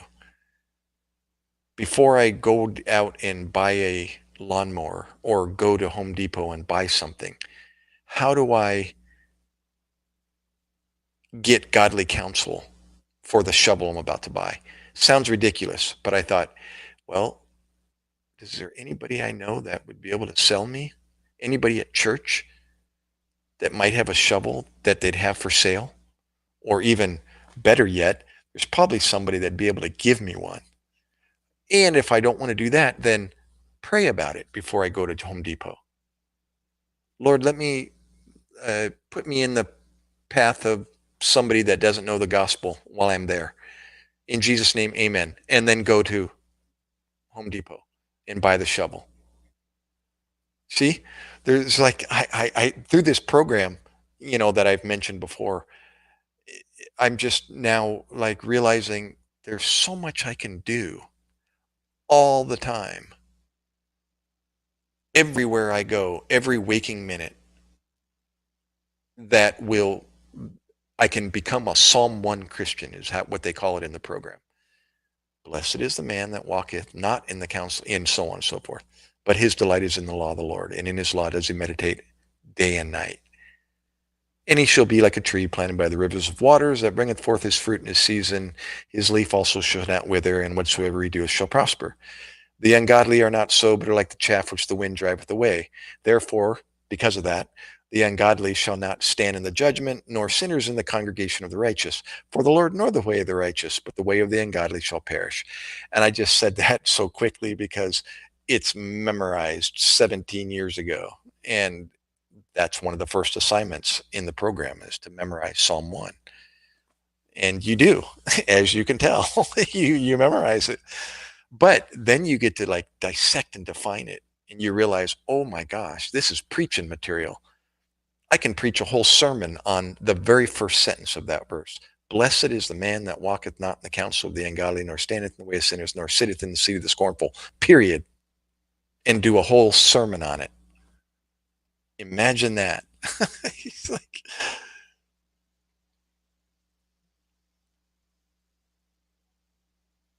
yeah, it's you're not alone, OG. We're human. While we're here on this earth, we're going to struggle with that. But now you and I know we have a resource that is the truth. The truth. It makes sense. It's overwhelmingly convincing. So just stick with it. Keep trudging. Keep going through your peaks and valleys. I'm talking to myself, and this is my life. Keep going through the peaks and valleys. But knowing what we know now, we know where the answer is. We know where the answer is. And I'll never go back. I'll never go back. Will I fall? Yes. But will I disbelieve what I know now? Never.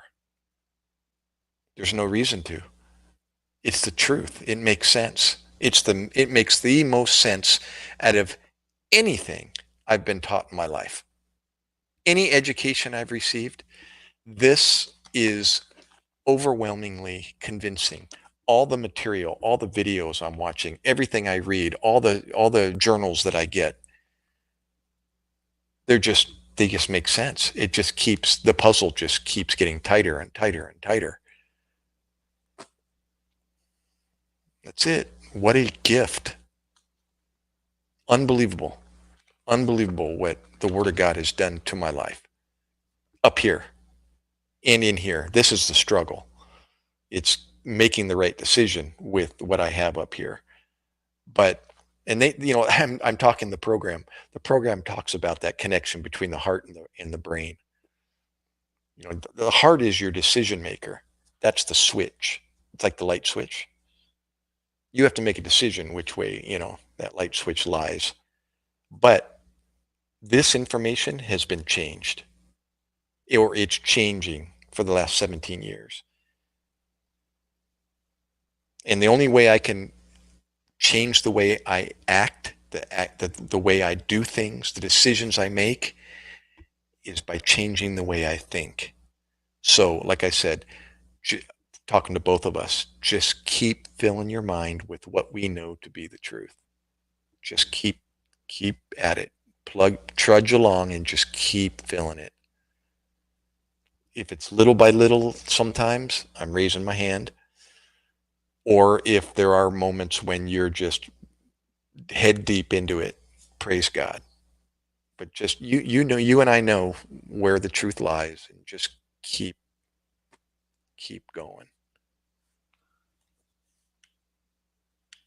Good stuff, man.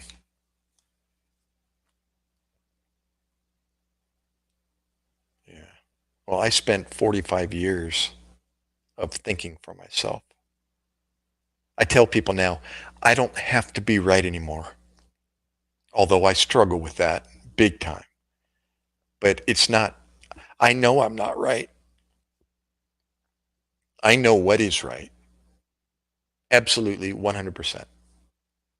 Thank God I don't have to be. I can admit that I know nothing. The only reason why I know anything is because the Word of God. The fear of the Lord is the beginning of wisdom. The beginning. That means the beginning of if we know anything, where did it begin?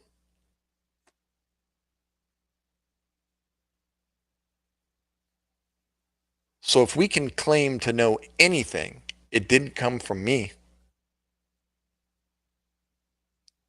Is there any possibility you could be wrong about anything you know?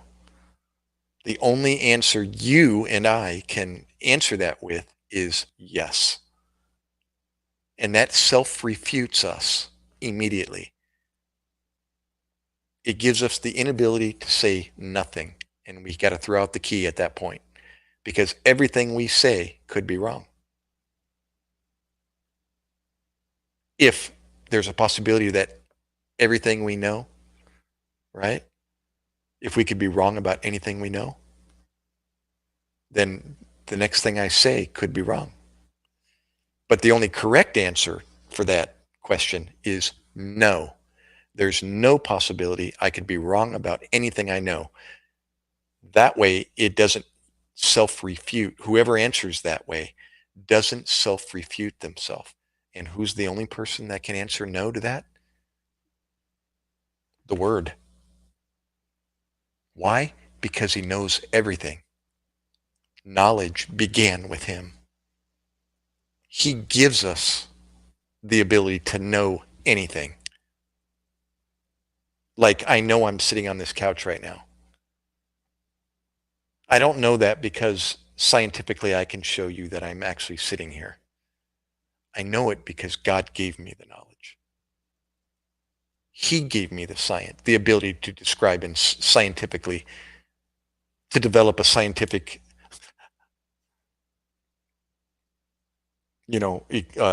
explanation as to why I know I'm sitting here. It's not that I can think for myself. God, no, no.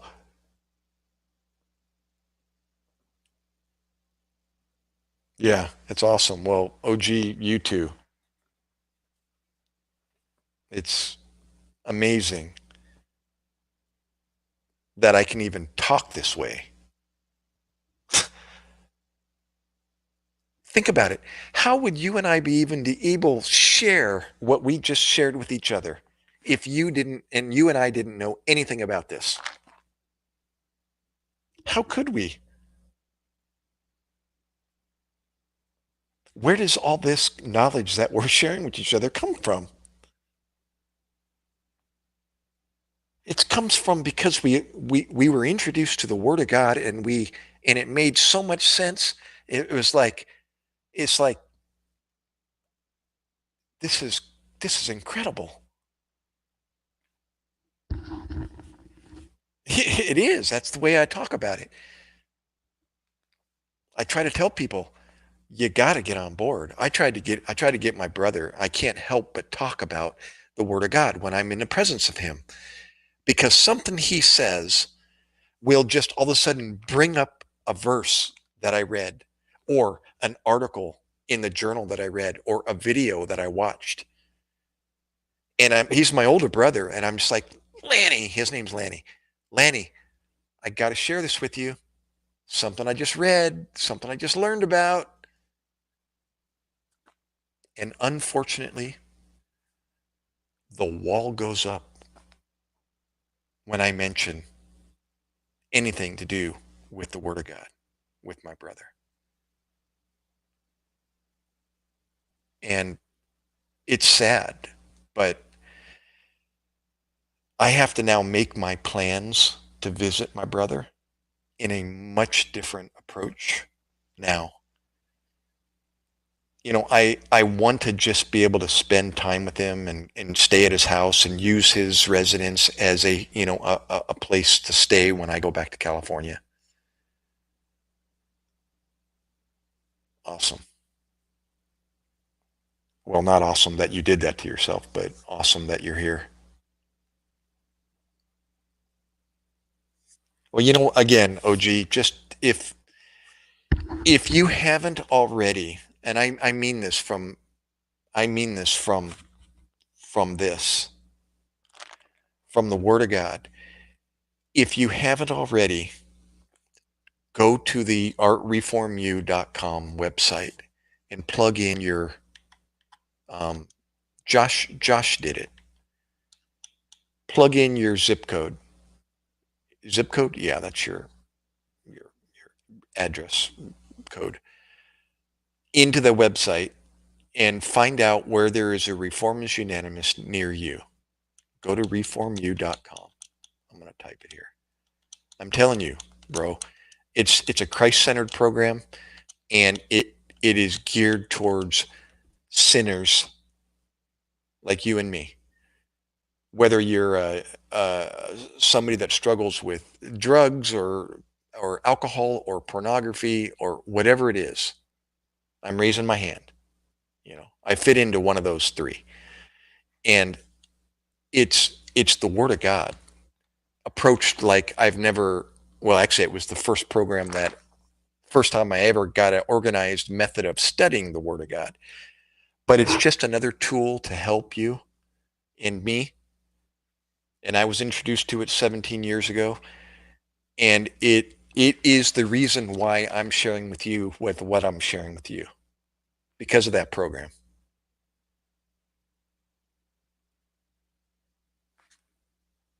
I mean, how can you go wrong?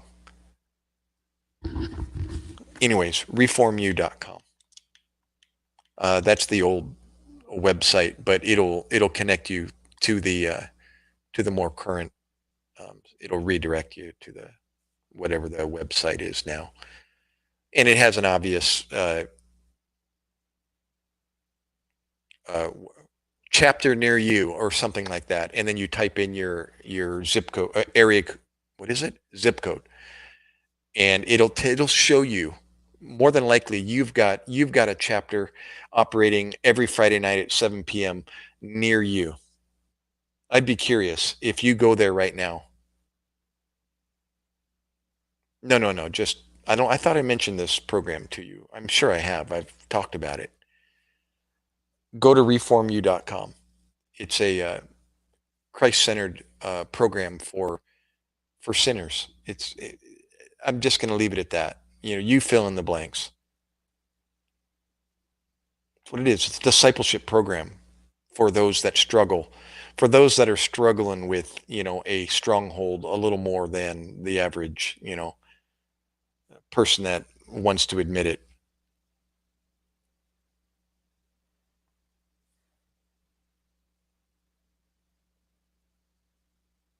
I'm telling you, OG, don't take this lightly. Go to reformu.com and just curiosity. Where is the closest chapter near you? It'll be held at a church, more than likely. Doesn't have to be, but that's where it was founded, at a Baptist church in Rockford, Illinois. And then it branched out to over 800 plus, probably closer to 1,000 chapters in the United States today. Probably much more than that now. And now it's in other countries around the world.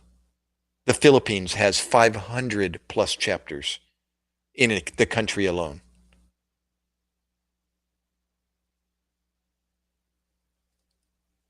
Yeah, it's incredible. I'm I refer to I referred to this earlier in the live streams, probably before you came on. This is part of their curriculum. Will you relax? Oh my gosh, OG.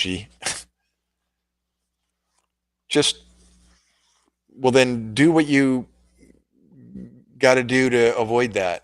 You can't stay a hermit, in with everything. If you're, looking for help, you got to.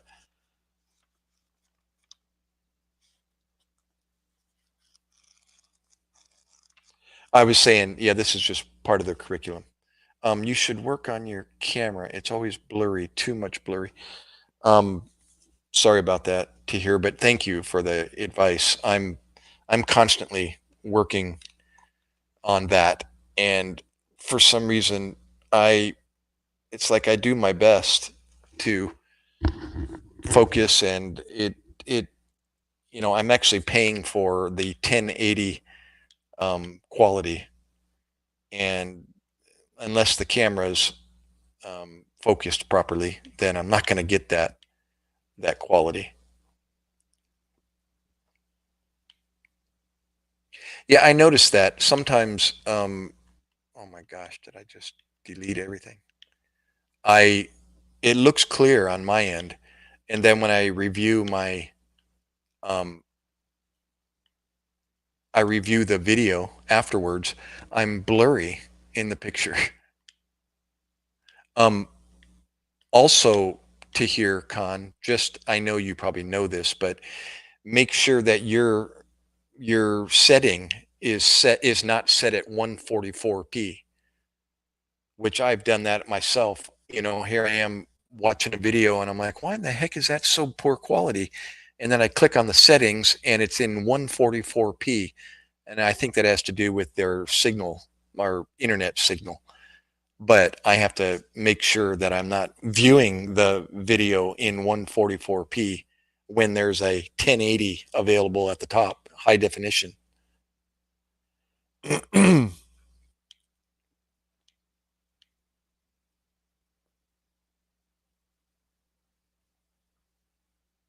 Okay, I understand. Like I said, it's probably not the case, but make sure you are not viewing me at 144p. I do that. Forget to check. Is it a little bit clearer now? Hold on a second.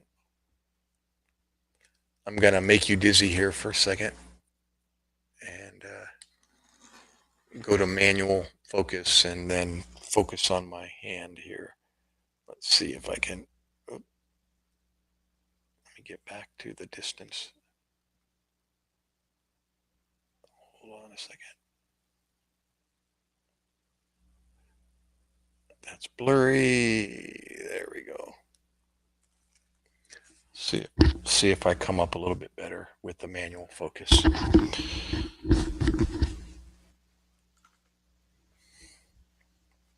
Is that better? Gosh, it's kind of, I can see myself kind of going in and out of focus there. Unfortunately, the camera isn't like a phone that automatically, is adjusting to when I move in and out. This camera has only one setting for live streaming or to open. It's set at the C, forget what that stands for, the letter C on the dial. And that's the only option that will give me an open video camera. But it doesn't autofocus. It has an autofocus, but I have to touch the shutter button halfway, to focus. So, Billy Preston, I'm not using a phone. I'm using a Lumix DSLR.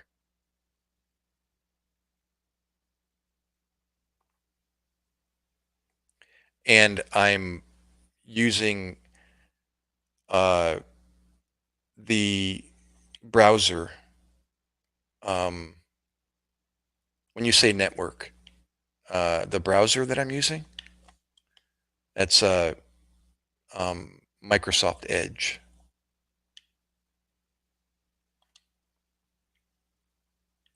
The network is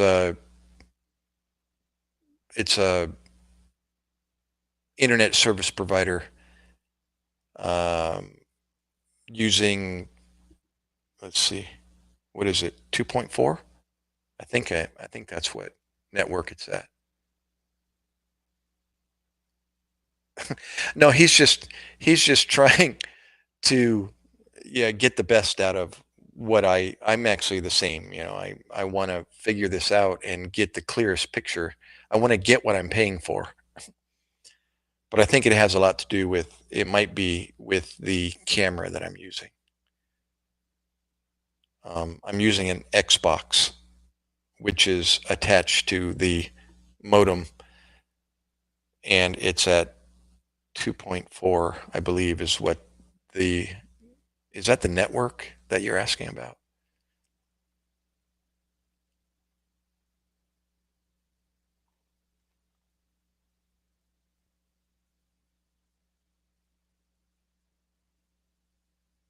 Oh, internet provider is Xfinity.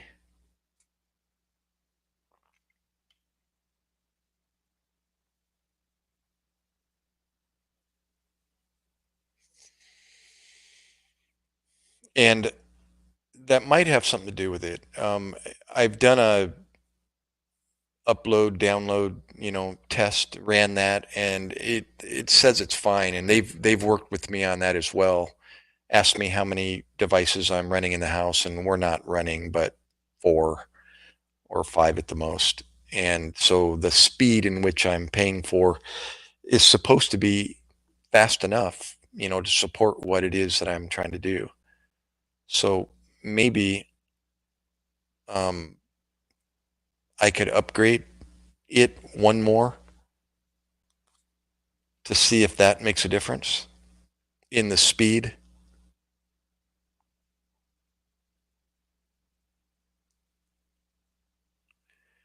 Yeah, all of the above to hear. I'm with you.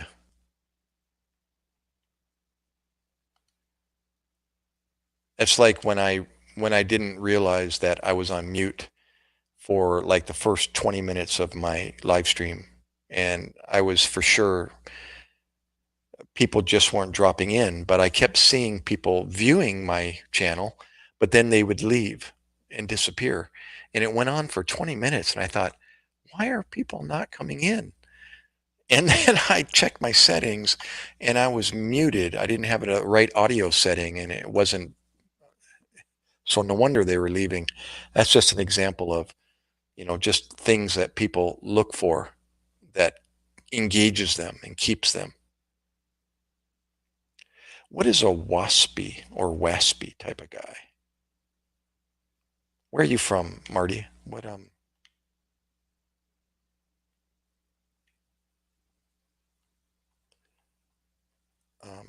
let's see here. They brought in the CIA, the tanks and the whole Marines to blow me away, to blow me sky high. Is that a song, Marty? Thanks for coming though, Marty. Hit the like.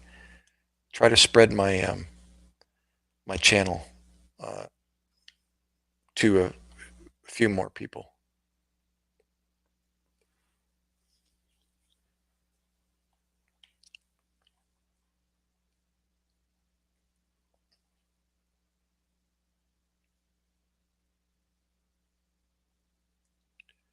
The bee's knees. Well, white Anglo-Saxon Protestant, upper class American. Uh, I don't know. Where are you located, Marty? And what country?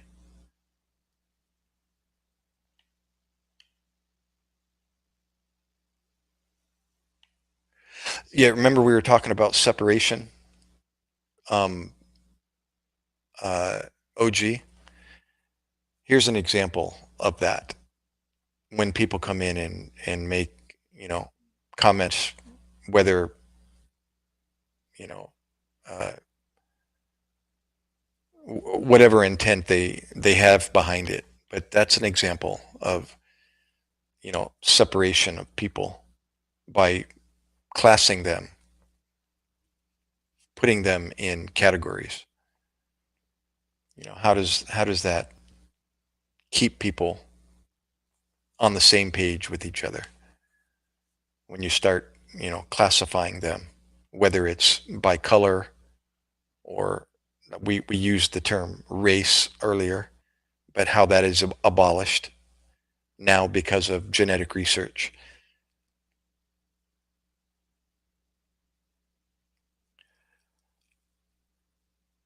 No, I know. I understand, Marty. And that's what we were talking about. People don't intend to do it, but it's so ingrained in people's vocabulary and conversation because of the way society has perpetuated, you know, um, things of the past. And all it does is it separates people when they start separating and giving titles. It's like the check marks on your application. Are you white? You have the option to answer whether you're white, Native American, Asian, black, other.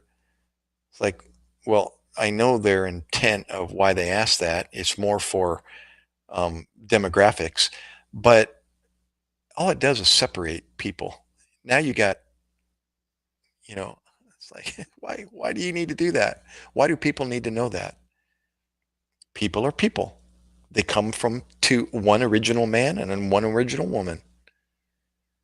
So what is a race? You see?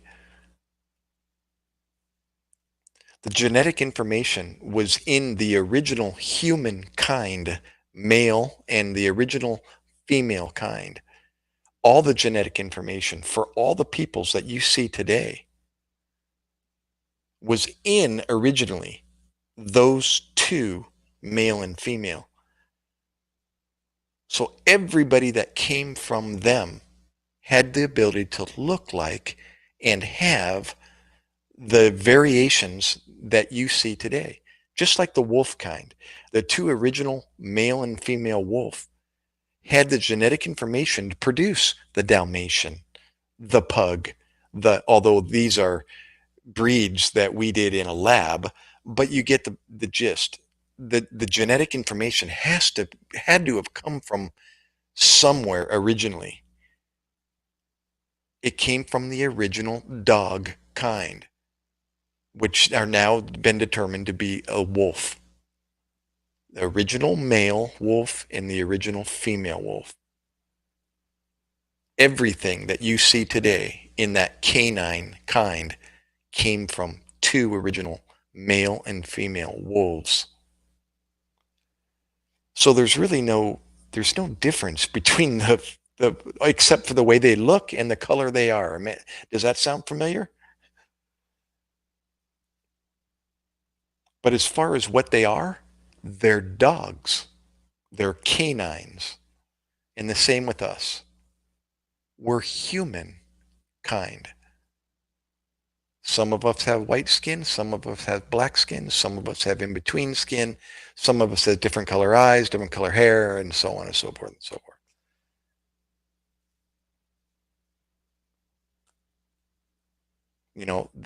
The person that developed that word, RACE, which I refuse to use anymore, were exactly what the word is with the IST at the end. They used the color of their armpits to determine the different races in the world. They actually had a card with the different tones, and they'd go around the world and put that card up against their armpit and categorize them. Like the website I just posted, he talks about that. He's a geneticist, human geneticist. It's overwhelmingly convincing, the information, the evidence that he presents of how we came from an original male and female. Overwhelming. We didn't come from apes. It's impossible. He talks about that as well. His research, 50,000, he thinks, he quotes examples of the human genome and trying to associate a monkey genome with a human genome. If you take out one part of the human genome and then try to replace it with the equivalent genome of a monkey, he said, you just can't do it. He said, there's just nothing that resembles what's missing in that human. The only way, he says, if you take another human genome, he says it's easy to see which part is missing. But anyways, the bottom line is it's impossible. It's impossible. We're two different kinds. A monkey's a monkey. It's not a human. Garden gnomes. God, your mind is pretty impressive there, OG, I gotta say. Jane. Musta mare. Oh, I know. How many times do you think people were there to snip? God forbid.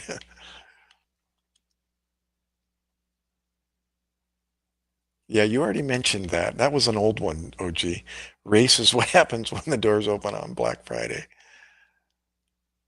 Makati, Marty, no, I haven't. Oh, I didn't realize you're Filipino, or are you just, are you a hidden person? Um, it's okay to hear. You're very helpful, by the way.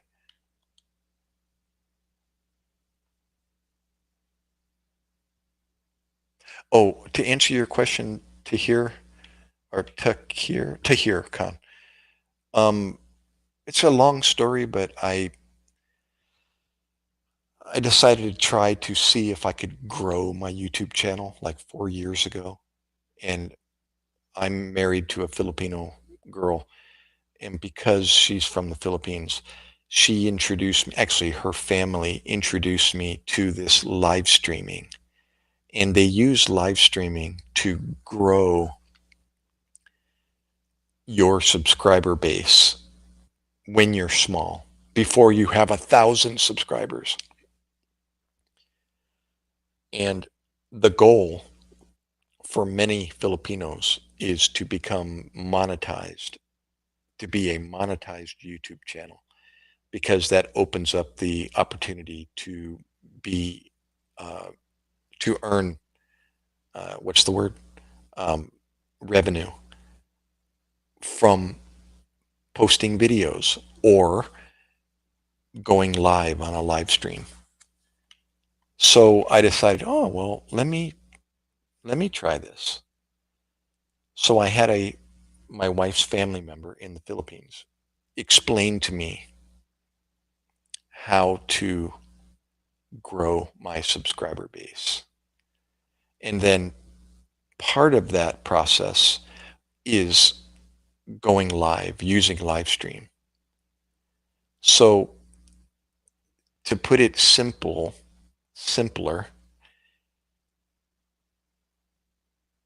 you use videos, you create videos, and you visit other people's live streams to grow your subscriber base. I'm not going to explain right now. And part of being monetized is people need to watch your content. They call that watch hours, or WH. You need 1,000 subscribers and you need 3 to 4,000 watch hours to become monetized. So if you can get 1,000 subscribers, now you need people to watch your content, and you need to accumulate 3,000 to 4,000 watch hours. That is the amount of time they need to spend watching your material. So one way to earn watch hours is to go live yourself, like I'm doing right now. There is OG in the room, Tahir Khan in the room, Marty in the room. There's another person, Affectionate Beauty, etc., etc. Maybe it looks like there's only 6 people watching the channel right now, according to my list there. But so there are 6 people spending time watching my live stream.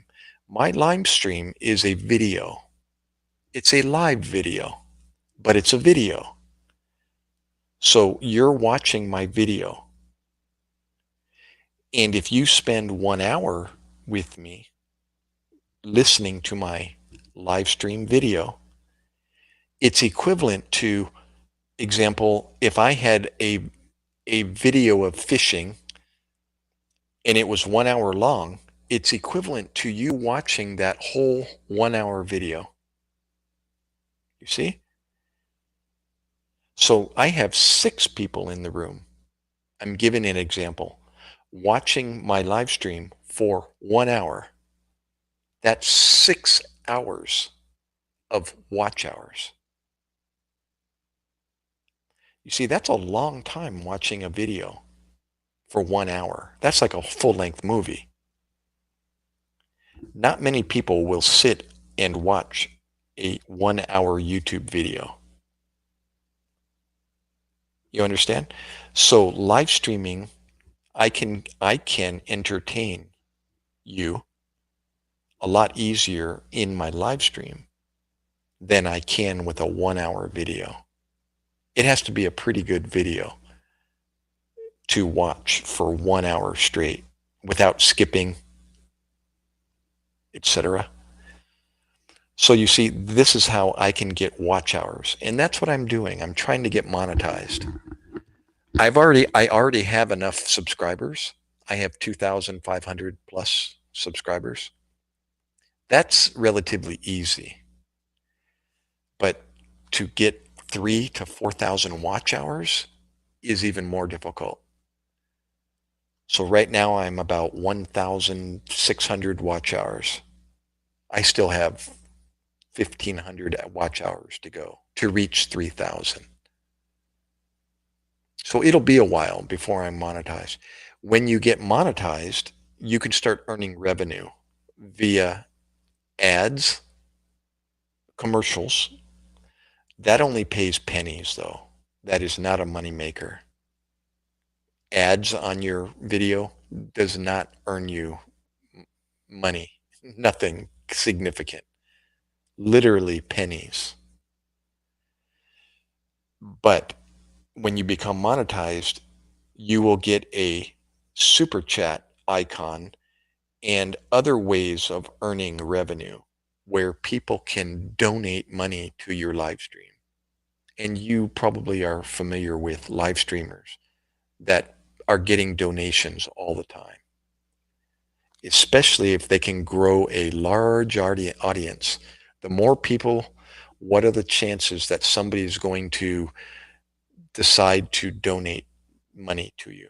$1, $5, $10, $20. You see? So that's why I decided to go live, because they taught me this is how to grow your YouTube channel. This is how you get monetized. So I don't know if I confused you at all, but that is how I started live streaming.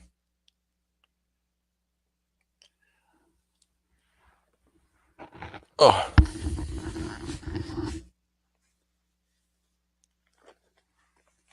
so good conversation, OG. You were talking about a unfortunate thing that happened. Um, you know what? People do that.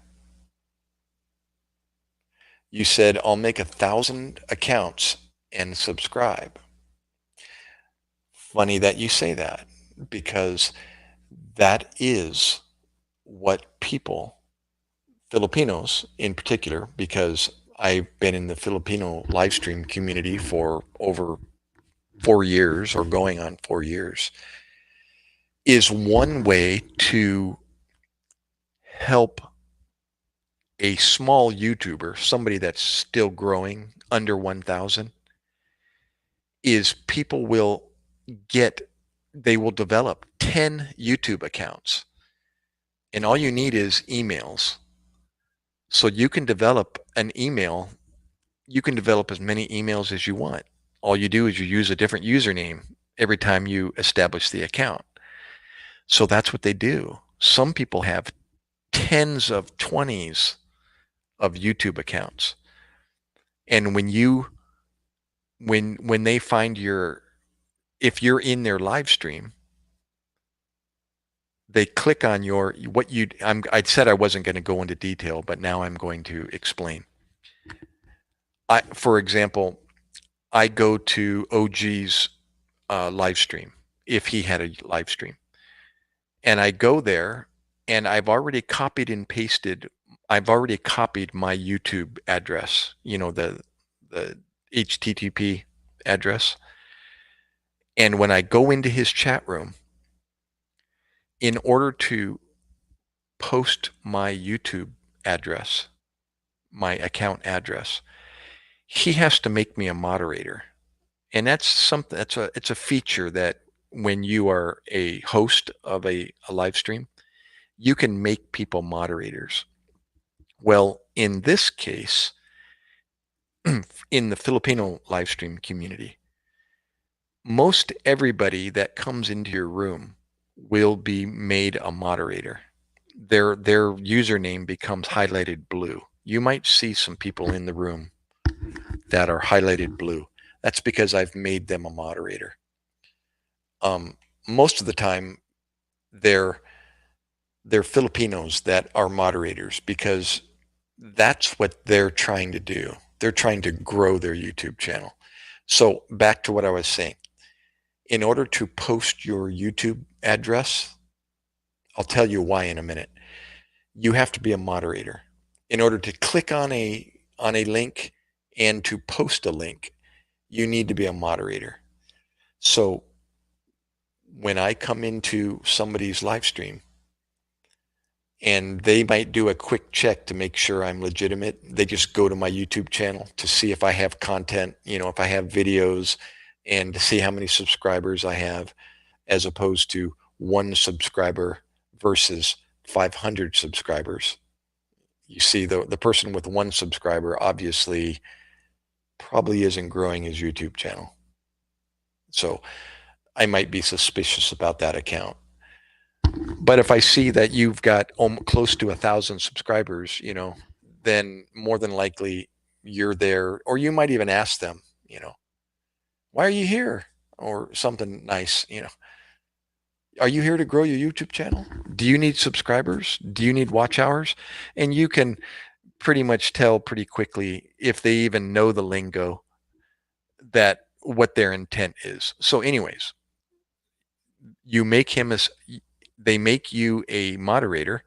Now you can paste your YouTube address into the chat room. And anybody that's already a moderator, highlighted blue, they can click on your link, which takes them to your channel, and they subscribe. They hit the subscribe, they hit the bell icon, they hit the thumbs up, the like button, and they leave a comment, and they watch your video, one of your videos. The idea is to post a video that is like 30 seconds to a minute long, not very long, just a short. Just do a quick short and have it on your channel. That way the person doesn't have to sit there for 5 minutes and watch your video. He can just sit there and watch your video for 30 seconds or 15 seconds, the 30-second long video. Why? It gives them more time to get back in the chat room and post their link again so somebody else can click on it. And everybody in the chat room is doing that. They're posting their links and they're clicking on each other's links. If you get 20 people in the room and everybody's clicking on your link, you've got 20 subscribers within minutes. You see? So day after day, if you're visiting these live streams and they make you a moderator and you post your link, they're clicking on it. YouTube even has a term for that. That's called phishing. You're fishing for subscribers. Yeah, moderator, that's just one of the perks of being a moderator. It helps you moderate the room and get rid of people that are being a nuisance or using profanity or whatever it is they're bugging you with. But in this instance, being a moderator is not for that purpose. It's so that you can click and post links and grow your YouTube base, your YouTube subscriber base. Then they also start live streaming. Why do they live stream? To grow their watch hour time. That is a quicker way of getting watch hours, is to live stream. Just like Tahir Khan has been in the room now for the last, how long have you been here, Tahir Khan? You see, it's like watching an hour-long video or however long he's been here in the room. OG has been here for the last 3 hours, probably. or more. That's like him watching a 3-hour video, and I get the watch hour credit for it. Thank God for people like OG, stays in the room and we just chat. Or he might just go and get dinner or go eat or go to run an errand, but he remains on the live stream. He could leave his phone open at home, still in my room, and go to the store and come back. And I get credit for him being in the room watching, quote unquote, watching my live stream. Mr. Gary, you can call me. Or you just call me Doc. That's a moniker that the Marine Corps gives all medical personnel, Navy medical personnel, i.e. the hat and the Navy insignia, the second class petty officer insignia on the Marine Corps cover. That's who provides medical support for the Marines, Doc. Whether you're male or female, the Marines call you Doc, whether you're a doctor or not. You're providing medical support for them.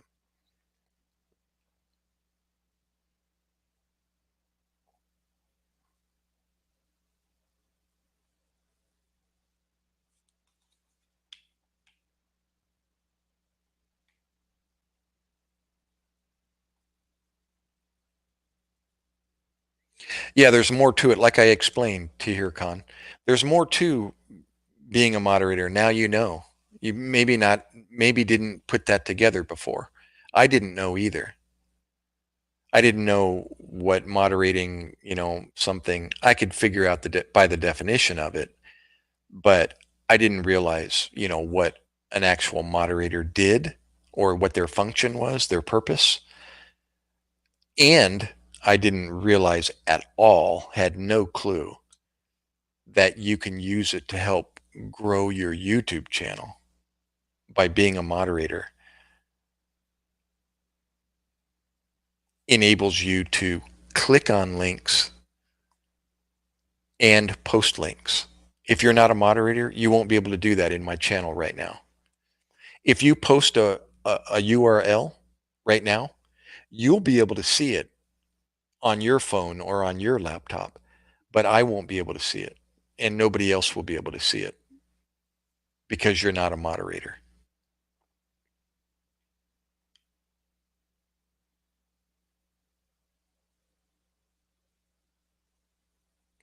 You can set it up to here. You can set up Nightbot to do that for you. It's all up to you. They give you the options and the formats and the language codes to be able to set up Nightbot. Pretty much you can tweak it any way you want and have Nightbot do whatever you want him to do, the computer. Yeah. Smooth, moderate. Oh, gee, you're just like endless. What are you?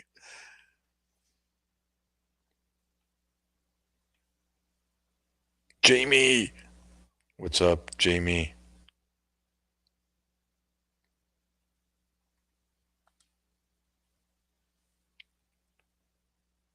What is your name, Marty? Are you Filipino? You asked about Makati. Interesting that you asked about Makati.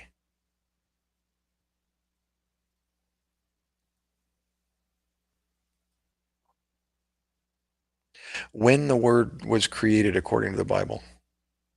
In the beginning.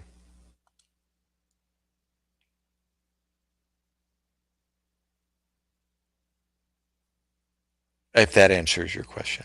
I think I might understand what you're asking, but I'll answer it I'll answer it like that and then see what your response is.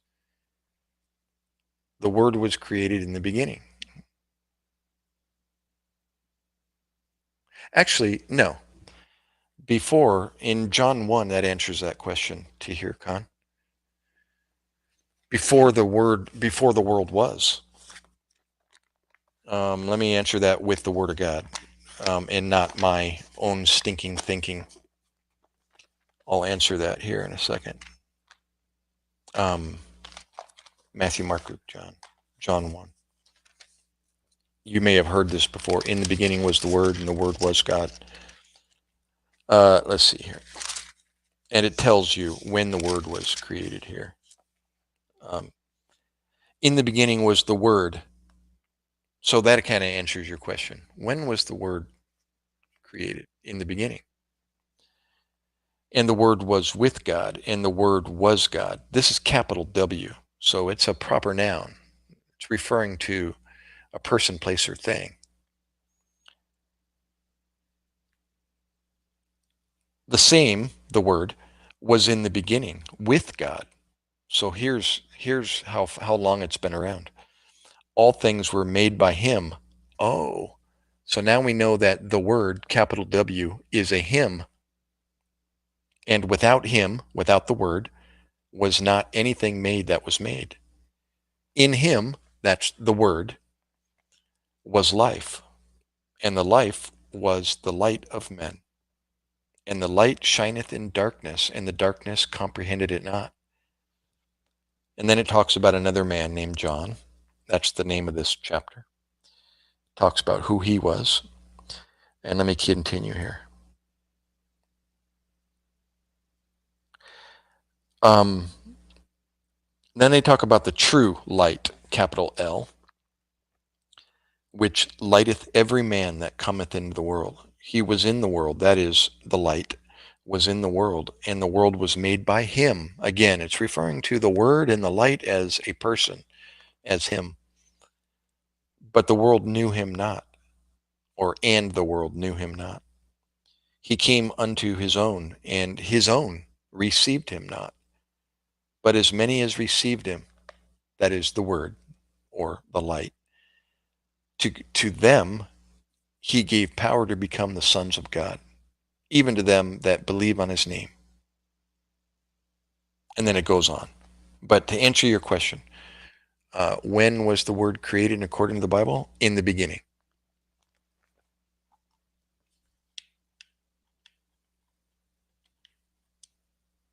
Yeah.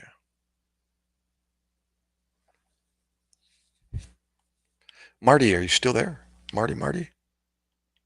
What's up, Marty? Do I know you?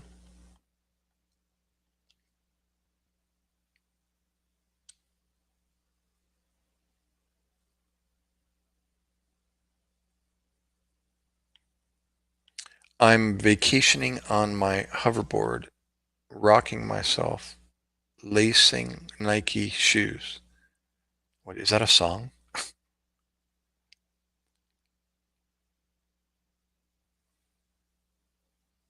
Oh, I'm sorry. There might be an English communication to hear. If you were asking how long ago was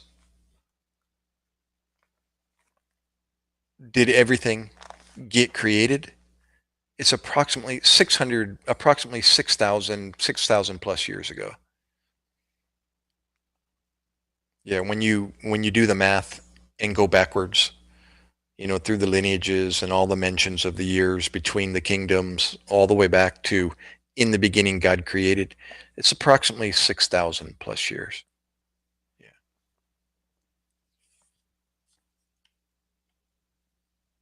Yeah. This is a bonus stream, Doc. You usually are not live as often as you have been this week. I know. I've been on 5 hours and 20 minutes.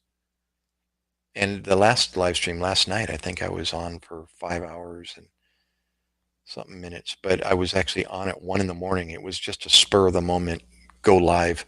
And I ended up being on till 6 a.m. So it was like over 5 hours or something like that. Maybe I'm wrong.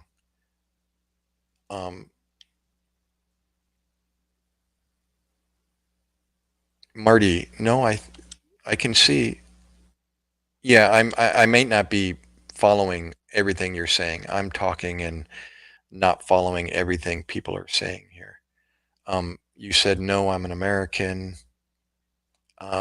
You asked about Makati. I'm curious, why did you ask about Makati?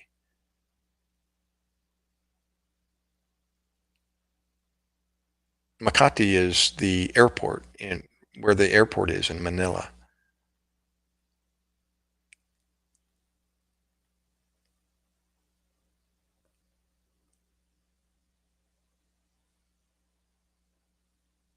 Yeah, I'm scrolling back here. Oh, you're a moderator for mostly bingo streamers? Gotcha, gotcha. To hear Twitter also pays for, yeah, content. Oh, awesome. And had 30 million views on Twitter last 3 months. Wow, cool. Yeah, I haven't expanded into the other, sorry, social media monetization of opportunities like Facebook and Twitter and all the rest. Couldn't you just have a Cash App account name, banner, and screen until then? Yes, I do, OG. On that note, you can see in my uh, description, channel description, I've listed my PayPal, Buy Me a Coffee, and Patreon. And I don't push that unless people ask like yourself. I say, so in the meantime, I had somebody, a young guy and his dad, donate $15 in my PayPal account. I was like, woo! So I got an email that he did that. That was pretty cool. So yeah, you can even make money before you're monetized. Um, but and if I may say, PayPal, if you donate, example, $10 to me, I'll get $10. I'll get everything that you donate. PayPal will charge you about like $1.95, I think, or something like that. It sound familiar? It's like when you pay something online, they always charge you, a little administrative fee. Well, PayPal will, but it's a minimal fee, like a buck 95. But I'll get all the $10 that you donate, as opposed to YouTube.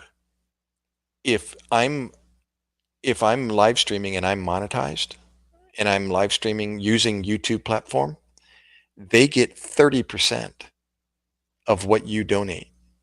I'll get 70%. That's an exact quote, by the way. It's not something I'm making up. Been there, done that. I've been monetized before, and I've had an AdSense account, and they take 30%, you get 70%. And then when you can accumulate up to $100 US dollars, then you can cash out and collect your money every $100, every time you make $100.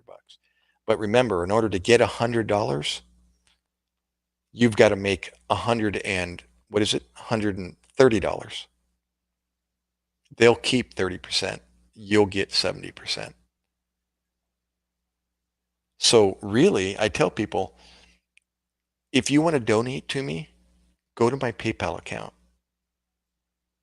They'll only charge you a buck 95, and I'll get all $10. Now it is amount the amount of administrative, if that's what they call it, administrative fee, is determined on how much you donate or you gift to me.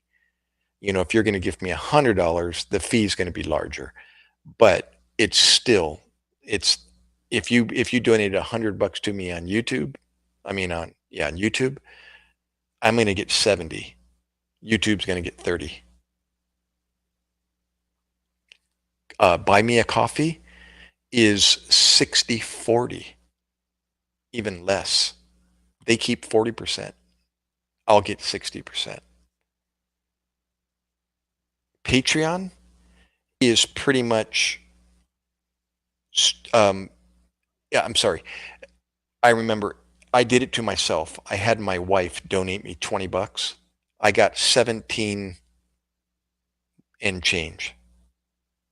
So it was like a $2.95 or something to that effect, $2 and something that they charged.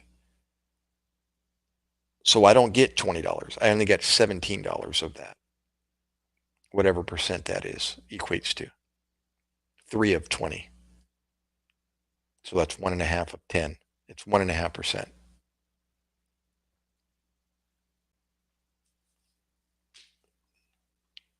So the best bet so far is PayPal, as far as I know. That and Patreon.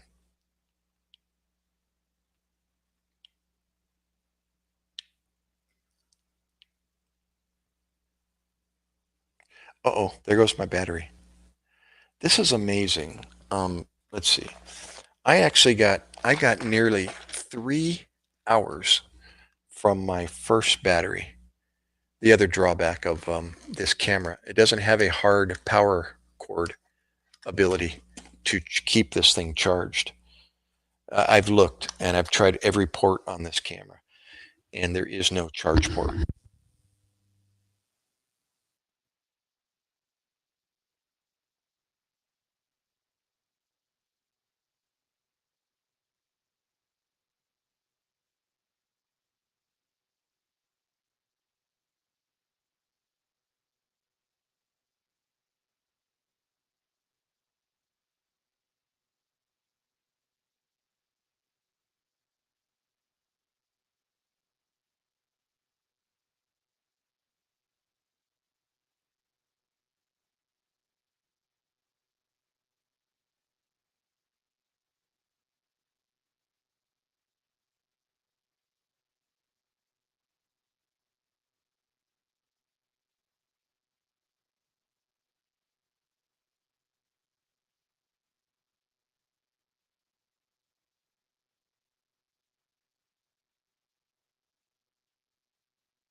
Test, test. Aha.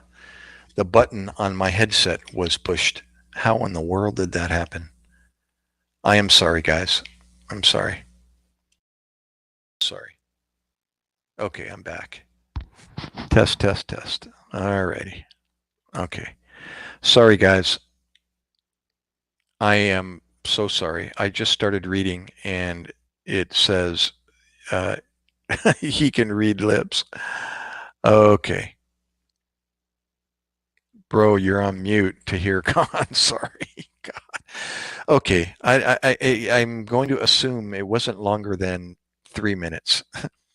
All right. Let me try again. Where did I leave off? I was talking about this evolution, the greatest deception in modern history, right? Fill me in. Catch me up.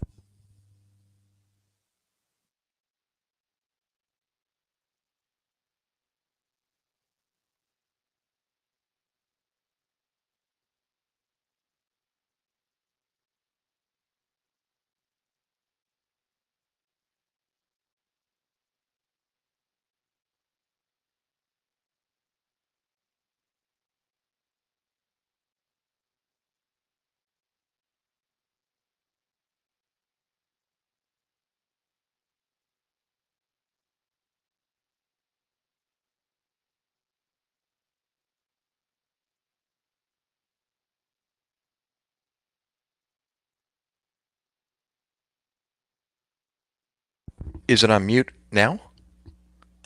Oh my gosh, how is that happening? I'm not pushing the button. There's something pushing my button on the back of my headset. Oh my gosh, there, I'm good again. How is that happening? I'm not even pushing. Maybe it's the pillow in the background or something. Hold on a second. Goodness gracious. Okay. I just checked my audio and it says it's good. I'm good to go, right? I'm not pushing the button on the back of my headset, but it was pushed again.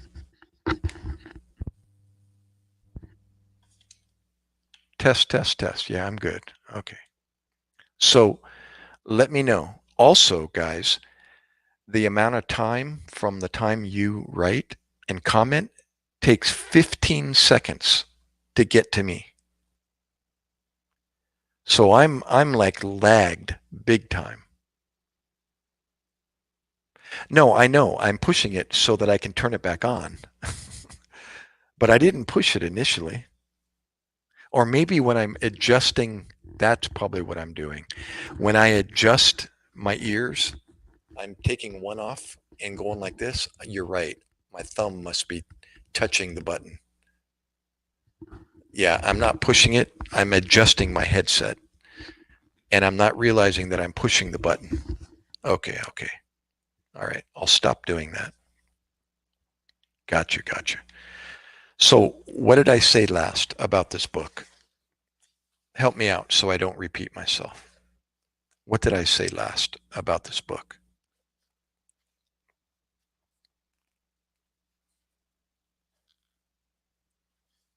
That was the first time I did that tonight in 5 hours and 39 minutes. Gotcha. Okay, okay.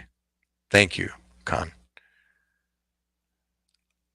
So, yeah, let me know what I was saying so I don't repeat myself.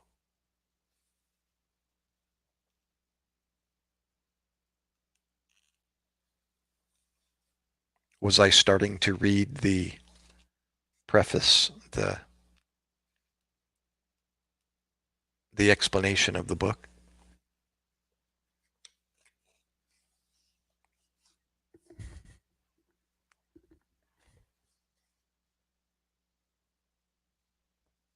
Anyways, let me just continue here. I'll keep an eye on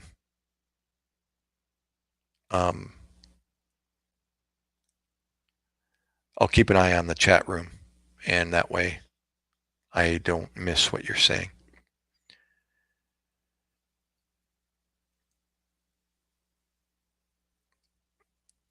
Don't reaper again. No, it's okay. This is good stuff. It's good stuff. The reason why you're getting information, that there's been civilizations 12,000 years ago is because the reason why evolution has been the greatest deception in modern history is because, first of all, this book is a compilation and review of commonly known scientific evidence supporting divine creation. Evidence in the fields of geology, biology, genetics, medicine, paleontology, chemistry, biochemistry, physics, astrophysics, and astronomy, and specific research by esteemed scientists, and from my own personal experience as a consulting geologist and marine scientist. He was compelled to write this book, having grown weary over the many years of continual evolutionary doctrine promoted, quote, as truth by public television, national networks, and other media, and taught in our public schools. That's probably more than likely where you got that information, that civilizations have been around for 12,000 years through one of those methods, through television, national networks, media, or public schools. This book is a comprehensive, well-illustrated book that he wanted to read in high school and college, but he could never find. It was written for the high school and college student, as well as parents and the general public and the professional scientist. Although the, quote, theory of evolution, unquote, is filled with many gaps and failures, it continues to be taught by teachers as, quote, proven fact. And then later in life, those students perpetuate that doctrine without question, now as teachers, journalists, and parents. What many people today never hear is the fact that evolutionary doctrine, evolutionary theory, is not based on known scientific laws or evidence, but rather on false assumptions and poor science. Creation, in the beginning, God created, as described in the book of Genesis, is perfectly consistent with all known scientific laws and evidence. That's quite a statement, no? This doctor is saying that creation, as described in the book of Genesis, is perfectly consistent with all known scientific laws and evidence. And the scientific evidence is overwhelming. He challenges any skeptical person to give this book an impartial reading before dismissing the creationist viewpoint or the creationist worldview. Right there. Right there.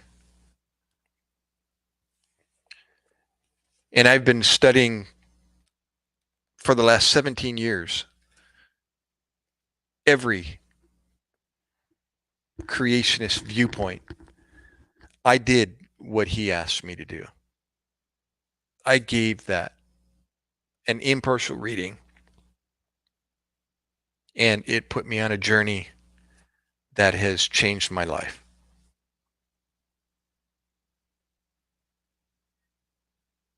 And when I see comments like you made, about civilizations 12,000 years ago, I understand. I understand why and where you got that information. And I've got the material to refute that, and it's like he said, it's overwhelmingly convincing.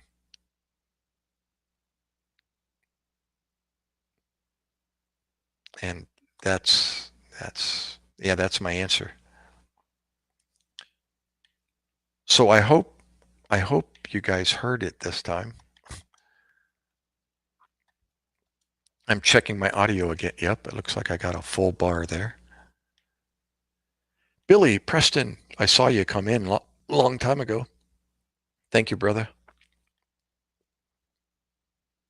And although I am a bit hard of hearing in the upper range, that is, no, that wasn't why I wasn't hearing or reading what you guys were telling me. Or were you saying you're a bit hard of hearing? Oh, there it is. Okay. Speak up, Doc. I can't hear you. I'm a bit hard of hearing. Oh, okay, okay, okay. You're Billy. Hey, back to um uh what's his name? The single word user. What do you name again? Marty? Marty, you're in Makati. Are you married to a Filipina, or what brought you there? How long have you been there? So many questions. I might be there myself here in the next 10 years.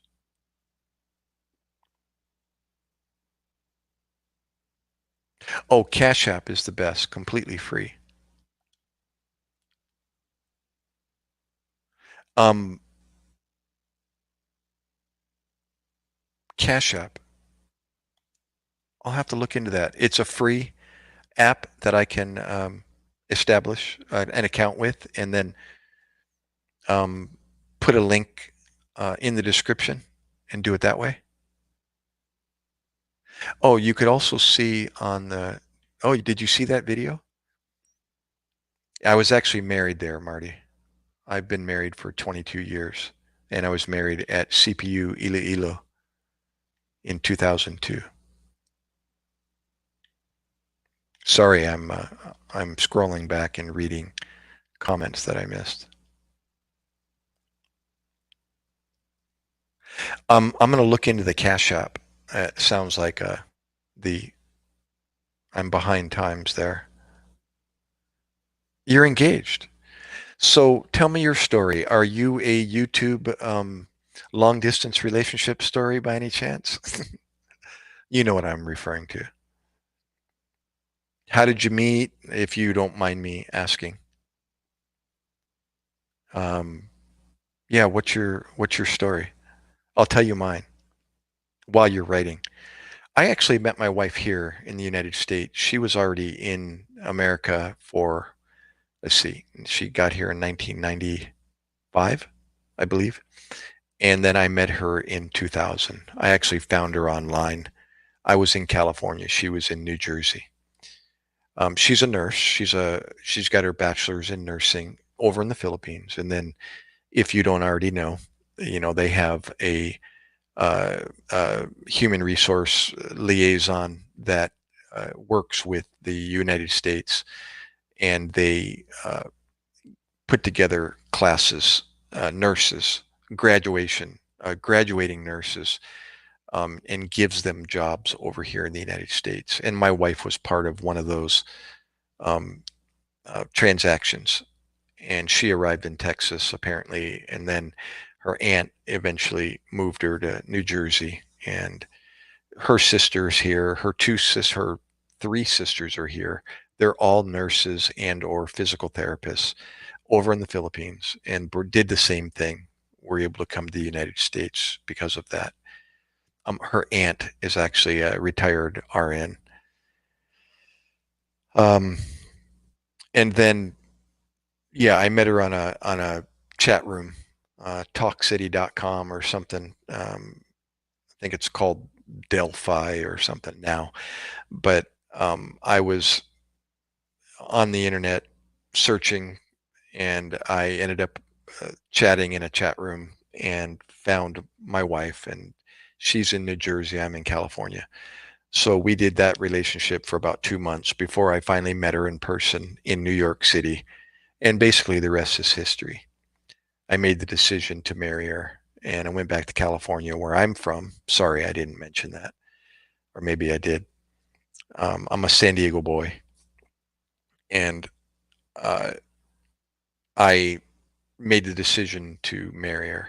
So I flew her out to California, proposed to her, and then she said, "Well, we got to go home to meet my dad and my mom and dad." And I said, "Okay, where are we going?" She goes, "We got to go to the Philippines." And I went, "Woohoo, let's go." So that was my first time in the Philippines. And we got married in 2002, May 2002, at the university that she graduated from, Central Philippine University in Iloilo. And the rest is history. I ended up going back, a handful of times since then, and the last was 2018. You probably saw in the video, I went from Taguig, Manila, or Metro Manila, down to Cebu. So that was the last time we did, uh, Mall of Asia, BGC, Grand Canal, Market.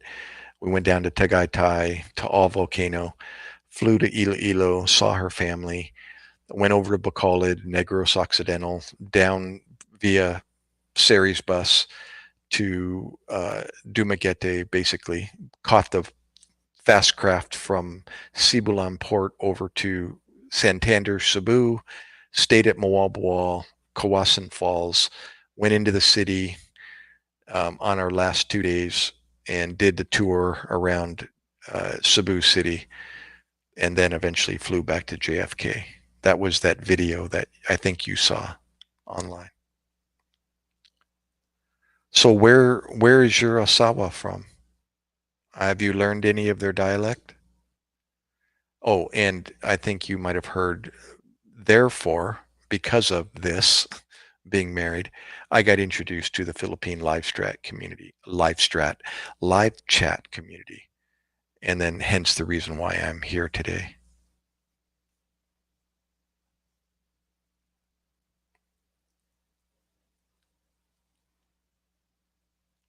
Yeah, there you go, Billy. Okay, I'm on the same page now. So we aren't fish people. Absolutely not. It's impossible. It's like so ridiculous now that I know what I know.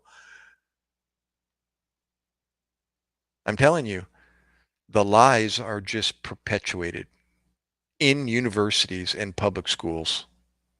It just keeps going. As long as there's an evolutionary long age thinking, it's not going to stop. Evolution has infected society. It's all crap. And here, get this, makes me even more upset. What I've been studying for the last 17 years, the information, the sources that I'm getting it from has been around since 19 the journal, one of the issues that I subscribe to, creation.com. Beautiful example, the most recent publication that I get it quarterly every 3 months. I've been subscribing to this for 17 years. And that magazine, that publication, the very first issue was produced in 1978. That's 2 years before I graduated high school. And when I learned this, I just went, "What?"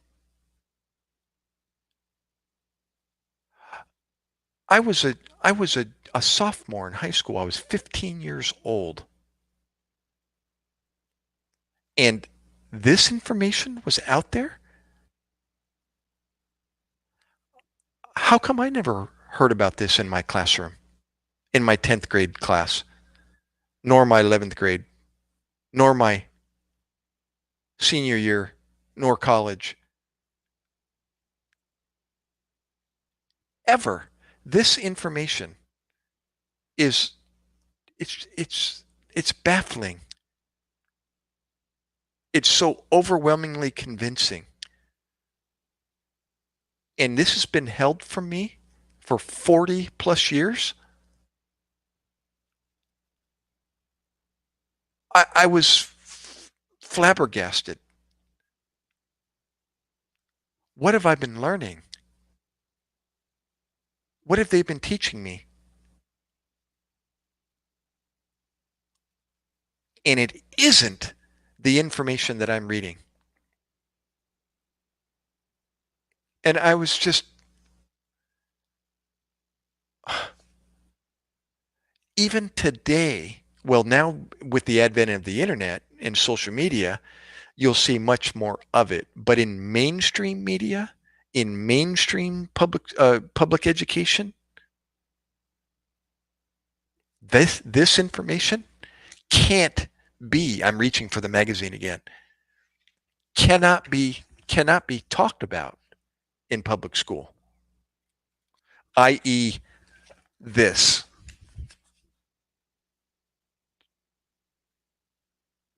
This information is based on this from a creation worldview, from a in the beginning God created point of view. So the question is, if that's conditional, it's a big, small word. If in the beginning God created, what would you expect to find? In the laboratory, what would you expect to find? In geology, I'm reaching for another publication. In geology, what would you expect to find if in the beginning God created? And guess what? You find overwhelming, convincing results.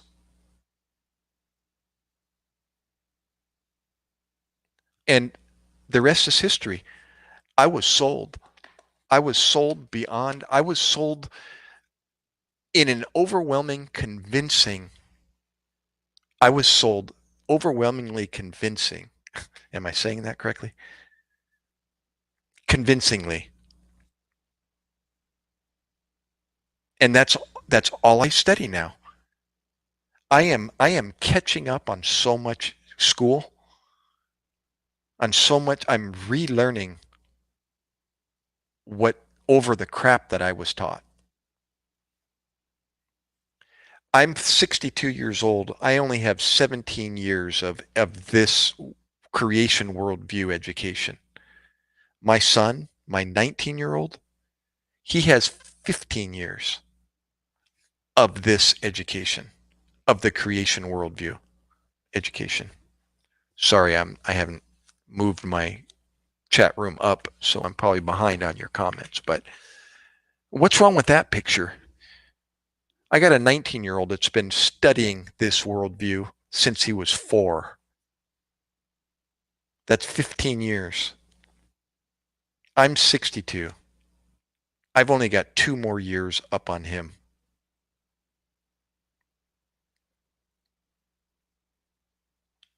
Crazy. Oh my gosh, you were married. You're a youngster, dude. How in the world did you end up in Makati? Are you living there? Engaged to your um yeah, soon to be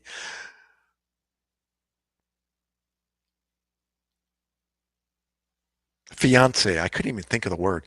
You're engaged to your fiance at 20 years old, 22 years old.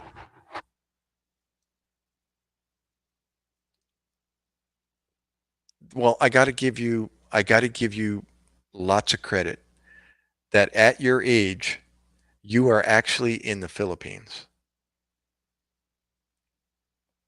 But I got engaged to an Australian. Oh, but you're living in Makati? Are you really? Are you an American? Sorry, I'm scrolling back. You told me earlier. You're an American, right? Creation. Get this. Oh my gosh, Marty, you're going to laugh. Listen to this. Guess where that publication was originated?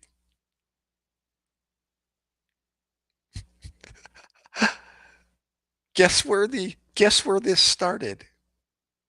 It's CMI, Creation Ministries International. Guess where that journal originated? Yeah, but at 22 years old, that's impressive. You must have had it in your family, or were you the first one to start doing this, traveling abroad? Did your parents, did your parents do that at all, or were you the first one to break that mold and start traveling abroad?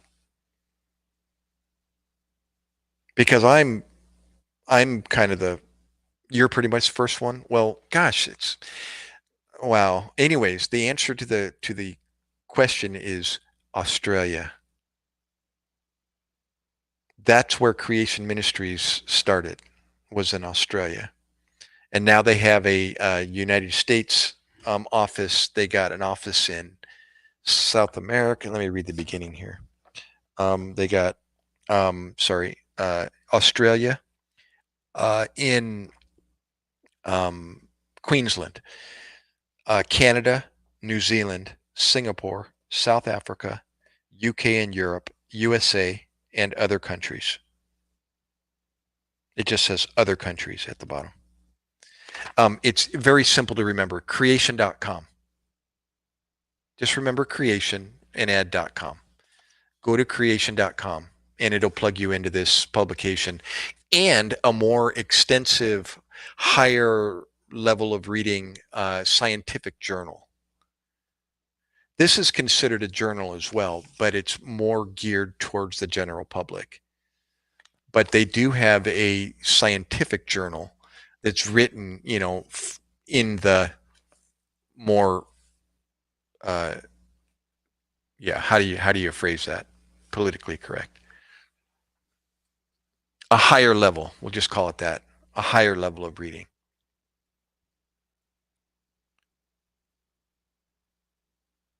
Yeah, you'll see it on the website. Just remember creation.com. It's just one of many resources that I use to stay plugged into the creation worldview. One thing led to the other. It all started with Reformers Unanimous, if I may just plug in another, resource. But Reformers Unanimous was a program that I got plugged into 17 years ago, and that was the beginning of everything. That led me, to studying, dissecting, and defining the Word of God, and one thing led to the other, and social media, but that's the website for the Reformers Unanimous program, reformu.com. Don't be swayed by it probably introduces itself as a program for addictions program or strongholds program, in which it is. But everybody's got an addiction to something. But the word addiction itself holds a bad, I'll call it an unfortunate stereotype. You automatically associate what with addictions? Drugs and alcohol, right? Well, addictions can be to anything, and so my sales pitch when I was a director of a program here in New Jersey was the programs for sinners. Do you know any? And that's the bottom line. That's what it is. That's what an addiction is. That's what a stronghold is. We're all addicted to sin. Some of us took it to a different level.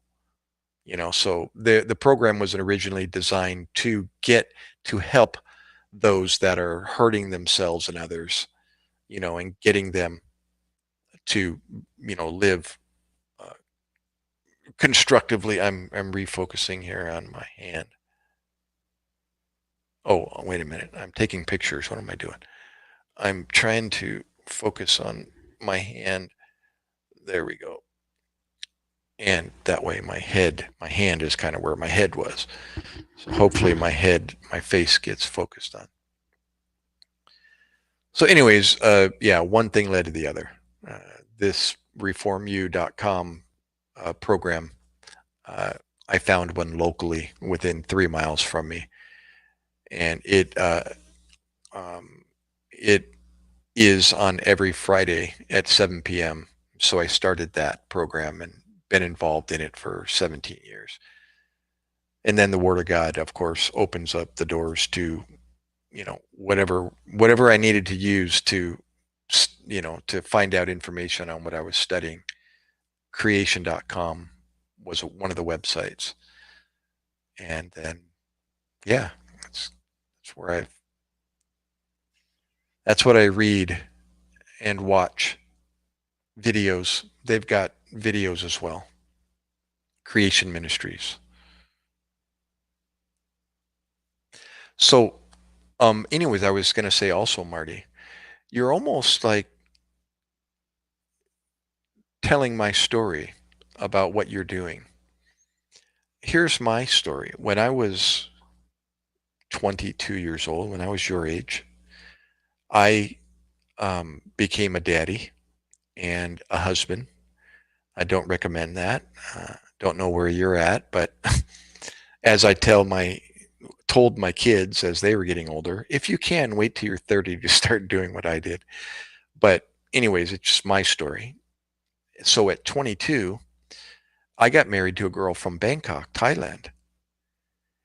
And I met her in the United States again, but she had only been here for a couple of years at that point.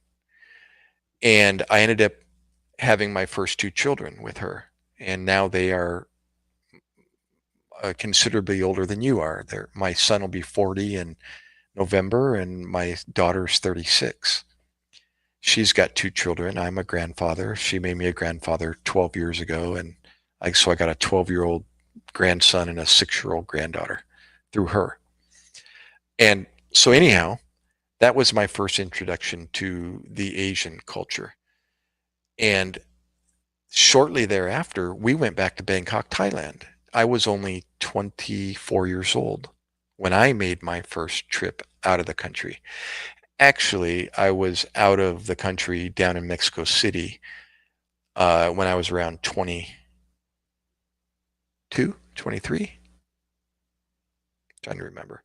I was in the mountaineering and climbing circles, and that took me down to Mexico City to go climb some volcanoes down there.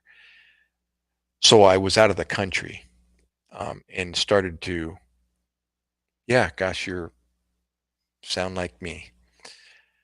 So I experienced, that culture 100 years behind times. Matter of fact, I was just looking at the photos today. And then after I got married, I met, actually, you know what? I was already married to her. I remember asking her if I could go down to Mexico. So I was already married. So it must have been around, maybe it was 88, 1988, 86 when I went down to Mexico, 88 when I went to Thailand. How old? Wait, no. My son was 2. He was born in 84. It was 86 when I went to Thailand.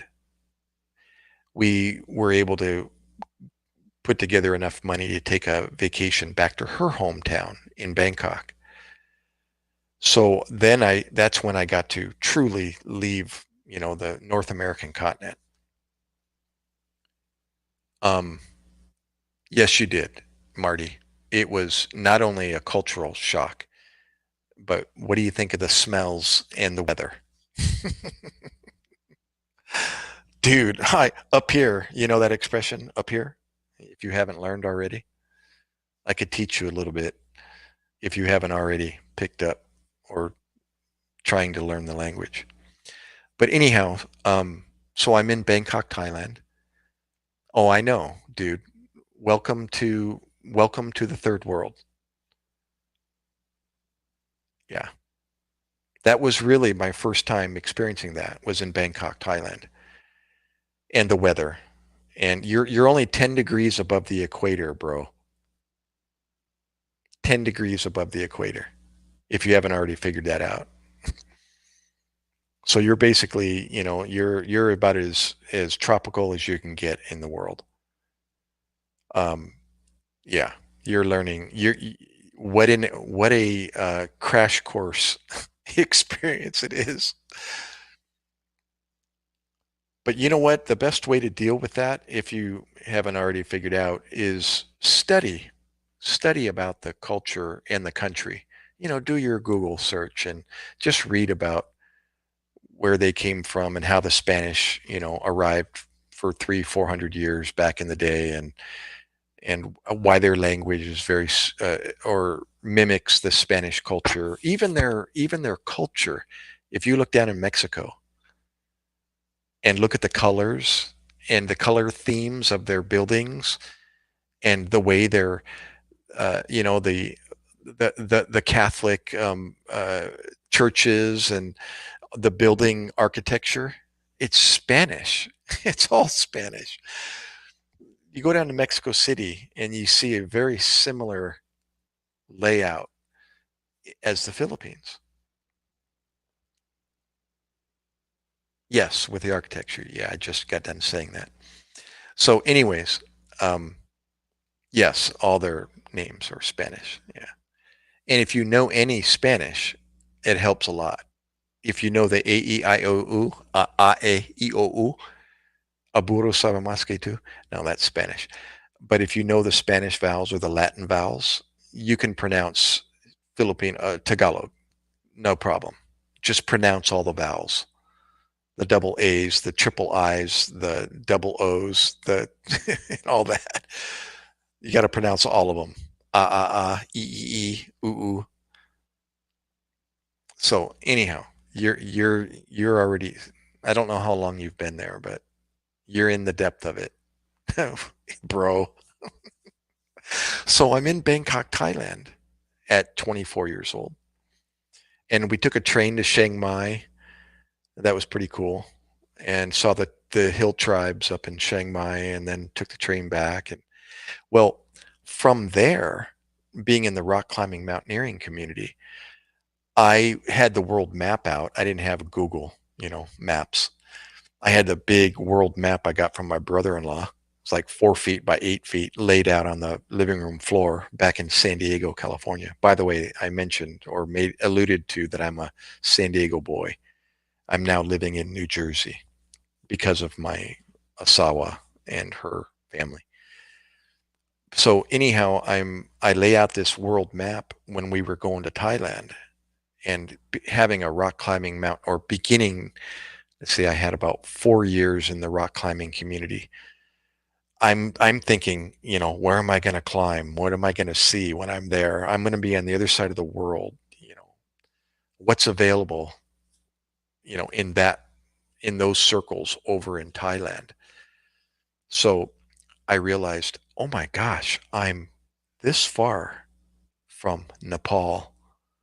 The what do they call it? The something of the world. The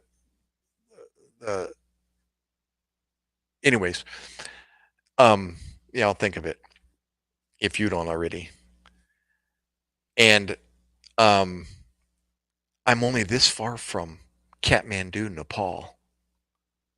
How far is that? And I figured out, I get out the ruler and I'm measuring, and um, I use the what you call it at the bottom to measure how far it is from, I'm doing this on the map, and I realized, oh my gosh, I'm only 4 hours flight from Kathmandu, Nepal.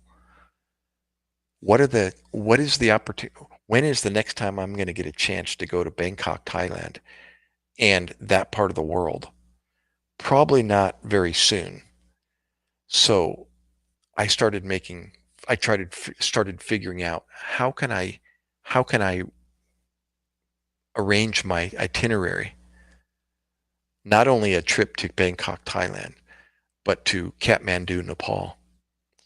And I went to a video presentation of a guy that had just got back from Tibet, China. I think Tibet is in China. Um, on the border of the Himalayas and Nepal. In that same, anyway, you know what I'm saying? Divides uh, that. And he gave this beautiful, just got back from a 3-week or a month journey to Tibet to see the Himalayas and so on. And that just gave me the bug. I was like, oh my gosh, I've got to do this. If he did it, I can do this. So I convinced my wife to, out of the month vacation, to let me go to Kathmandu, Nepal by myself for 2 weeks. So from Bangkok, Thailand, after 2 weeks in Bangkok and Chiang Mai, I flew to Kathmandu, Nepal by myself, and I went trekking for 2 weeks up in the hills uh, of Kathmandu. I didn't really get close to the Himalayas. I didn't have enough time. And then I flew home. So that was my first experience of literally being, of experiencing what you're experiencing. Nepal is even more third world than the Philippines. Thailand is westernized. It's like a luxury opportunity or experience compared to the Philippines, not to mention Nepal. Nepal is, and there's worse, but Nepal's even worse. So then who would know, that life events would um, leave my first marriage and get remarried. And that's when I got introduced to my wife and got exposed to the Philippine culture. So when I went back to the Philippines, it wasn't anything new, not really. The poverty level was more in the Philippines. But the smells and the temperature and all that is, yeah, that was like memories. Oh yeah, I remember this. Yeah, Philippines, definitely slower pace. Um, Filipino time, have you learned that already? That expression? There is no on time, it's Filipino time. My wedding, for example, I was scheduled to get married at noon. We started at 2. It started when everyone got there. There was no agenda. Yeah, it's insignificant. Yeah. It's actually, I know you said you've been a little stubborn to learning Tagalog. That's okay. It took me 18 years before I figured out a reason to start learning not even my wife's dialect, Ilonggo. I still know gamay gamay, that's little little in Bisaya, Ilonggo. But because of this live streaming and chat rooms, the Filipino live stream chat and growing my YouTube channel. I don't know if you were listening when I was explaining that. Because of that, because of the live streamers, I started seeing, repetitive expressions and words in the exchange of Tagalog amongst each other. Plus, they speak English, as you know. But in the live streaming chat community, it's 90+% Tagalog. But because of that, I started seeing common words being used and occasional English thrown in there. And I was starting to see, wait a minute, what is that word I'm always seeing? So I asked them, what is that? Oh, that's thumbs up. And I went, oh, Tamsak, Tamsak. It sounds like thumb suck. And that's what the like symbol is. It's a thumb suck. It's got to be. The Filipinos are like that. They're very they copy. They're copycats, and they know that. That's what they say.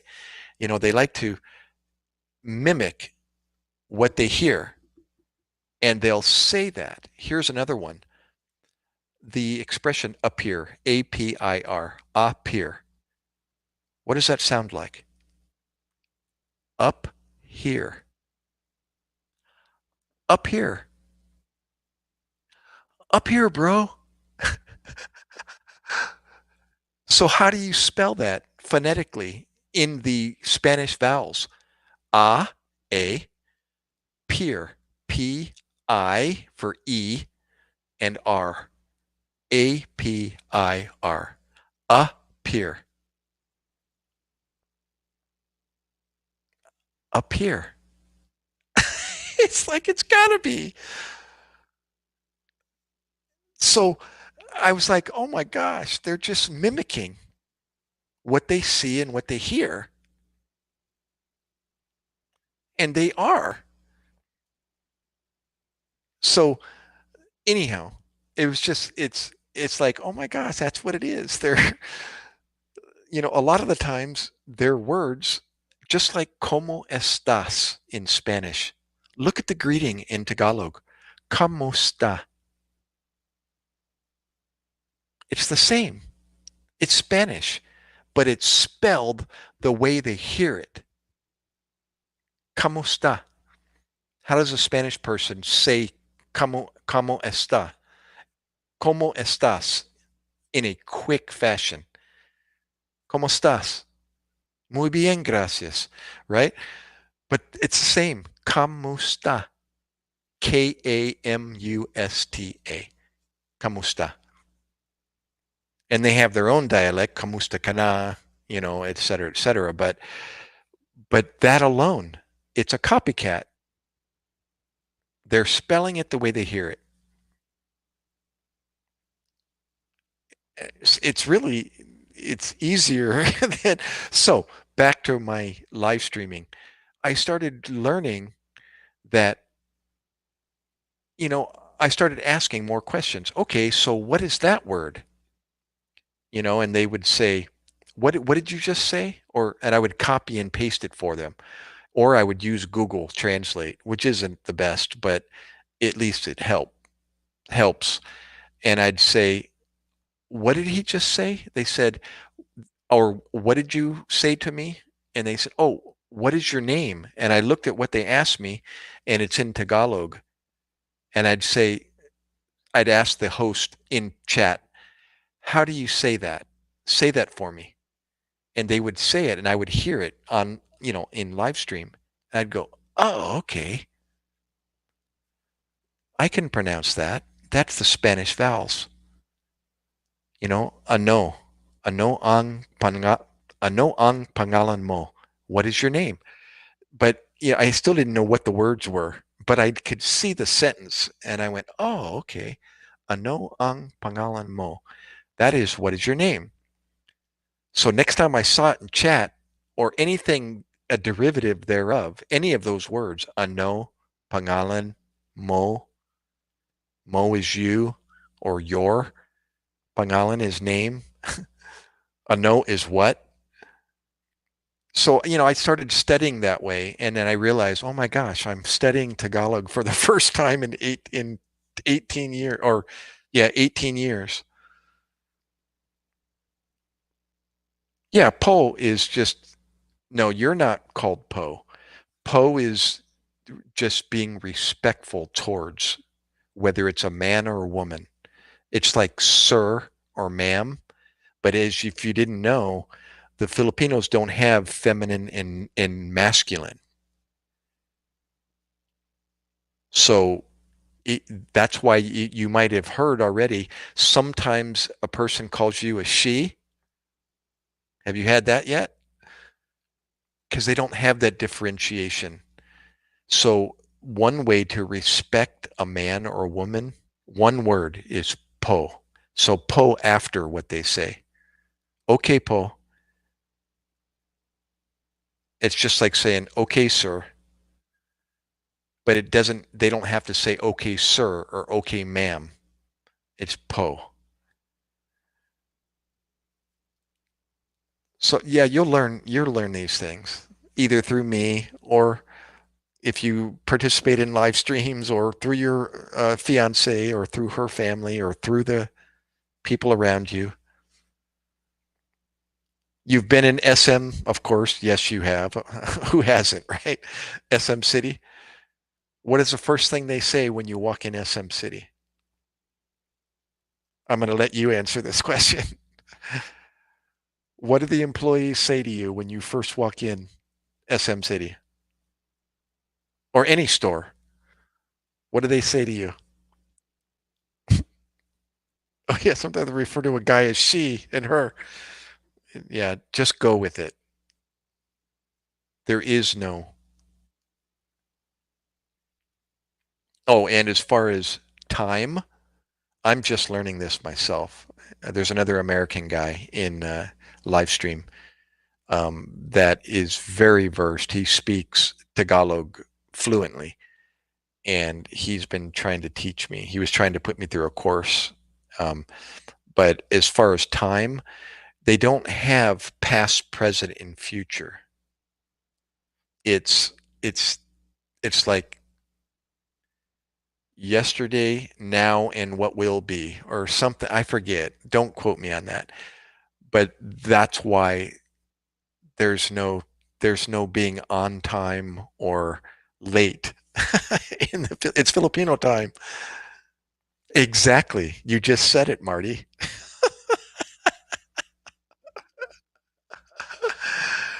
No, it's sir. Can I help you, sir? Good morning, sir. Good afternoon, sir. But po. Yeah. Yeah. I love it though. It's really cool. I actually learned, we weren't taught any differently. Mom and dad taught you how to say sir or ma'am. You don't be calling somebody you don't know that's older than you by their first name, although that seems to be the going trend these days, and it makes me sick. You know, I'm not your brother. Yeah, but anyhow, um, I learned that I really learned like the differentiation between, respect when I was down in Louisiana. They've got a tradition to call you by Mr. or Miss. If they know your name, hi, Mr. Gary. Hi, Miss Jane. And I was like, wow, that's cool. They don't even know me. And that's what we were taught, but it's practiced down there. It's like knee jerk, for them for the kids to call you Mr. Marty, if that's your name. Yeah, pretty cool. Well, wow, what are the chances of running into you? Thanks. The reason why I popped up in your recommendation or your swipe list was because of one of the subjects that I talk about. It's either the military, medicine, or the Word of God. Those are the three things that seem to pop up in the chat room the most. Emergency medicine, the Word of God, and the military.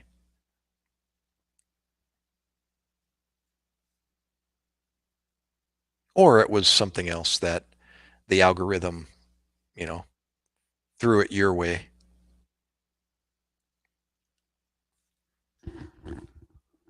Yes, it is. Yeah. Being polite is really big time. Big time. They don't refer so much to whether or not you are sir or ma'am. That's Poe. Poe takes care of that. Whether it's sir or ma'am. But if you're of your older brother age, or you might be an uncle age, or you're a dad age, or maybe you're a grandfather age, those are the words that they address you with. It's kuya or manang, that's older brother, or tito for uncle, or kuya, I guess, is another. I think that's older brother, but it's either uncle or aunt or dad, mom, or grandma or grandpa. Yeah. Yeah, amazing. They, land of smiles for a reason. Yeah, and look at, the way we could say, "Oh my gosh, those poor people." A lot of the Philippine um, economy, was what we would call poor. But at the same time, you look at how they are with what they have. I learned that actually in Nepal, that they just look like impoverished people, but yet the kids are out there pushing a wheel with a stick and running across the farmland, giggling and laughing their heads off at each other, pushing a wheel with a stick and running while they're doing that, and I'm thinking, are they really poor? The answer was no. They're doing just fine with what they have. That's their life. Yeah, so you're finding out, you're being educated in probably the most profound way.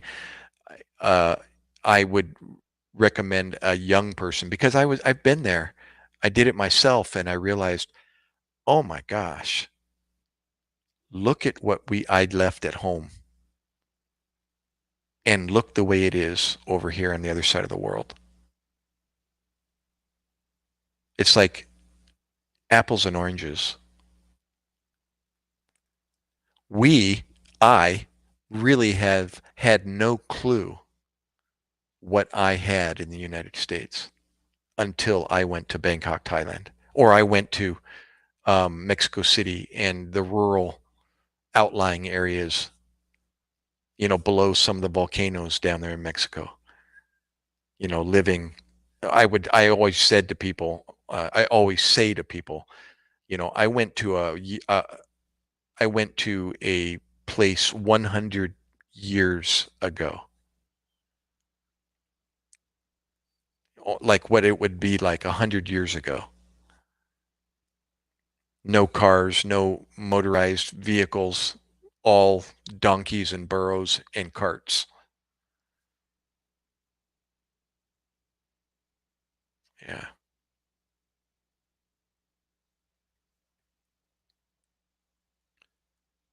Yeah, don't they? Look at the hurricanes they encounter. They get totally wiped out.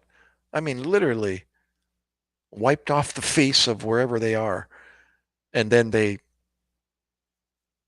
reestablish it over a period of time. That's right. That's right. Yeah, you have nothing to complain about. Yeah, what an education. Yep. Where are you from, Marty, originally? Where did you grow up? Well, you are growing up. You're only 20 years old.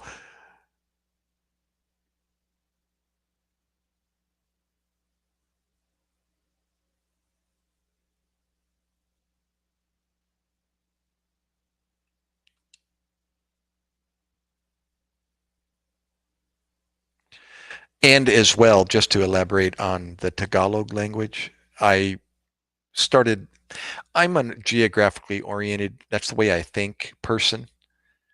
And when I travel, I need to know, you probably can relate to this, you need to know where you are. I need to know where I'm at, not only locally, but I want to know where I'm at in the world. Which way is north, which way is south, which way is east and west. I've got some sailing in my um, life, and orientation and navigation, and all of that. And so I need to know, where I'm at and which way to go, which way is north, south.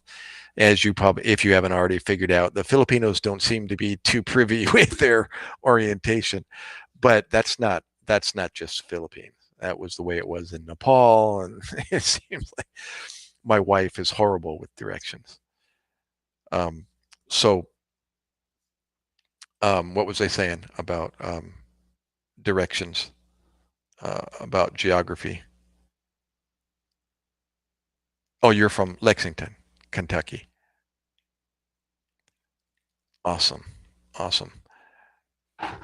Oh, and being in rock climbing and mountaineering, it's all about route finding and getting from point A to point B, and safely and being able to get down and find your way back. I was going to elaborate on that. We were talking about Filipinos, and kind of lost my train of thought. But oh, I was going to say,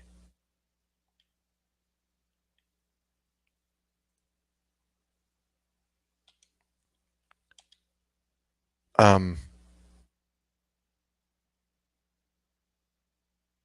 yeah, what was I asking? I asked you where you're from.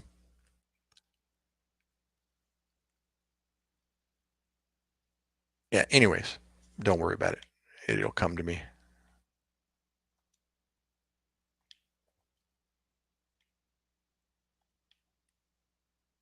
Wow. Well, it looks like there might be quite a few people actually listening in to the live stream.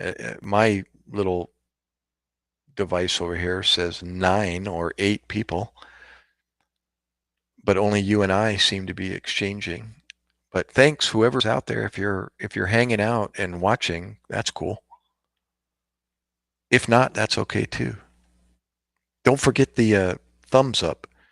Like I said, it's more than likely how you came across my channel was because the more people click on the thumbs up, the broader audience that I reach. And so, yeah, hit the thumbs up, people, even if you're not in the chat room.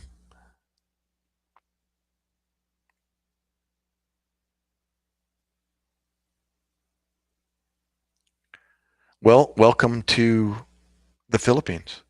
And I asked, I'm scrolling back, how long have you been um, in the Philippines? Oh, I've been here for close to 2 weeks. Sorry, I just answered right there. You've been there for, oh, so you've only been there for 2 weeks, dude. Wow. So have you been to BGC already since you're in Makati? Beneficio something, it's the old army base there. Grand Canal, Market, uh, Mall of Asia. Well, that's not in BGC, but have you done that tour already?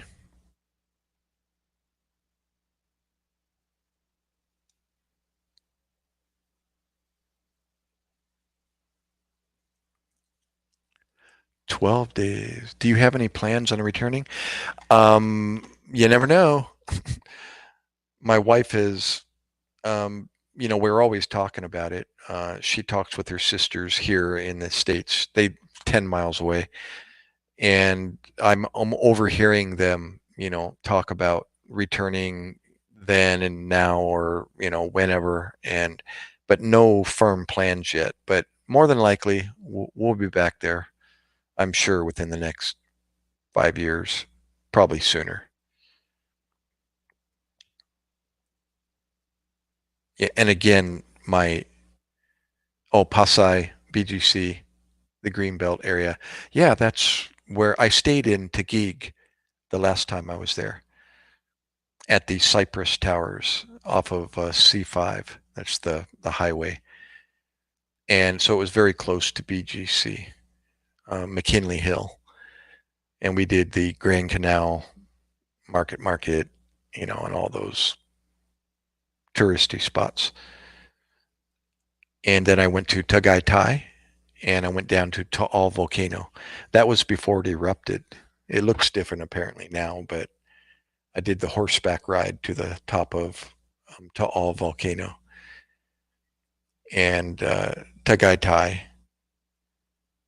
And gosh, my goal next time, I'm trying to convince my wife, before we go to Iloilo and go to see her family, I want to go up to the one of the cooler climates in the Philippines. There's more, for example, Tagaytay. But I'm having a brain fart with starts with a B.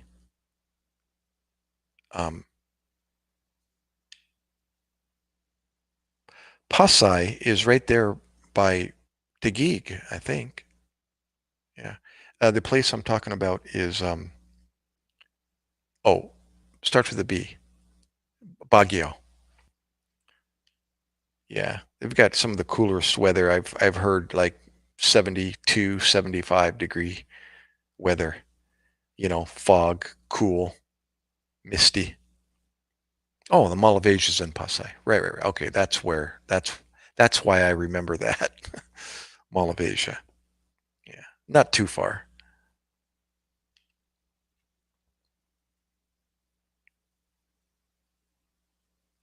Where is your fiance from? Where's her family? Where's mom and dad from?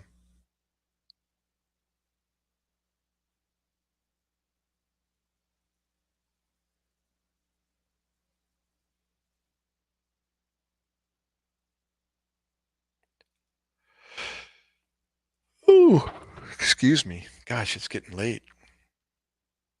It's the same time, by the way, where I'm at with you.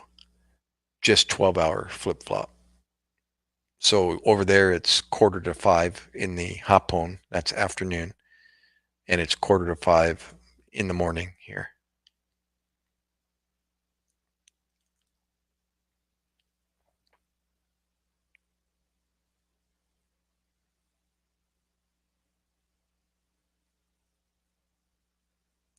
Oh, I'm sorry. You told me. Gosh, I keep thinking. Sorry.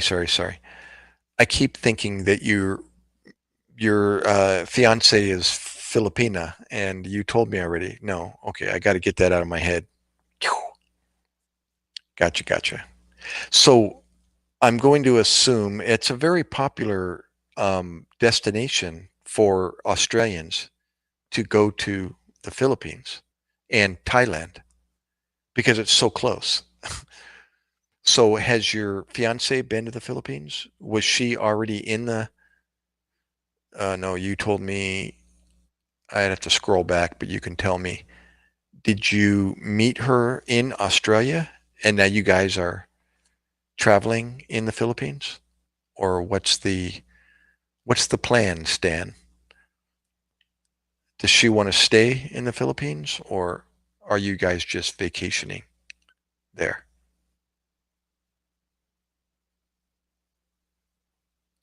The cost of living is tempting, huh? In Australia. I mean, in the Philippines.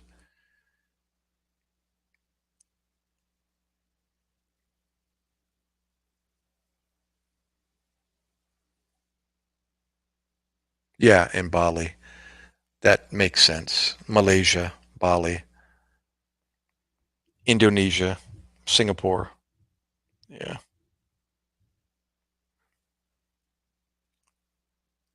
Oh, gotcha. So you're together right now in Makati?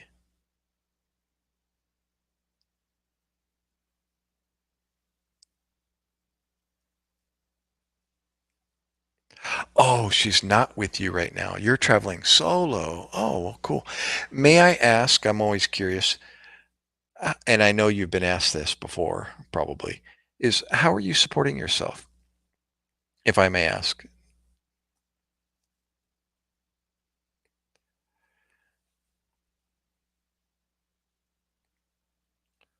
Are you just on what you saved, or are you, yeah, that's the question.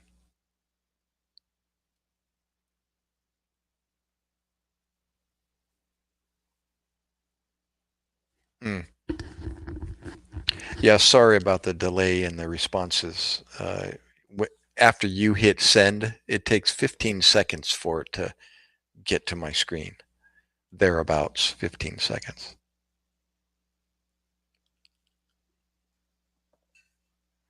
Oh, wait a minute. I had some Canada Dry here and I forgot.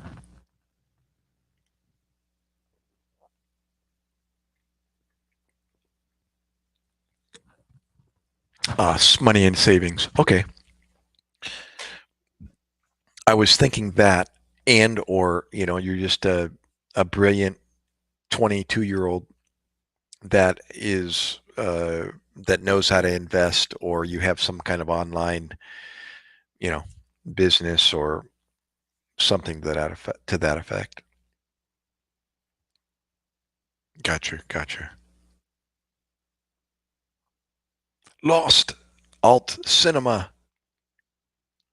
um I can't read. What is that? Is that Russian? But thank you for finding me. Thank you for the thumbs up if you haven't already. Subscribe if you feel.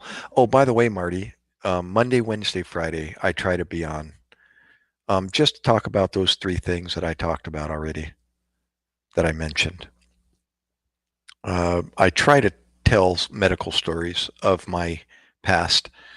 I was a paramedic and in the Navy as a corpsman.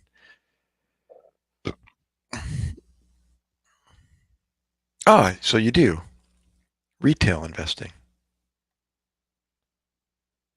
Well, you know more than I do, so I compliment you.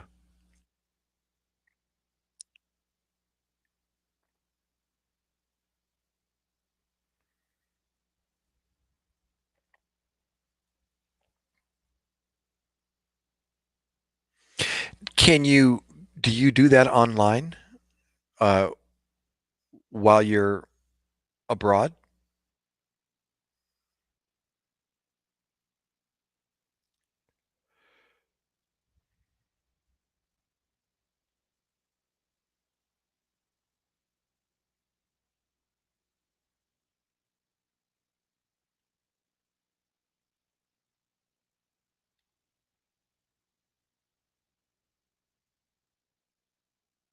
Mm. I'm gonna just based on your comment. Um, is this the first time in my channel, or you've been here before? I asked that because I might have mentioned something to that effect in my prior um, live streams, or you read my channel description. Did I mention it in there, or did I mention it tonight or this time that I never imagined that I would have been in the military? You do strictly online. I get multiple streams of income from it. Gotcha. Cool. Cool. Um, actually, the correct explanation about how I ended up in the military was I it was in the um, line of thought. Oh, I gotcha. Well, thanks, Marty. And sorry if I don't remember if you were here before. But I'd thought about it when I was in the in high school. I mean, what kid, doesn't get exposed to that in one way or another? Uh, but I didn't take the bait back then. And then, at least that's how I explain it. And then, who would know that through a lady that I was, yeah, okay, this is probably the same story I'm telling now. Um, how, who would know that I would end up getting some information through some brochures that the lady that I was chasing at the time brought home and put on the counter at my apartment. And then I picked it up and was like, oh, what's this? And then she started telling me about um, or that it was her that, picked up this information. And I stuffed it in my suitcase, forgot about it, and then discovered it when I got back home to San Diego after I escaped from Louisiana. And the rest was history. I ended up in the recruiter's office wondering about this program, literally wondering, how's this work? What opportunities, does this have at 36 years old? And then the rest is history. I, thought, I don't have to do this full time. I can still work part time, or I'm sorry, I can still work full time as a paramedic and then do this Navy gig on the side once a month, one weekend per month. It's like, that sounds doable. And I get to experience something I always wondered about. And then, yeah, and then 9/11 happened and the rest is history. I got deployed in 2004, 2005. And that was it. That was the end of that chapter. I decided I can't be doing this at 45 years old and being a new daddy and a relatively new husband. So I had to nip it in the bud, as they say, and say, thank you very much, United States Navy. It was fun. It was real. And it was real fun at times. Real exciting. How about that?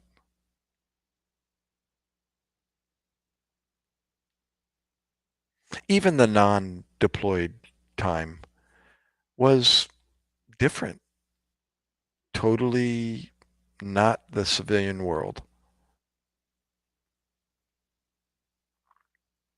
You had to cross your T's and dot your I's and stay pretty good to go, the whole time that you're working,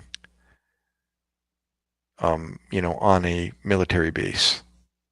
And that's the way it is. And it was different, and it forced you to stop cutting corners or relaxing and taking shortcuts. I'm trying to put it politically correct. You can't get away with as much in the military. And that was a good thing. It was like good discipline, continued discipline as an adult.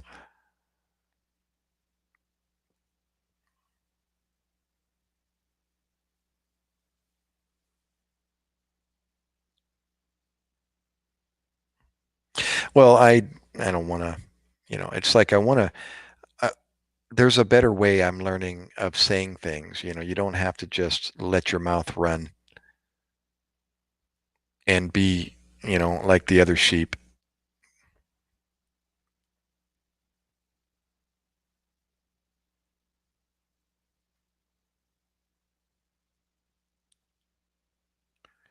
Speaking of, yeah, growing up, that's what the military basically is. It made me even grow up, as a 37-year-old, and I still made mistakes and got reprimanded for it. Feeling like an idiot, embarrassed at 37 years old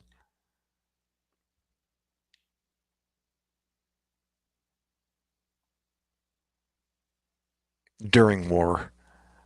And that wasn't 37 years old. I was what, 2004, 42. 42 years old, and what the heck am I doing as a second class E5 petty officer in the United States Navy?